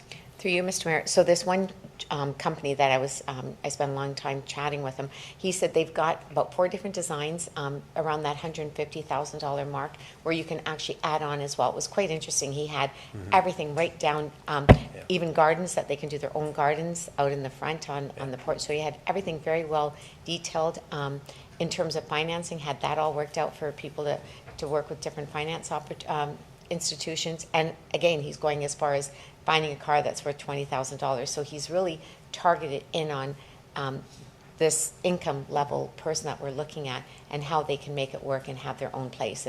And the model homes were absolutely stunning. So I don't know if that's something we can share and maybe advertise more and let the public understand more of these opportunities out there. Yes, we will. Thank you. Okay, thank you.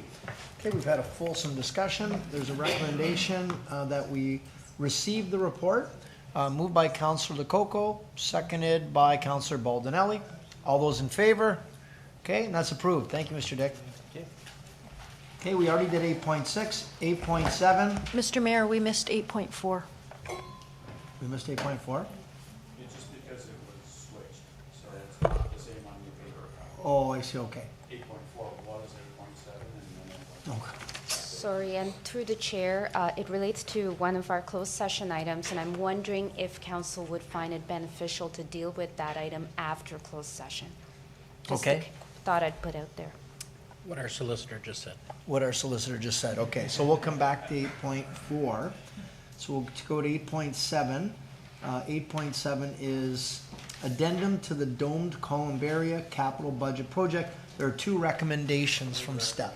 Motion by Councillor Pietrangelo, seconded by Councillor Campbell.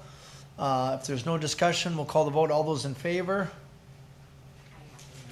Okay, yes, go ahead, Councillor. I just want to say this is a wonderful project. Everything that he said in the report is absolutely true. The increase, of course, with cremation, but having a different supply. So I absolutely applaud them looking at it with cost savings. So full support. Great, fantastic. Okay, we'll go to consent agenda. There's only 3 items. Okay, I think we got it. Okay, we got the one, we have a speaker, I believe, Mr. Clerk, is he? Yeah, on item 9.2, we do have a lawyer acting on behalf of the owners there, who is prepared to attend virtually, who would like to address council. Okay, so why don't we deal with that one first, and we can do the rest of the consent agenda. So is the Damian Bernicek, yeah, is he there? Mr. Bernicek, can you hear us? Yes, good evening. Hi, okay, a little bit, why does he sound quiet? Okay. Yeah. We're just gonna. Does it sound okay? Okay, great. Yeah, we're all set. So the floor is yours, sir. Wonderful, thank you. My name is Damian Bernacik, and I'm a lawyer, as was mentioned, for the property owner of the property at 3846 Portage Road in Niagara Falls. The property is owned by 271 7981 Ontario Incorporated. And I'm here to speak to agenda item 9.2, specifically report F 2024-23, and staff's recommendation to not provide a tax refund to the property owner of the property at 3846 Portage Road. And my request is that the matter be set back to staff for reconsideration and for an opportunity to dialogue on the matter. So back in February of 2024, a couple months ago now, I filed an application under Section 357 and 358 of the Municipal Act to obtain tax relief for the property owner as a result of what is, in our view, a overpayment or an overcharge in property taxes resulting from an error in the assessment made by MPAC. And as our system will have it, errors made by MPAC are compensated by the municipality. MPAC classified the property as a multi-residential property. In our view, it should have been classified as a residential property. That error resulted in an overpayment of taxes of about $12,000. And a little bit about the property. It's zoned R4 low density residential. And it's a pending development for townhouses. Townhouses being properties that fall within the residential tax class, not the multi-residential tax class. The principal issue in dispute here is the zoning of the municipality, and whether the principal zoning is for multi-residential development, as that term is defined in the Assessment Act, or for residential development. Multi-residential development is for 7 properties, or essentially 7 residential units owned under one legal ownership. And in our view, that's not the case here under this zoning. And essentially what the city had done on receipt of our application is sent it over to MPAC for their perspective as to whether or not they consider the principal zoning to be multi-residential. MPAC deemed it that it is, but provided no rationale whatsoever, no analysis, no reasons for why they made the determination they made. They simply said that they think MT is appropriate, and on that basis, the city's proposing to deny the application. What we are essentially requesting is an opportunity to have that dialogue with the municipality and with MPAC, and to provide some rationale for why we think it should fall within the residential tax class as opposed to the multi-residential tax class, and at the very least obtain reasons for why the application was denied beyond just a simple denial. The proposal that we bring forward is premised on the idea that it will essentially be less expensive to both the municipality and to the taxpayer. The municipality, the city of Niagara Falls, does not need to decide on this application today. In fact, the city has until September 30th of this year to decide on the application. And so from our perspective, there's time to set the matter aside for a conversation to be had. And if the council makes a decision today to in fact deny the application, then where that puts us is in a position where we have 35 days to file a appeal of that decision to the Assessment Review Board. And essentially we end up in a legal proceeding that is, from our perspective, avoidable if a dialogue can first take place. So that in essence sums up the viewpoint of the property owner and the request of the property owner. So barring any questions from council, that concludes my delegation today. Okay, thank you for that. I'm going to go to staff. Maybe I can get a little bit of input from them. Mr. CAO. Thank you. Through the mayor to council, though I understand legal counsel's position, staff's position is impact ultimately decides these matters. They undertake the review, and they decided on this multiple times. Though the explanation might not be satisfactory to the property owner, we don't really have a basis for challenging it. We don't have a basis for the zoning is the zoning, and that's how impact has interpreted it. Even if council today said, well, we'll charge you at that lower rate, next year impact's going to assess them in the exact same way and do that. And we think it is a bit of a precedent issue. Tonight you'll have a whole bunch of people come here for certain types of zoning and upzonings, and then they get assessed based upon those upzonings. If they said, well, it's not really being used for that, and go back to a residential rate, we would always be kind of in that cycle. Council can decide, but at the end of the day, impact gives us a tax roll, and they return that tax roll. If we don't tax that amount, then it does come out of our assessment at that point in time. I'd be more than happy to continue dialogue, because I think this issue will go on for another year or multiple years as the property still is there. It still stays there. And, you know, and maybe there's some other strategies that the property owner can use. But MPAC's ruled on this multiple times, and we just don't particularly see a way out of this. The reasons for the error has to be significant and obvious. MPAC has ruled on it multiple times. They don't believe that there is an error in their assessment. And to us, it's not the city's fight to fight at this point in time. I don't know if Mr. Dowling has anything else to add. No? Nothing really. I think you've covered that off. The only, I guess, history piece I'll mention is that the owner did file under Section 357 in 2023 twice, and most recently this is a filing under Section 358, as the CAO mentioned, which looks a little bit more closely in terms of like a gross or manifest error versus a differing opinion in terms of what the return of the rule is. So what of the recommendations? So you made some comment, Mr. CAO, about maybe having staff have another look. Is that what you're suggesting you could do? Not for this particular one, but this issue will continue to persist with this individual, and we are open up for discussion, but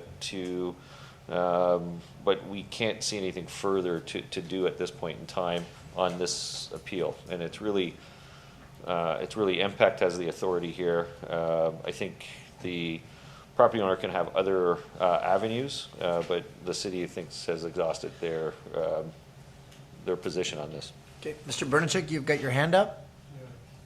Yes, if I may, in fairness, so I agree with much of what was said.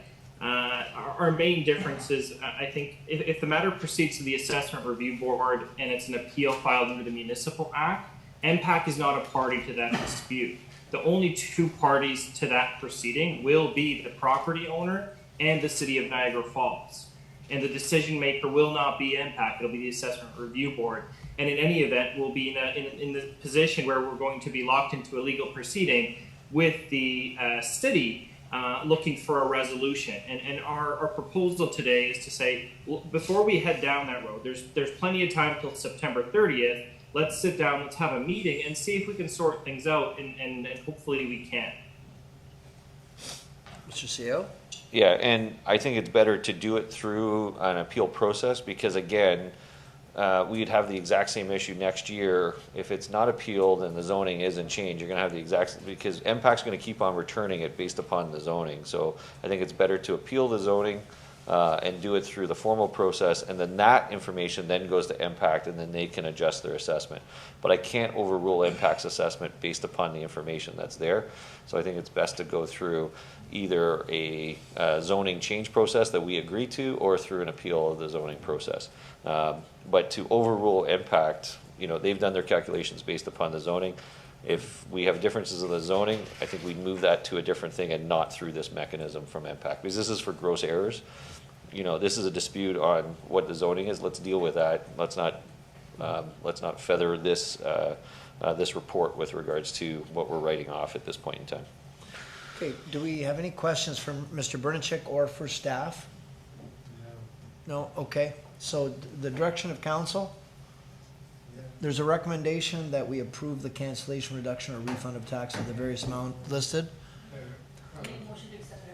Okay, motion by Councillor Patel, seconded by Councillor Thompson. Okay, we'll call the vote. All those in favor? Okay, and that's approved unanimously. Thank you, Mr. Bernachik, and I think the best path forward is through the appeal process, as the CAO has mentioned it. Thank you. Okay, thank you for your time. Okay, motion by Councillor Pietrangelo, second by Councillor Campbell, that we move the other two items in the consent agenda. All those in favor? Okay, that's approved? Yep, approved, yep, okay.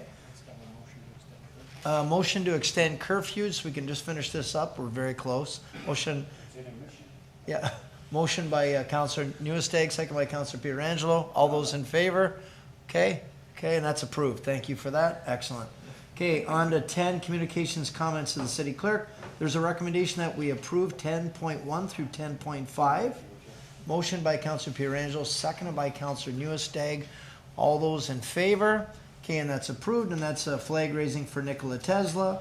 That's a proclamation request for Arthritis Awareness Month, proclamation request for World Hepatitis Day, and a proclamation request for International Trigeminal Neuralgia Awareness Day. Okay, 10.5, no, don't make me, yep.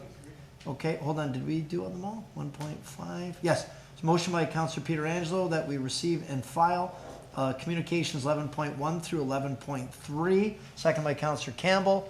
All those in favor? Okay, and that's approved. Thank you for that. 12 now, communications comments of the city clerk. 12.1 is the Lundy's Lane BIA. Motion by Councillor Pietrangelo that we approve 12.1 and 12.2. Seconded by Councillor Nieuwesteeg. All those in favor? That's approved, and that was Lundy's Lane BIA's budget, and that is a food truck request, both approved. Item 12.3. That one is going to have to wait. Mr. Yes? Mayor? No? Mr. Mayor, I'll put a motion forward Yes. that we call for new applications in order to meet the terms of reference for the committee. Okay, motion by Councillor Lococo, second by Councillor Patel. All those in favor? Okay, and that's unanimous. Thank you for that. Okay, so now, do we go in camera now? I think that'd be a good idea. Pardon me? Yes. Okay, so we're gonna go, do we need a motion? For the sake of the minutes, I think we could just say we're pausing to go back in camera. We've already received a motion earlier in tonight's agenda. For anybody that's tuning in now and wasn't tuning in 3 hours ago, we're just resuming our in-camera session based on the resolution that was passed earlier this evening. Okay, great. So with the game 4-2, we're now gonna go back in camera, and when we return, we'll ratify in camera, we'll do new business and motions and bylaws. Okay, so we're now gonna resume in camera.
Welcome back. It's 11:03 on Tuesday, June the 18th, as we come back into open session after our second in-camera session. So we are going to complete the agenda, go back and deal with item 8.4, which is our insurance program renewal. I'm going to ask our solicitor, Ms. Pecuniary, to speak to this. Thank you. Through the chair, this is our annual report where the city renews its insurance policies and coverages for the year. We had a companion closed session report that we went over the backup to the renewal package and the numbers and the increases. Essentially, for the period of 2024 to 2025, the annual premium increases by 7% due to market changes as well as a reevaluation and current assessment of some of the city-owned assets that will be insured under the policy. If there are any questions arising from the report or its details, I'm happy to answer them if I can, and if not, my risk manager, Janet McQuay, is also here to answer any questions. Thank you. Okay, thank you, Ms. Pecuniary. Okay, motion by Councillor Pietrangelo, seconded by Councillor Nieuwesteeg, that we receive, approve, and authorize the report. All those in favor? Okay, and that's unanimous. Thank you for that. So now we are at ratification of in camera, Mr. Clerk, I think. Okay, beautiful. All right, as the mayor had mentioned, council just finished up their in-camera session from this evening, and a number of the matters were just referred and to staff, or given to give direction to staff. There are a couple items to ratify in open session. Firstly, that council authorized staff to proceed with completing cyber initiatives for additional estimated costs of $170,000, and that council approve a 2024 capital budget amendment of $170,000 funded from the OLG Reserve Fund, and that council refer the 2025 operating budget impact in the amount of $60,000 to the 2025 operating budget process. The last item for ratification is that the city enter into an encroachment agreement with Steadfast Hospitality, Inc. to permit a sidewalk patio at 6361 Fallsview Avenue. That council authorize the mayor and the city clerk to execute the required encroachment agreement, and that council authorize the city solicitor to register the encroachment agreement on title. Yes, yes. Motion by Councillor Pietrangelo, second by Councillor Nieuwesteeg, that we approve, ratify the in-camera report. All those in favor? Okay, and that's unanimous. Thank you for that. Now we go to notice of motion and new business. Okay, Councillor Patel. I have you. Okay, we'll go for it. And then Councillor Lococo. Okay, Mr. Mayor, one of the main concerns I have heard in the last few months is the panhandlers. They have panhandlers on Morrison and Dorchester there. So I've been approached by people even at the Canadian Tire, Walmart, even actually once at the Boston Pizza too. And I have gotten a few calls. People are worried about the panhandlers. And one of the main questions I've been asked, is it legal?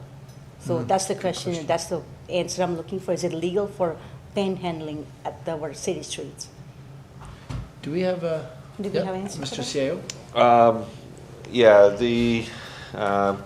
There has been some attempts to do safe streets and try to determine what aggressive panhandling is. The courts have continually allowed for people to occupy streets and people to ask for money on the streets. So, it is a legal activity that is constitutionally protected. So In the middle of the intersection? well, when you get into safety issues and that kind of stuff, it becomes, those are the things, but, there's that kind of panhandling, and then if they move to a sidewalk, if they did the same activity on the sidewalk, they'd be fine. On the safety issue, that's where we can move them, but we receive complaints of both. The safety issue is a different one. Mr. Nichols looking at different strategies to maybe make some of those medians, not as easy to set up shop. So we are looking at different strategies for that. But the activity itself is, you know, it's been challenged in the courts, and it's tough to enforce that. So I'll just tell you the concerns I heard from people. But residents are worried that they might get seriously injured. And some people said that they have witnessed that people almost got on those fender benders. Because I mentioned earlier that people stop and give them money or food. And other people, as soon as you see green light, your foot goes off the brake. I think that's automatically. So that's what, that's the one concern. Another concern is, some residents actually told me that they have seen some minivan dropping off panhandlers because they're professional panhandlers, not homeless people, especially on Highway 4 Stanley and Highway 420. So I'm not sure if you have heard about that. Is that something true? It's somewhat known. Again, the challenge is we can attempt to trespass them, but you give them a ticket and they never show up and you never do anything. So it's like the other issues, we try to move them off for safety. Physical barriers are better, but expensive. But we will, you know, it is a challenge that's happening, and we'll try to improve upon that. But the challenge is when you move people, they tend to move back. So you can move them, and as soon as you drive away. And they seem to have same signs on a cardboard. Most of the intersection, they have same signs on cardboard. And you know, this happened in 2008 in New York. There was a big issue with panhandlers. And they actually had to crack down on it. So I think we have to get ahead of the game, and we have to make sure that that's not a permanent issue in our city.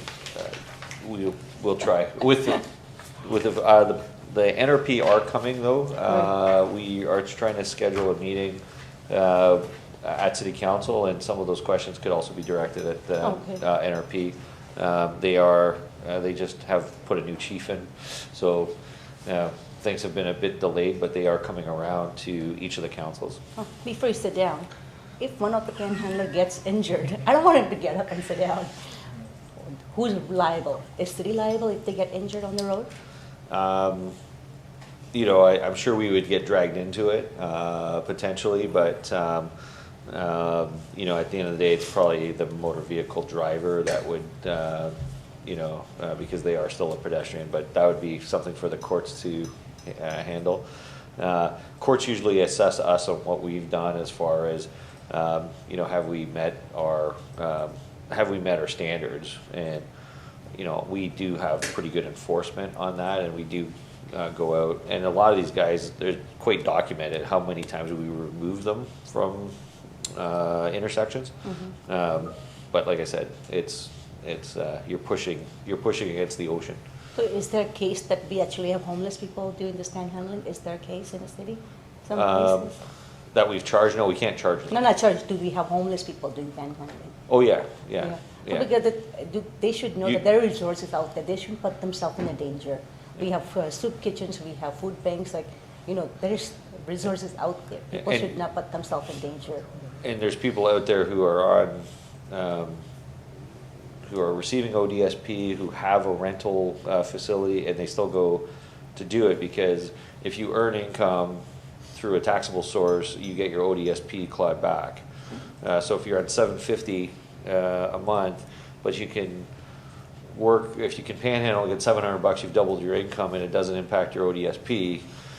But if you go to work and pick up $1,000, you get your ODSP climbed away. So there's a lot of people who are receiving support and are still panhandling because they need more money. But there's cases like where I come from in India, there are professional panhandlers.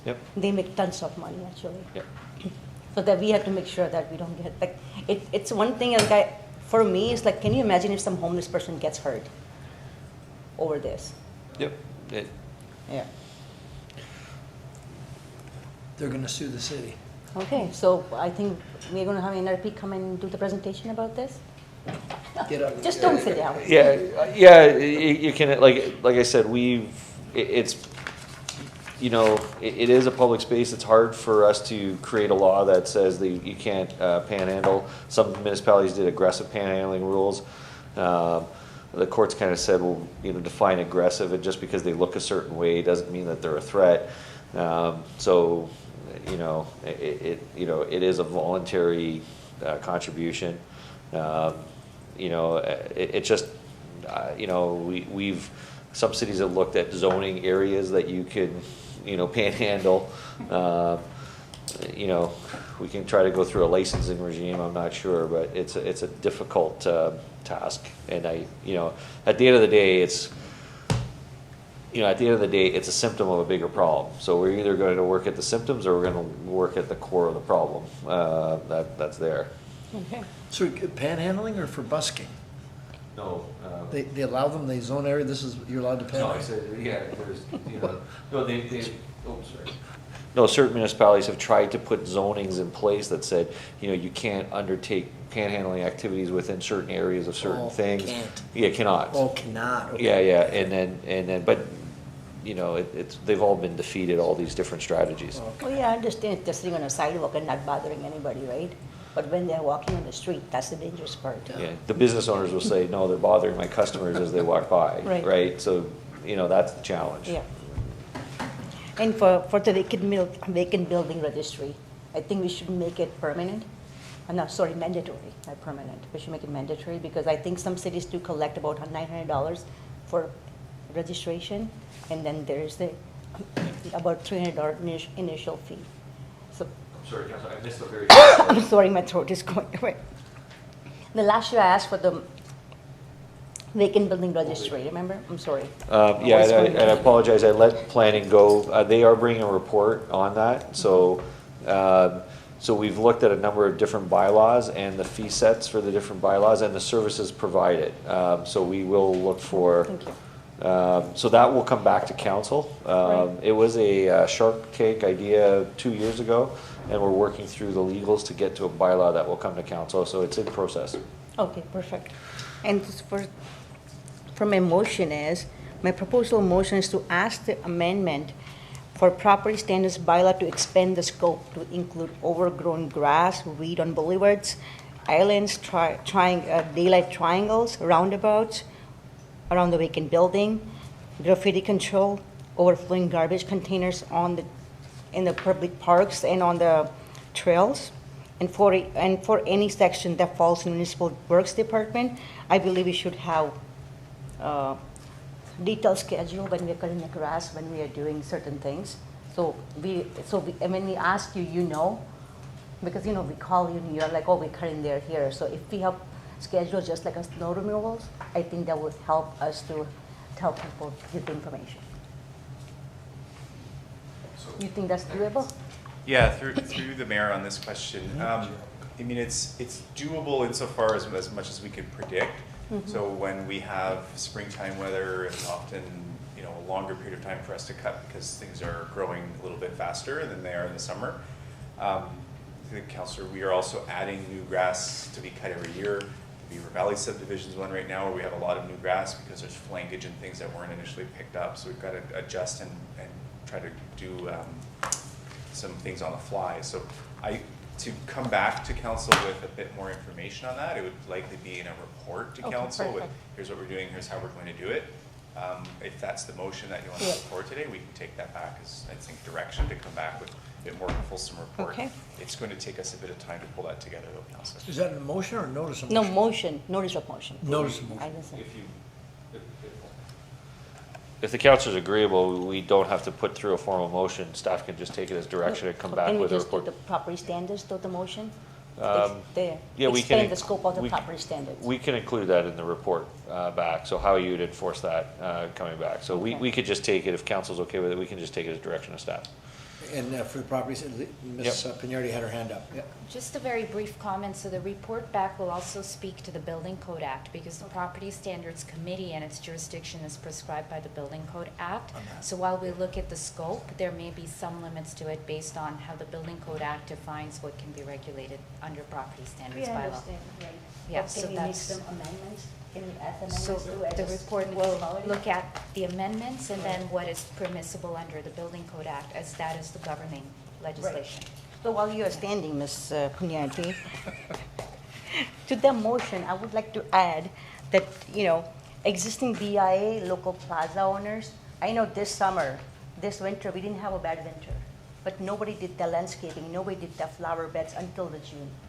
So can we have a deadline for them to have flower beds and the landscaping done before Victoria Day weekend? Can we put in a So deadline? she's saying the plantings happen in June, right? Not- Yeah. For BIAs? Yeah, the BIAs control their landscaping and should control their contractor.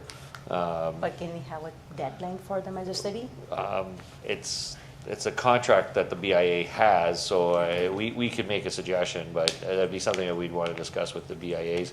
And then, they might be doing things on a pricing point of view too, that sometimes certain plants don't come in at a certain time, and sometimes it's cheaper to get contractors to do certain things in non-peak times. So it's also a cost issue for them also. Yeah, it's cost issue, but I understand that Victoria Day weekend is a major holiday. We are in a tourist business, and when people come to Niagara Falls, Niagara Parks has a perfectly manicured grounds, and when they come above the street past Murray Street, it's like city is looks neglected. And it's a discretionary expense. BIAs don't have to do that either. Like, they could choose to do nothing. So it's something we can raise it to with the BIA, that, is a suggestion that they increase their landscaping or the timing of their landscaping. But they're an independent organization that we don't dictate how they do their business. So how do we deal with the beautification of the city then? With the beautification of the city, I think the last RFP we sent out cost us an extra $500,000. So, it's a bit of a price point issue on, what is the level does the council wants to set, and what's the cost for that? Because last year we did not have the budget for what the RFP came in at, and for things that the city controlled, we scaled back. And 2 budgets ago, we pushed off the plantings and some of that stuff to the BIAs. Because the costs continue to rise, So, but we'll do whatever council wants. If beautification is a priority for council, and council wants to set the budget for it, we can certainly do that. Yeah, thank you. So what do we decide? Yeah. So it's a motion or it's not a motion? It's a direction? We could, if council agrees to it with a nod, then we'll just take it as a staff. Okay, it's up to you, Councillor, however you want to do it. Actually, the property standards, I want to make it a motion. Okay. Expand the scope of property standards, that I would like to put in a motion. And for municipal work and for beautification, report will be fine. Okay, so is that Yeah. good? So it's a notice of motion Notice of motion. on the property standards and direction on beautification. Yes. You good with that? Okay. So Just a reminder, procedurally, we need that notice of motion in writing. I got it writing. I will send it should to be you. handed Yep. in yesterday. Yes, we got that email today. Or yesterday. Yeah, 4 o'clock. Mr. Councillor Baldinelli wanted to just comment on this. Yeah, through you, Mayor, on the grass, the weeds, I think Gerald, I mentioned that last week, our last meeting. We wanted to specifically add weeds to the current bylaw on Yeah. grass cutting, because the weeds weren't included.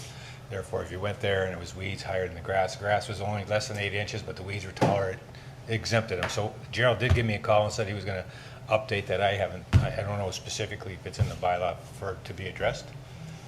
Was it? We'll include that, and I need to look at it, because there's been some issues where people have done naturalization projects. So your definition of a weed as versus a naturalization project, we have to accommodate that, because there's been a couple of cases where residents, not in Niagara Falls but in other cities, have done bee habitats and some other stuff where someone might look at that and say that's a bunch of weeds growing, where someone else looks at it and says, and smart people look at it and say, no, that's a naturalized habitat. So we just have to, when we bring that back, we'll have to we just need to make sure it accommodates all situations. Yeah, through you, Mayor, when I did speak to Gerald about it, I told him specifically, I said, you might have to go and get one of those bottles that people spray to eliminate weeds, not like flowers and specific. Yeah, I understand the bee part of it, and getting away with it because you say your lawn is or isn't. But agreed for what Councillor Patel has been mentioned as well, but also that Gerald did contact me and just told me he was adding that to it, and it's obviously you're involved in as well. But thank you very much. Were you finished on your stuff yet or no? No, she wants to add something, then I'll You talk. have to weigh in yeah. on that? Yeah. Okay, sorry. I want to just weigh in on the flowers for the BIA. The reason why they don't go up until June through, Mr. Mayor, to Councillor Patel, is because the greenhouses are so busy with their big season I'm tired. So big season, people buying their flowers. So we always understood that as soon as they finish that, then they would start. Plus, they are using that time to grow them so that when they get to us, they're in better shape. No, I understand that, yeah, definitely, but I'm just seeing the tourist point of view, right? When they come to the city for the long weekend, and those middle boulevard, they just filled with weeds. Yeah, maybe the So maybe boulevards. just get it cleaned up at least? If Yeah, they the don't put the flowers, they should at least get it cleaned up, right? And absolutely the boulevards, but those planters that Oh, go yeah. up, they really have to, we can't do anything. Oh, no, 'cause I wasn't, we've I questioned. was talking especially Okay, major sorry, I things, thought you the meant way those. you want, you know, because they do put flowers on the boulevards and islands, right? Mhm. And actually, McLeod Road area actually has like grass growing through the fence and the railings. know, It's kind of, it doesn't look that very well. But the BIA's never had to do the boulevards before, Right. so this is kind of a new thing and it needs to get more coordinated. So maybe through you, part of your motion might be to have a better coordination of the BIA's to the boulevard plantings. Yeah, I 'Cause, think yeah. because if we expand the scope of the property standard, I think we can address all that issues Yes. through the property standards, right? That's the Agree. way I see it, because currently property standards does deal with the grass in people's backyard and overflowing garbages and stuff. And I think we all get the calls and emails about the garbages on the trails. The people put the house garbages in the trail garbages or public garbages. This morning, I just had to deal with it this morning. And I don't know how we deal with that. How do we stop people from dumping garbage? It's in the illegal, garbages? there's fines for that, Yeah, and but if people you need to catch be them- reported. I think it goes back to our education of people that if you see it, you call, you report, and they are fined. I think it has lots to do with the 2-week garbage collection, right? People and I don't want agree with garbage that. in their house. Yeah. So, Mr. Mayor, you were on the committee when they voted for the 2 weeks garbage collection. We voted against it, and the city attempted to sue the region, if you Okay. remember. And we ended up withdrawing in the end, but right after they went to every 2 weeks. Now the Parks Commission are dealing with it. All of our trails and our parks are dealing with it, and private business is dealing with it. You go to the plaza, Town and Country Plaza, the garbage is always overflowing. People bring their garbage and Right. drop it off, or they leave it beside your big dumpster. Like or they throw it in the culverts. It's horrible. So I'm sorry, every city has the same problem then. So would you think the region would ever reconsider re-looking at it? No. No? We tried, they wouldn't. So should we send them the bill when we have to? For them, it's all about diversion from the landfill. Right. But this is one of the peripheral downsides to that decision, unintended consequence, that people are illegally dumping. So they really activated Crime Stoppers, and they give rewards if you catch, and they have caught people. They've caught people doing it, but it's a matter of catching them and reporting them, you know. And then, but it's frustrating. You're right, and I agree with what you're saying. The islands on Lundy's Lane is an example. Yes. Okay, you plant them later because you got to wait till the timing is right. But in the meantime, you got to control your weeds. Exactly. And that's your boulevard. Mhm. Control your weeds, because you're right. It was out of control. They were like 2 feet tall. Looked horrible. It for a just month. makes our city look horrible when people It come to our does. city. You're right. Yeah. It's a good point. Yeah. So, okay. And So back to you. The floor is yours. Okay, so, but the garbage, oh, no, I just want to add something to garbage. This morning, the residents we dealt with, they said that they have some VRUs in the neighborhood. And then when VRU have people staying there for a weekend, they have cleaner come in on Monday morning, and garbage doesn't get collected to Wednesday. So they pick up the garbage and put it in the public garbage. So Oh. that's something we should look into, maybe tell our bylaws to look into it. I know they're aware of it, I did send them the email, but that's the one of the problem we have. VRUs. Okay. Mhm. Okay, and I have another motion that has same thing to do with the verification. It's like, I'm not sure if everybody else is getting complaints, but I do come in downtown very often to restaurants, and I talk to the employees and customers and people who visit the downtown. And I have heard numerous complaints from quite a few people, especially from employees, property owners, tenants, and the customer. And and we have thousands of people who are coming here from GO Train from Toronto, and before they even go to the city, they look at our downtown. And our downtown is not very sightly lately. It's actually very run down. There is no flowers, there's no beautification. It's pretty dirty too. So I would like to propose a motion, after hearing all those complaints, that we form a committee of council for downtown made of council members and downtown merchants or other stakeholders who would oversee the business expenditure, programming, and beautification until such time as the desire for a BIA is realized. The committee would deal with the items such as the cameras, because safety and security was one of the concerns that people brought up, that they are scared because we all hear the cases and incidents that happen. So they are scared about the security and safety. So cameras, flowers to make the downtown look pretty, because appearance is the main thing. If you want to attract people to come to downtown, you have to make it look pretty. That's the only way you're going to bring people in. So flowers, Santa Claus parade, because we all know last year's Santa Claus parade, because without the downtown, it didn't feel like Christmas. So Santa Claus parade and special events. We used to have special events on downtown before. We had to have music festivals and other things, because we are trying to draw people to downtown. We are trying to bring downtown back to life. And last year, nothing happened in downtown. So this is why I'm bringing up this motion, and also provide ideas to increase local traffic, business measures to take advantage of thousands of people who are coming off the terminal every day, every weekend, I would say. Because, I have talked to business owners, they did say that their traffic has increased from the GO trains. I know a couple restaurant owners were not open for lunch, but they started opening for lunch on the weekend because they have lots of people coming for lunch because of the GO train. And when you come, I picked up my family members at the GO train, and from the GO train, when you come on the Queen Street, even with the Erie Avenue, it's not a good look for our city.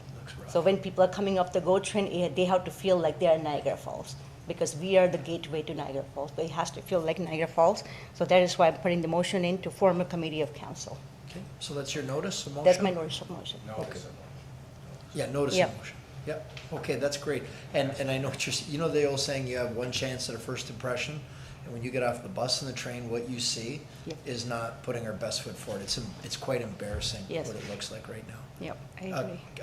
I've got Councillor, is this to this, or, yes, Can you okay. repeat the notice of motion? Oh, okay. Because she had a story behind it. I'm sure you know just specifically what your notice. Okay, I would like to propose a notice of motion that council forms a downtown committee made of council members and downtown merchant or other stakeholders who would oversee the business expenditure, programming, and beautification until such time as the desire for a BIA is realized.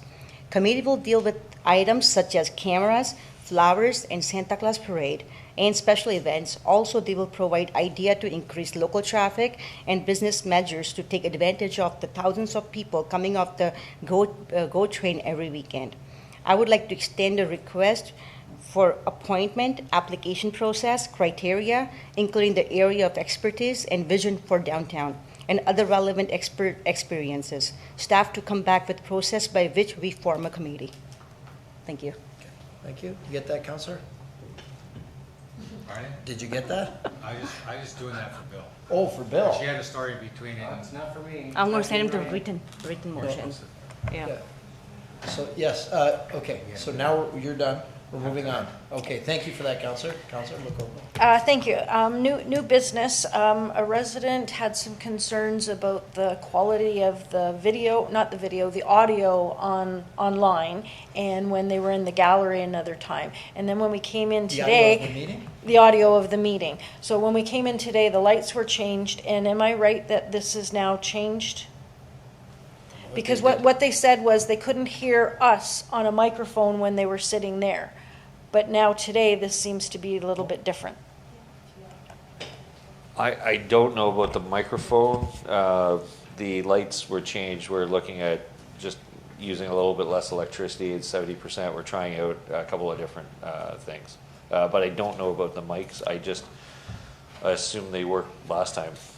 They weren't working. People in the gallery were having... We have an answer, maybe. Thank you. We did play around with the sound settings in the back group there. We did try to up the microphone level, so that's, it's definitely helping, because now when we're talking, you can hear the microphone. People were sitting in the gallery and couldn't hear us. Oh. So now this microphone is acting as a microphone in here and for on the Good. video. So anyway, that one's already taken care of, so we don't have to do anything because it's fixed. Yes. Daniel's got it. He's our man. Thank you. The Canadian Association of Municipal Administrators, CAMA, recognized Niagara Region's success in creating a consolidated transit system. They were awarded the 2024 award for collaboration within municipalities. It's a great example of cooperation that benefits rural and urban residents. I'm very confident that a lot of things were done very well on the transferring the amalgamation of our transit to the region. What I do have an issue with, and I keep going back to this, is the cost. I brought up several motions about us having discussions. This is great that they received an award, but for our taxpayers, they're paying more than they did before. So I'd like an update about what's going on with that motion. Okay, our CAO. Mr. Dowling's in the room, so it is still in our work plan. We've had a few discussions with the region, and we did send them notice of the motion, we'll follow that back up. I was trying to schedule it for the fall for them to provide some feedback back to that. I believe, if I remember correctly, also you had two parts to it. One of it had to do with the cost for the hospital setup. I think we did get the answer back for that from transit, or a portion of that answer back, so I was just going to tie them up. So one part's been kind of dealt with, and the other part there's a bit of an active debate on that, and whether it should actually go to the Transit Commission or the region should handle it. We're not exactly sure who will do that. So it's still on our work plan, we just haven't fully got to it. We've had a DC bylaw and a few other things that took priority. Just a few things. It was just very timely because they received the award and the tax bills are coming out and everybody's looking at the transit section again.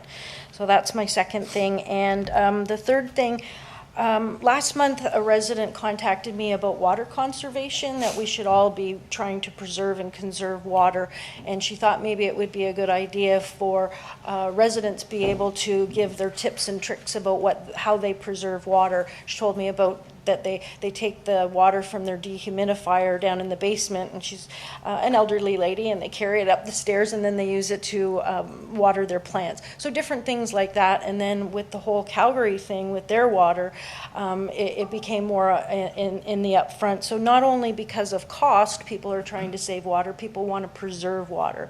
So that's sort of one level. And now the next level is it's in the news now that all municipalities should be concerned about what happened in Calgary. So I was wondering, from an emergency management perspective, what would we do if something like that happened? What plans do we have? And then I noticed that Welland had an issue with the break because of all of that rain. So I just wanted to find out where we would sit if something like that happened. Mr. Nicol.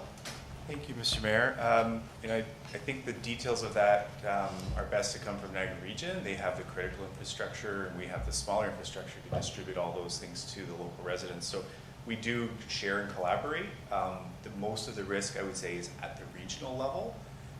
The size of pipe in Calgary is a feeder main that feeds most of the city, and that is something that the region may not even have a pipe that large in because of the size of this region. We're not one big city. So we do, with the regional counterparts, we do talk about emergency planning and have emergency backup plans. The nice thing here for us in Niagara Falls is we're an interconnected system. What I mean by that is we're connected to the DQ plant, but we keep the connection closed, so there are some backups. But the backups themselves, need to have backups to the backups to make sure that the delivery of water quality is continued for everybody. So, we do that at a staff level, but it's not the easiest thing for me to share all of the things that we're doing with council. But I think you can rest assured we are doing that in the city, but a lot of the details you would be looking for would need to come from the region. Okay, thank you. So going back to the conservation of water, is it something that we can put on our website about different tips and tricks about how to save water, and then maybe a repository that people can put their tips and tricks in? What's funny you mentioned that. I was reading in the paper, they were saying too in Calgary, they told them when you're done boiling the pasta, use it to water your plants instead of dumping it down the drain. And Yes. they're coming up with all these ways to conserve water. It's really interesting. Okay, good. The mayor of Calgary said, water your plants that you like, and the ones that don't survive, it's the survival of the fittest. Brush your teeth in the shower, kill two birds with one stone. So they were giving a whole bunch of, funny things, but there's a lot of things that we can do, so I would appreciate that. CAO stopped showering. He did his part. He's helping out, yeah. Thank you, those were all the things I had. That's great. So Ms. Darlington's going to follow up on that one. That was good, yeah. As soon as we got to Calgary for FCN, we got in the hotel room and we got the alert that water being broke and they might run out of water. Oh, so you showered together to conserve water. Or we all showered twice in one day, Yeah. covered for the 2 days. Do we have any other notices of motion or new business? Councillor Pietrangelo. Thanks, Your Worship. We were talking about just, general property standards earlier tonight, and it made me think of something that I asked the solicitor this week whether or not it was possible, and I just really want an answer of whether or not we have the ability to change our grass cutting bylaw. So right now the process is, let's say my neighbor's grass grows to a certain height, and by the time it gets to be a foot, I have to call the city. It's my responsibility or someone's responsibility. Call the city, say this person's grass is too long. The city then sends a bylaw enforcement officer out to the property. They have to look at the grass, they have to take pictures, they have to determine that the grass is too long, they have to measure it, and then they have to come back to City Hall and they have to send a registered letter out to the property owner. The property owner then receives that registered letter, and then the time starts ticking. They have, I don't know what it is, 10 or 14 business days, I'm really not too sure what it is. And then bylaw has to go back out to the property and have a look to see whether or not they actually did. If they didn't cut the grass, then we can send the cutter in and then we can bill them. If they did cut the grass, then nothing happens. There's no fines that are imposed, but then the grass starts growing again and the process starts all over again, and they have the right to receive that notification over and over and over. And there's a long time lag in between. And that was my question is, much like we do with the, if someone is parked illegally on our streets and, we punch in their license plate and see, oh, this is the first time, we put a ticket on their window that says, this is your warning. Next time you're going to get a ticket. We don't do that with grass cutting. Why is that? And do we have the ability to do that? So my question is, we should nicely notify them, listen, your grass is too long, this is our bylaw. But if it's the same person or the same property doing it over and over again, why are we restarting the clock every time? Why don't we get more efficient? Do we have the ability to get more efficient? That's the question, really. Yeah. Ms. Pignarti. Thank you. Through the chair, the way our bylaw enforcement is legislated under the Municipal Act, typically there is always a provision for notice and an opportunity to rectify by a specified deadline, and then failing which, then the city goes in and complies with the bylaw. And that's also just based on sort of a legal principle of procedural fairness. So any sort of legal proceeding or dispute gives an opportunity to the person who's done wrong to rectify the wrong, failing which there are further consequences. So that's part of why our bylaws requiring corrective action, fixing something, cleaning something up, give an opportunity. It would be procedurally unfair under both the Municipal Act and a common law to proceed without notice. Even now under the AMPS program, when we're going to be delivering penalty notices, there will still be an opportunity after the fact to dispute it. And the amount of the penalty would still be affected by whether or not the city comes in and cleans it up or just assigns a penalty based on a violation. So there's still an opportunity for the wrongdoer to take some corrective measures, and that's usually how these processes go. I know that's not the best answer, but it's something we have seen.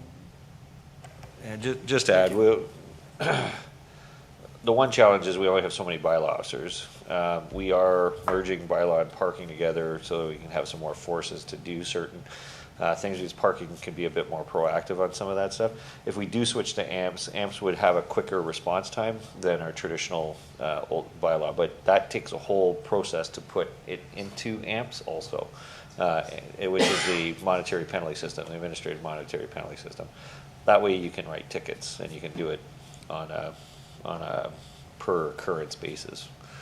So similar to parking. That's why parking is so much quicker, is because it's under a monetary penalty system versus a traditional bylaw enforcement approach. So it is something we will take a look at, but it is challenging, and we have one bylaw officer who, on her commute in, records the addresses, comes back, puts the notices on, and goes from there. And it is a challenge. If I could just weigh in, I know of a situation where someone's grass was long, and we went through the process like you said. The neighbor complained, they went and measured the grass, it was too tall, they sent them a registered letter, they had to cut the grass, and then the next time it happened, our guys just went in and cut the grass. And I questioned our bylaw at the time, this is probably 10 years ago, and I said, why did you do that? They said, we are allowed within the season, we can do it without, we give notice once, and then we just go cut it. And that's what they did then, that's what it was explained to me by the bylaw manager at the time. I don't know if that's still the case on our bylaw, or if that's not what the case is, but I don't know if, maybe we can get a little, something back on the grass situation. Yeah, because that's a good point, because I know it's a long process to get the grass. It would have been easier for you to go cut your neighbor's grass, to be honest. I think that would have been. Your worship, it's not my neighbor, but I do hear from the same, same neighbors watch people this, right? every single time, you know, and it happens every single year, and it's the same properties, and it's frustrating to these people because they have to literally wait every single time until the grass gets a certain height before they can call one of us, and then we have to call City Hall, and then the whole process starts over. And the process takes, what, 3 weeks, a month? Yeah. You know, in order to actually get the grass cut. And then as soon as the grass is cut, then the whole process starts over again. So these people only cut the grass like 2-3 times a season, you know, and they know what the process is. And that's why they only cut it 2-3 times a season, and it's just frustrating. Which one of your neighbors was it? No, it's not. Bill Matson. Billy Bones Madsen. Yeah, Billy Bones. Yes, Councillor Baldwin. Through you, Mayor. I agree with everything that everybody said, but you know what? You always have to lead by example, and there's a lot of city property that. Yes. So how can you go and give somebody? Very good point. Yeah, like, you know. That goes to Councillor Patel's point, yeah. Well, yeah, you know, especially with the trees, like right now, we have trees that are in the sidewalks and we have those grades around them, and I'm telling you, you could drive down and see weeds that are this high out of those grades. You wouldn't see that in Canmore. Wow. You wouldn't see that in Canmore, Like a not commercial one for single Canmore. one. Wow. But I'm telling you, Niagara Falls, so, you know, and before you can execute things like that, you have to make sure that we lead by example and then move forward. Thank you. Very good point. If there's no other, I do have a notice of motion, or a motion rather, it's a motion. I did the notice last time, and I have it written here too, Mr. Clerk, but it's a motion, not a notice of motion. Request that staff implement a residential convenience pass providing an opportunity for residents to park on street on municipal streets and roads for $35 plus HST per calendar year with the following conditions. 1, price is $35 plus HST per calendar year, not prorated. So you buy early and you get a better deal. 2, it's 2 hours per zone per day. Zones include downtown, Main and Ferry, Chippewa, Victoria Center, and Fallsview. 3, that 2 license plates per permit at the same address. And 4, valid for on-street paid spaces only not valid for municipal parking lots or restricted zones. And I did meet with our parking staff to go over this to make sure they were comfortable with it. And now how do I do it? Am I moving something, or how's Mr. Clerk? Got a question on it? Well, that motion is a little bit different than the notice of motion that you gave last meeting. Yeah, because I met with staff and they wanted it refined. So Okay. how does that work? Ignoring that feature, if you're just asking how this works, you as the mayor can make a motion. You are allowed to make motions and vote on motions, so you could be the mover of such. Okay, thank you for that. Mr. Nickel? Yeah, thanks, Mr. Mayor. I just wanted to clarify, when we met with you, Mr. Mayor, your initial request was to come back with a report. That'd bring us back in July. So we're ready to move on this, and with those provisions, we think we could get it out and advertised fairly shortly, so folks for the summer season could start to purchase their passes. So it's at the will of council, but we thought we would give that option so that we don't have to come back with yet another report and another debate. Yeah, okay. Need a second? Yes, I will. Okay, thank you very much. Question. Counselor, and then Counselor. Through you, Mayor, when you say 2 per household, does that mean 2 per household related? Or 2 per Well, like if you household and where your you have an wife- apartment upstairs, you have one downstairs? Well, no. It's gotta be clarified. Well, well, okay, it could be clarified, I suppose. Thanks. Yeah. That's true, because when it comes to, like, the Niagara Perks, Pass, Yeah, some people keep a blank the second one and they let the guest use it. yeah, So I think we have to have 2 license plate on it. yeah. You know what I'm Okay. saying? Yeah, Yeah. no, I'm good with, the main idea is if you and your wife have different cars, Yeah, typically it's 2 plates. yeah, it's typically 2 plates, yeah. That's what I'm saying. Yeah. Same interest. Yeah. Not you and your apartment. Your tenant? Yeah. Counselor Lococo? Thank you. Mr. Mayor, I thought a report was going to come back with some different options. I started doing some preliminary search, but I thought a report was going to come back. Some residents contacted me and said, we're residents, why should we have to pay? So I did some quick searches, and there are some communities that are doing free passes, but I would like to know what the implication would be financially. So I just wanted some more information if we were not to charge for the pass, that you get a pass for residents. I just wanted some more information. I thought some more was going to come our way. No, that was never my intention. My intention was to implement this parking pass, because currently, what is the cost currently for this, Mr. Nickel? Yeah, through you, Mr. Mayor. So we'll have like an on-street pass. I think it's $95. This is something that is only for paid parking anyways, Councillor. So what you're suggesting would be to give people free parking in existing paid zones, which is not something that we would recommend, because we need to see people turn over and we need to make sure that they're not parked there for long periods of time. There's also the residential pass if you need to park on street, and there's special permits for that. We'd follow the same kind of rules as that pass, but this would be a special convenience pass. Sorry, I thought that information was coming, and that's why. Okay, that's fine. Thanks. Yeah, because the reason that it's only 2 hours, because you don't want employees to park in front of the business and use it all day. They want turnover, right? So this way it encourages you to go get your hair cut, buy it for the year. And then the other thing is, it eliminates the people that play Russian roulette with parking, where they take a chance, they look up the street, down the street, they don't see our commissioner, and they take a chance and not pay for the parking. And I think this will help us capture that money we leave on the table, yet offering a convenience for people that don't have a cell phone that can use Honk Mobile, like my dad with a flip phone, or those people, if you don't have money on you, or it's raining or snowing, or that's why it's called residential convenience pass, right? It's a lot less expensive, but it's convenient, and I'm hoping that the revenues will be positive when we compare it to the current situation. Councillor Nieuwesteeg. Just a quick question. How do we monitor the 2-hour parking? Do we have parking people going up and checking that? Yep, Mr. Mayor. Through you, Mr. Mayor. So our parking vehicles actually have license plate readers on them, so we can quickly drive up and down the street and we'll know if people are in or out of that zone. So we're not walking, we're not shocking tires, so we've got good technology to help us make sure this is the case. And we have a lot of those 2-hour zones in place already, so we have the systems ready to move on that. And if they're there longer than 2 hours, they get a ticket? Yes. Okay. Sorry, Mr. Mayor, is it 2 hours or 3 hours? 2. Is that okay? Yeah, it's just on the printed copy, it says 3. The original said 3. Oh, originally, yeah, they would work me down. Okay. Yeah, they're hard. They locked the door, there's 4 of them, there's nothing I could do. to get out of there, yeah. Yeah, I Yeah. just wanna know, Totally, sorry, what was this again? yeah. Okay, yes, Councillor Coco.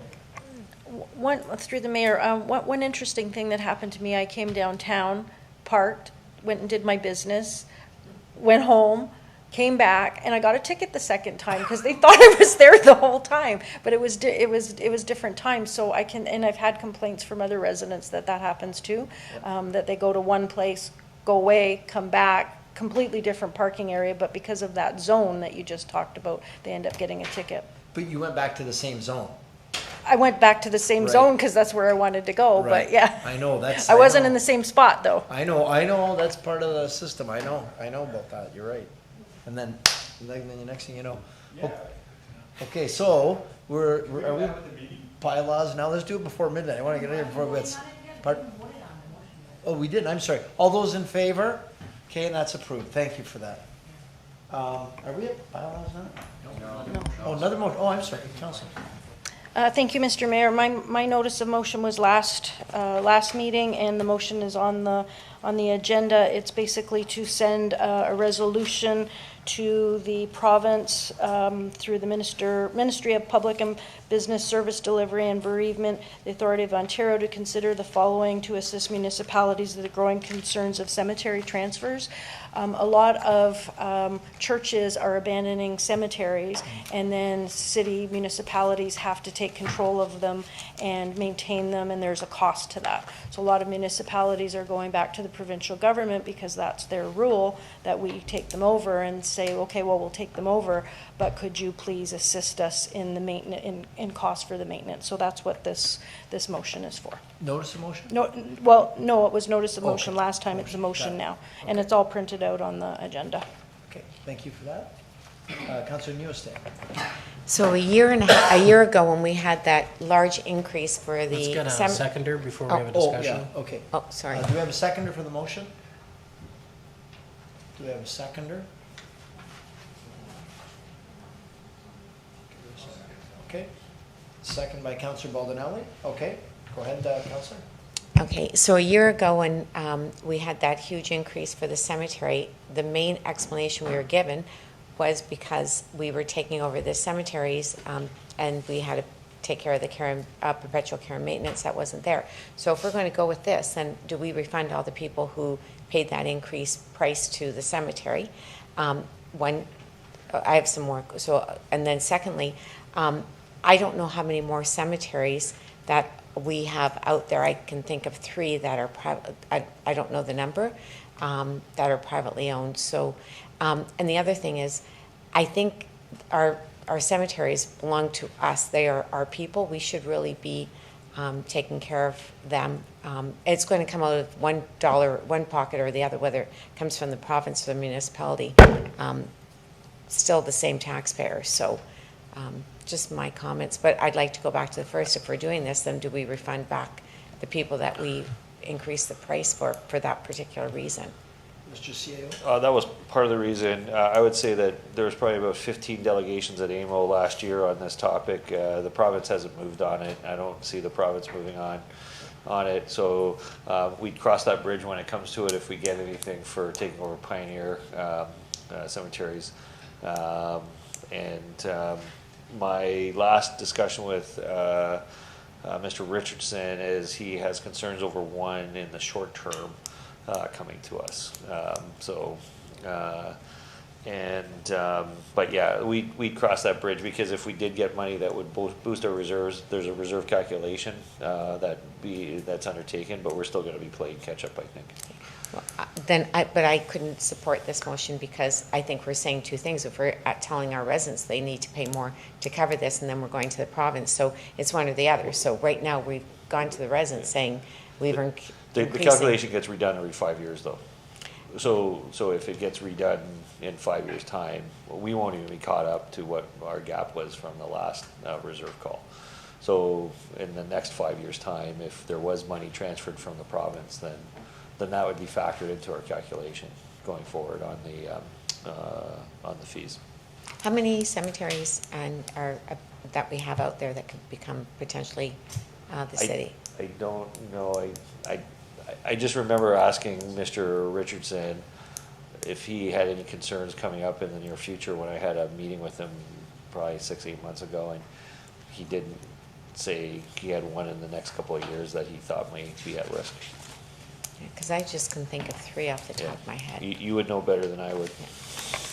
Mr. Mayor, I Yes. might be able to Yeah, answer Councillor? some of that. I was speaking with Mr. Richardson and Kathy Moldenhauer about this, because before I brought it, I wanted to have an idea how many cemeteries were there, how much would it cost, and then Mr. Richardson said he would go off and look, but it was going to take him a while because he'd have to figure out the square footage and how much it cost. And I said, please don't go do that. I'm one councillor. I can't ask you to go do something, so please don't do this. So that's why I don't have those figures, because I didn't want him to go off and do that. But in general, any church that has a cemetery, we could have to take it over, and there is a cost to us. So would you mind reading the motion one more time, Councillor? Oh, it's a very long one. Oh, it's long. It's on your agenda. Yeah, I know, I just shut down the computer. I don't know. Okay, I'll read it. Do you want just the whereas part? Yeah. Okay. Well, there be resolved, therefore. Okay, be resolved. therefore it be resolved that the Council of the City of Niagara Falls requests that the province, through the Minister of Public and Business Service Delivery and the Bereavement Authority of Ontario, the BAO, consider the following to assist municipalities in this growing concern of cemetery transfers. Amending the Funeral, Burial, Cremation Service Act to have the province, through the BAO, identified as the default owner and operator of a cemetery when it is abandoned. Provide annual funding based on the number of cemeteries a municipality owns and operates to municipalities to assist with the maintenance of inactive and active cemeteries. Provide free training opportunities for municipalities regarding cemetery administration, and investigate and support the design of universal cemetery software for use of municipal cemetery operators that can be offered at an affordable cost, and that this resolution be circulated to all these different people. And I did, as I said, I did speak with Mark Richardson and Kathy Moldenhauer, and they both said that they could support the motion. Okay. Do we have any other questions or comments to the motion? No? Okay. Yes? So just for clarity then, the money that we've been so we need a lot more money than the money that we've been receiving with this increase in cost. That's correct, and like I said, the calculation for the sustainability happens every 5 years, so there'd be another report that's out there. So, yeah, I wanted, like, it's good to raise it to the province. I just don't think they would act expediently on any of this, because it's not just us, it's 444 municipalities going through the same thing. So any change that they make is a big dollar amount that would require a shift to, that would be essentially an upload shift, and it was downloaded to us. Okay. And traditionally, provinces don't take things back. But I'm all for it. Okay. I think a number of other municipalities have already passed this. Yes. Like, it was in Welland and. St. Catharines, Thorold. Yeah, I mean, this resolution has been around to all the municipalities. I'm for it, I'm not. You're not optimistic? I'm not optimistic. Got it. Okay. All right. So we got a motion, second by Councillor Baldinelli. We'll call the vote. All those in favor? Okay, that's approved. Is there any other, is that it now? Notices, motions? So now new business, we're done. Now bylaws? Really? It's time. Let's go. Motion by yes? I'm Councillor. sorry, Mr. Mayor, I'm opposed to 2024-61 and 62. They were on a development that I was opposed to. And then I just want to bring up about 063. I know that there was an email going around. The first bylaw that came up, you had no idea what it was for. And then once I started asking questions, it was for something in 2022. So now there is a report number there that you can go back to. But if I'm looking at something, I want to know where it is and what it is. When we discussed it, there was nothing there. So now, like for some of the other bylaws, there's an actual map. But for this specific one, there couldn't be a map because it was going to be registered on title. So all I'm asking is some sort of reference to, because this was back from 2022, how are we going to remember? And even through the emails that we got, I still wasn't told what it was for. I had to go myself and find that report to find out what it was. Fair enough. Got it. Okay, motion by Councillor Pietrangelo, second by Councillor Nieuwesteeg to give the bylaws a first, second, and third reading. All those in favor, with the exceptions that Councillor Lococo pointed out, that's approved. Motion for adjournment, Councillor Nieuwesteeg, second by Councillor Baldinelli. All those in favor? Okay, we're adjourned. Thank you.